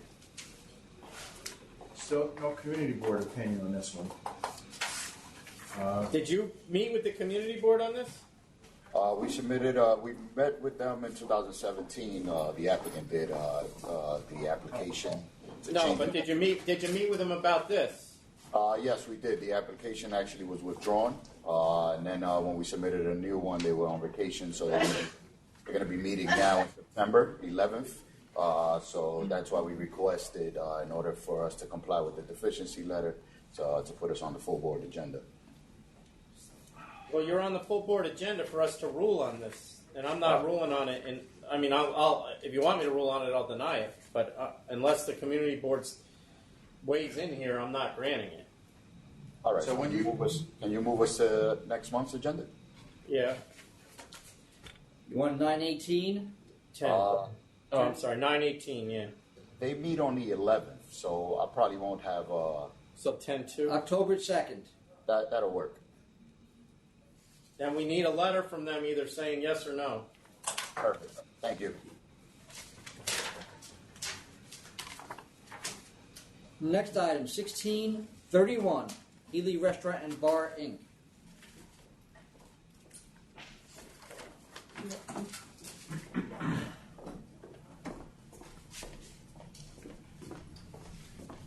Terrence Flynn Jr. on behalf of the licensee. This is an offer of compromise to resolve the charges. So they got food? They have food. And we have books and records on site now? They do. And the casino shut down? The games were removed from the back. All right. They weren't in the license. Next item, 1643, Public House NYC, LLC.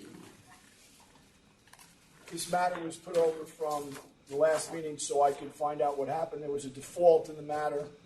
I requested at last meeting for you to vacate the default. You didn't want to do that. So what I did was I spoke to counsel's office. The charges here are the two warning signs weren't posted.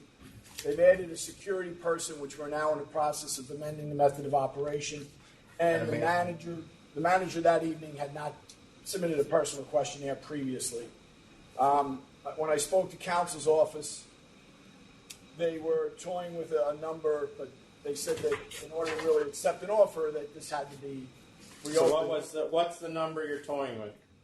They were toying with $3,500, which I thought, in light of these particular violations, was a little high since they've had it is, and you got a 10-year history, or 7-year lack of history. I'll go 2,500. If you'll take 2,500. You don't have Commissioner to. Ford? 2,500 is fine. All right. Thank you very much. Have a great Labor Day weekend. Thank you. The next item, 1596, 5 Spring Street Court. Is it hot in here or is it me? That's you. It's that tan of yours. Yeah. It's kind of glowing. Oh, Mr. Palillo is here. Good afternoon. How are you? Just when you thought. There you go. Just when you thought. Sustain 1, dismiss 2, sustain 3, dismiss 4, sustain 5. Did you have the opportunity to read my letter of controversy? Yeah, the manager was dismissed in court. Number 5. No, the controversy goes to the standard the ALJ applied. No. The ALJ substituted the law. No. The police officer wrote the violation under one section. The ALJ substituted with the administrative code section, which is inappropriate, I believe. The New York City Administrative Code refers to the general business law. Some of those were written under the general business law. So you're finding an adequate notice of the charge. And on top of that, there was no police officer to cross-examine or to ask any questions of. Well, that doesn't matter. Well, it does matter because it's almost though the ALJ is is reissuing summonses for the police officer when she changes the law that summons is written under.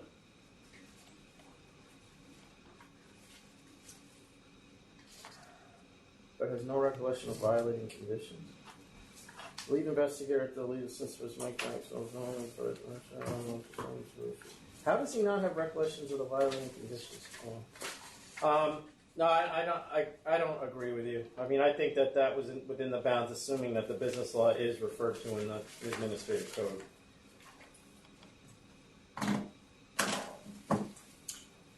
Brand new license. Do they have licensed security guards now? Yes, I'm in the process of preparing an application to amend the method of operation. What did you mean by brand new? That's the failure to conform is also the security guards and the manager. I'm sorry. But it's all the same. It's all. I mean, he's not getting fined anymore. It's all the security guards. I'm not going to bang him because it's 3 charges all related to security guards. No, but I'm not arguing. But I'm just trying to understand one thing. What did you mean you said a new license? It's a new license. It was issued in September of last year, right? Or am I wrong? License. Oh no, that's the wrong. That's a typo. That's a typo. My bad. So it's from 2006. All right, so this is it. He's got 12 years of good history. Charge 5 was for the manager. Oh, it was for a manager. You putting the manager on the license? I'll have to, sir. All right, $2,500 because of their good history. Actually been licensed going back to the 90s. Oh, then I'll go to 2,000 because of that. See? Saves another $500. 2,000. I'm going to shut up. 34. Next item, 1638, Chiquita Deli One Grocery Inc. Chiquita. Anyone here for this, Chiquita? Yeah. Tim Allenwick for the licensee. Good afternoon. 1638. Okay. Accept. I'll accept. Thank you. Next item, 1645, Sunset Entertainment Corp. This license has already been revoked. There was a proceeding. This one's just been revoked for the record. Yeah, revoke for the dismiss 1, sustain 2, 3, 4, 5, 6, dismiss 7, 8, 9, 10, 11, sustain 12. Revoke for the record. Sorry. Thank you. Next item, Mr. Palillo, come on up. 1611, 1626, 1627, 151 Dykeman Corp. Hey. 62 charges. I think they've covered everything. These premises were summarily suspended in June of this year. My client, my client elected not to bring out a 7-day proceeding. Premises have been closed for over 3 months, nearly 3 months now. We have completely replaced the employees, each and every one of them, and we have a brand new security company in place. What's the name of the security company? Their security. Third Security is our new company. My client standing next to me has only owned these premises for about 10 months. Admittedly, she was a little overwhelmed by the whole thing. Unfortunately, one of her managers opened his mouth to a police officer, which resulted in an extraordinary amount of summonses. He should never have done that. Angie is very contrite. We've lost a tremendous amount of money. She's been paying rent all this time. I did not waste time trying these cases, although I did start. We feel as though we can control these premises and we can operate them properly. We're asking for the one more chance from the authority to do so. If it wasn't that it was 10 months and she put the huge investment that she put in, she did not see this tidal wave coming. She is prepared for it now and she will deal with it. How big is this place? 74-person occupancy. Jeez. Really? 74 I'm person. laughing because that's not big, and there was a lot of stuff going on. The premises is currently applying to increase its size. There is a public assembly permit pending, but it has not been approved. Nor have I come here yet to increase that size. Aye. I'm gonna leave this one to you there, Mrs. Counselor. How much you got? 60 charges. Well, again, that was because of the. You'll see they're all one day. That's No. Because of. No, Well, they go back no, to they're not. the very No, first they're not. of the I think 40 of them are. Yes. Because of 40 a of them dust are. up. Because of Well, a dust up. 50 of them are all around the same time, and then, or on the same day, and then 10 of them are in January. Because of a manager who felt going mano a mano with a New York City police detective was a good idea. Yeah, but I mean, the New York City police detective didn't tell the gang member to shoot himself in the foot, right? No, of course not. And the New York City police isn't calling 911 55 times in a year. Angie has created a very, very good rapport with the police since the closing of these premises, which, Mr. Chairman, you'll say is pretty easy because the premises are closed. But we are prepared to take this place back and to operate it properly. We believe we can. It's up to you. Wow. I'm tired. The overwhelming bulk was that one incident with the detective. I'm gonna go 20,000.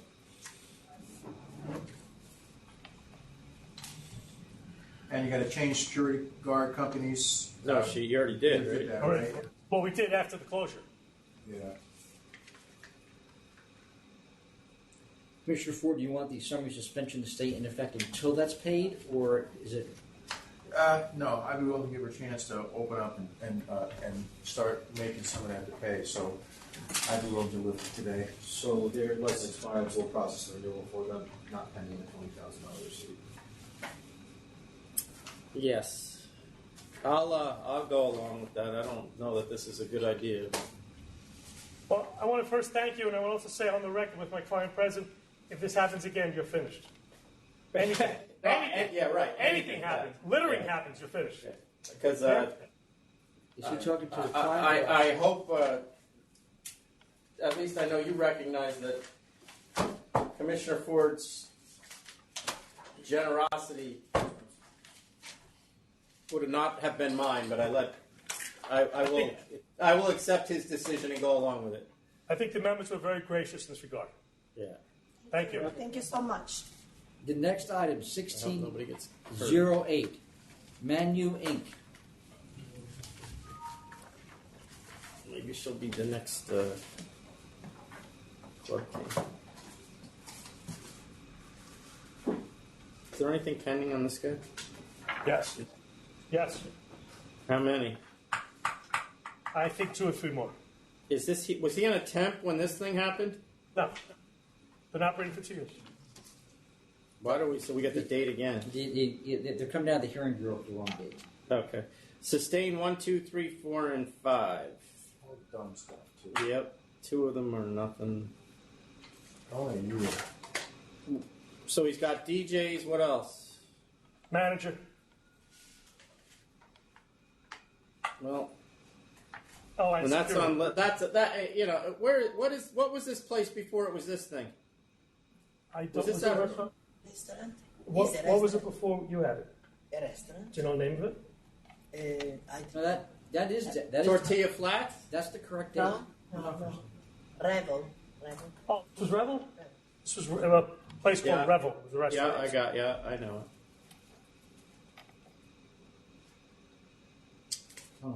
That is the correct date? I'm just checking. License was issued in 2017. They had a series of temporary permits. License was issued in August of 2018, but they had a long series of temporary permits. So this Correct. happened. So it did happen on a temp. I But didn't whatever. do this license. I didn't know that. All right. So 2,500. 2,500. No DJs. You're a Thank you. restaurant. Thank you. Next item is 1609, 565 Westside Cafe Corp.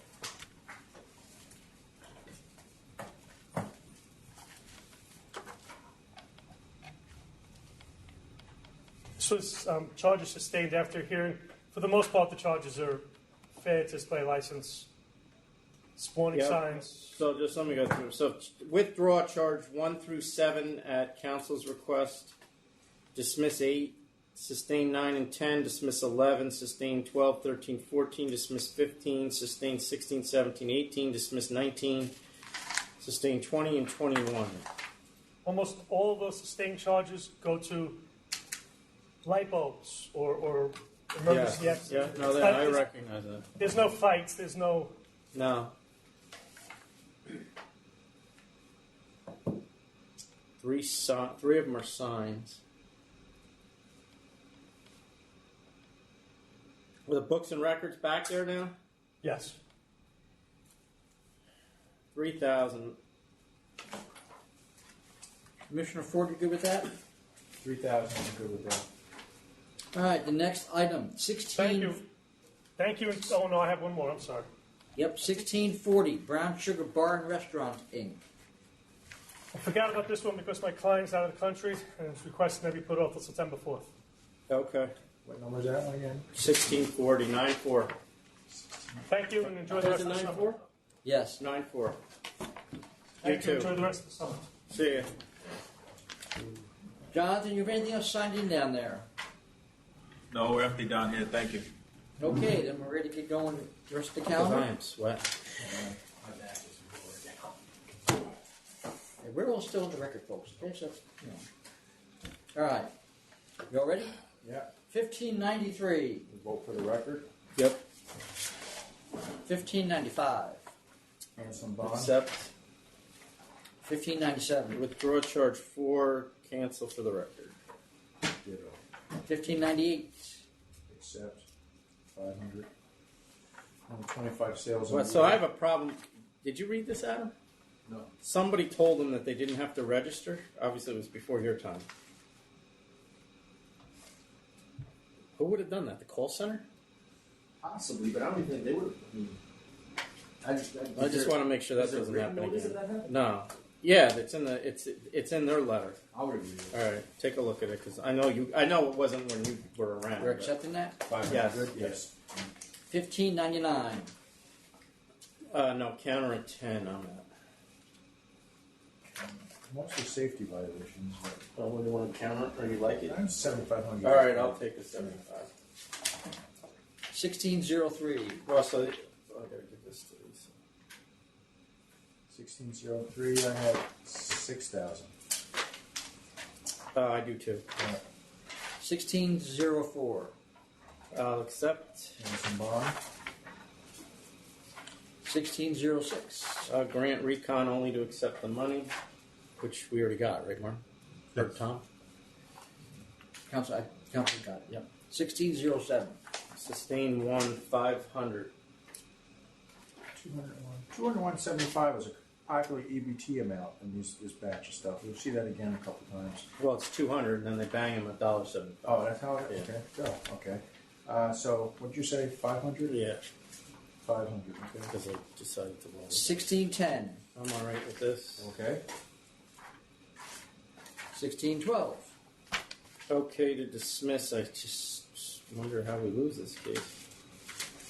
This was the ATM. This is the ATM, and Oh, I the guy see. saying I told the Yeah. ATM operator to do all those things. Yeah. All right, Yeah, so it wasn't dismiss. the Yeah. ATM. 1614. Accept. Letter of warning involved. 1615. Accept. Cancel bond. 1616. Accept. 2,000 accept. 1617. Accept. 1,500 accept. 1618. Cancel bond.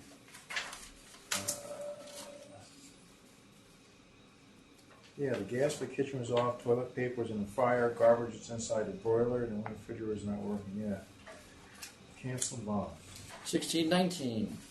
Accept. Cancel bond accept. 1620. Accept. 3,500 accept. 1621.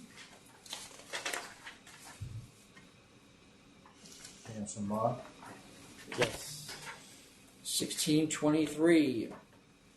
500 to be consistent. Oh, I think 1,000 was consistent. Oh, the other one we just did 500. So Oh, you're right. But that was the only reason I accepted that was because I believed that they did get a bad answer from us. But all right, you want to go to 500? I'll go to 500. Grant the recon, go to 500. Okay, 1625.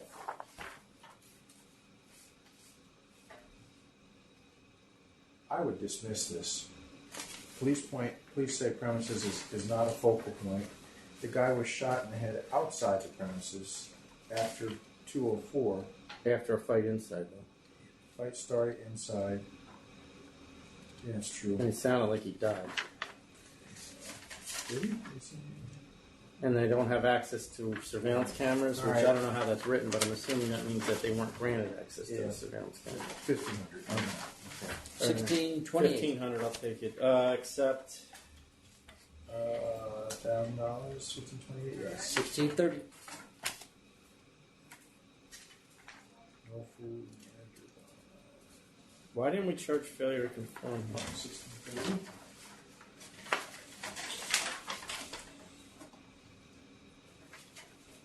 I'm guessing. DJ. I'm guessing the prosecutor didn't look. All right, I'm going to counter at 3,000 just because it's a consistent issue out You're there. good with that? Yes. Commissioner? 3,000. 1633. Accept. 9,000 accept. 1634. This started was a police undercover operation both times. Yeah, that just doesn't make sense. That's why she said they just. I'll accept. What did we offer here? They offered. No, we're not, you're at 1634. We're at not 1635. You're on 1634. There's an offer of $2,500. Yes.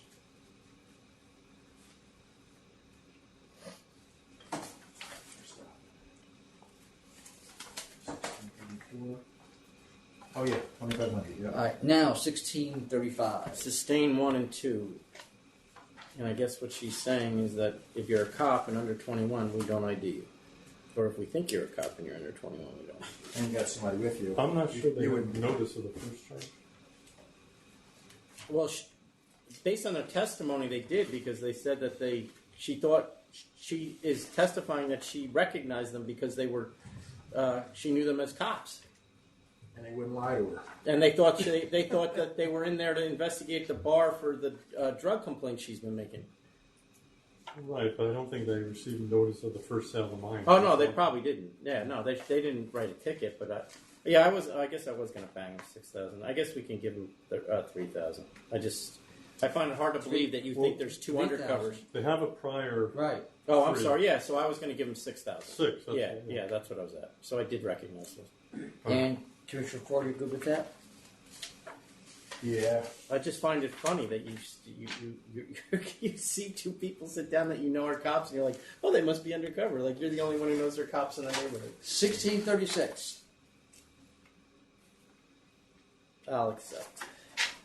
Same black man will be at 2 bags. Yeah. 1637. Cancel and bond. Cancel bond. 1641. Accept. 200 accept. 1644. Accept. Accept. 1646. I'm going to counter at 10 just because it's consumption off premises again. What is this place? It's a restaurant wine, but it sounds like a market. Is that 1637? No, 1646. Can you literally have like an eating place beer, but make it a restaurant wine and basically do the same thing, except with it? Well, as long as if they have a kitchen there, otherwise it would be a TW. So I'm trying to picture what was happening here. They're selling wine that you can drink there, and they literally sold the bottle and told the guy to leave with it if he wanted to leave with it. Is that what they're doing? Yeah, that's the allegation.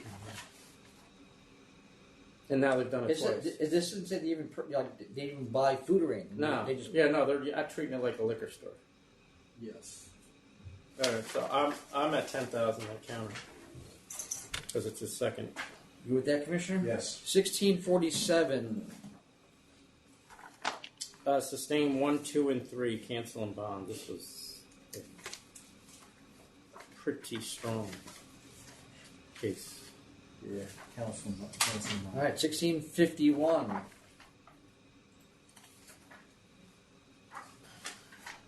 Alex. At 3,000.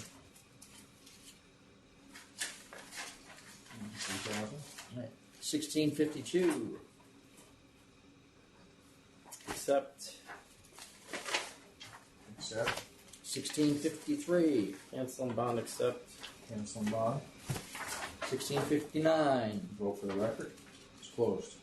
1659. Oh. There's no bond, but we can cancel for the record. Wait, I'm sorry. 54. I'm sorry, I skipped 1654. Yeah, My bad. You cancel for the record. There's no bond. Right. Why is there no bond? Because the violation took place after they... during an unlicensed period, I think. All right.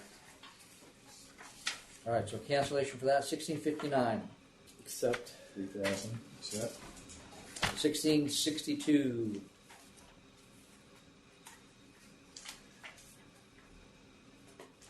So this guy was basically... he's got to come in. So 9-4 for the licensee. Unless you were at... Where were you, Commissioner Ford? I was going to accept it. 50,000. Yeah, bring him in then, because I'm going to cancel, because the guy lied to his fucking teeth until he couldn't anymore. Pardon me. Excuse me. Views expressed by the chairman do not necessarily not 1664. So what did I say? Bring him in so it's 9... 9-4. Yeah. Okay. That's all you said. 1664. Accept. Accept. 1665. 500. 500. 1666. Accept.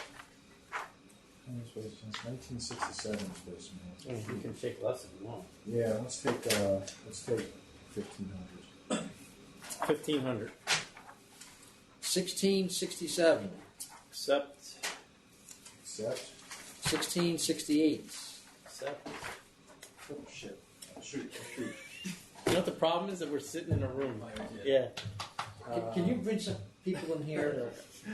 Sale to minor, 9,000, 1668, yes. 1679. Sustain 1, 2, 3, 4. Dismiss 5. Sustain 6. Dismiss 7 and 8.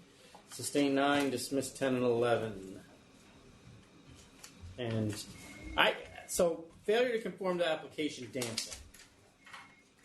The guy brings in 4 male strippers who dance, observed by the police officer.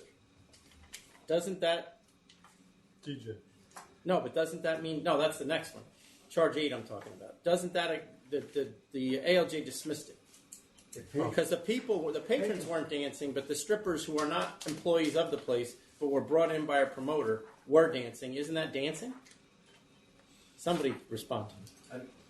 Yeah. Trying to figure it out, that's what it is.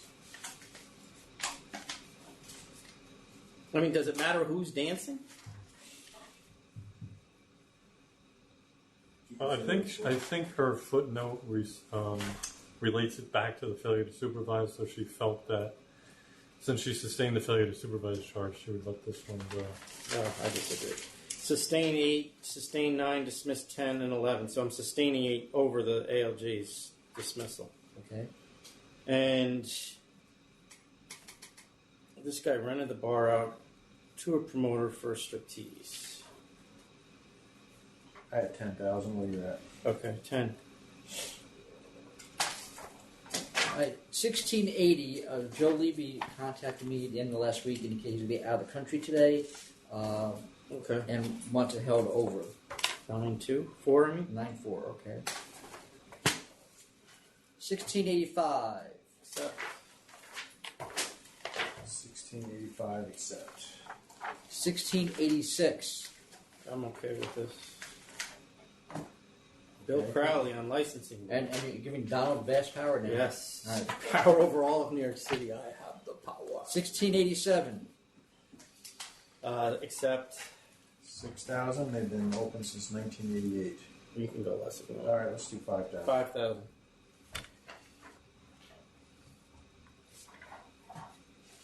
1688. Accept. Accept.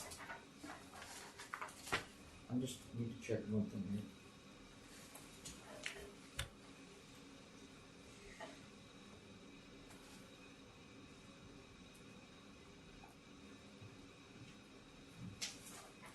All right, 1688, accepting. 1689. 3,000. Accept. 1690. This is typical what's going on in New York City. They attack the cops while they're trying to apprehend a guy with a gun.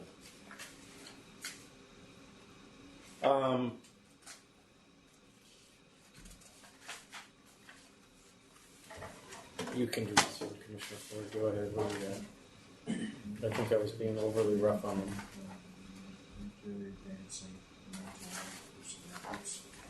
5,000. 5,000.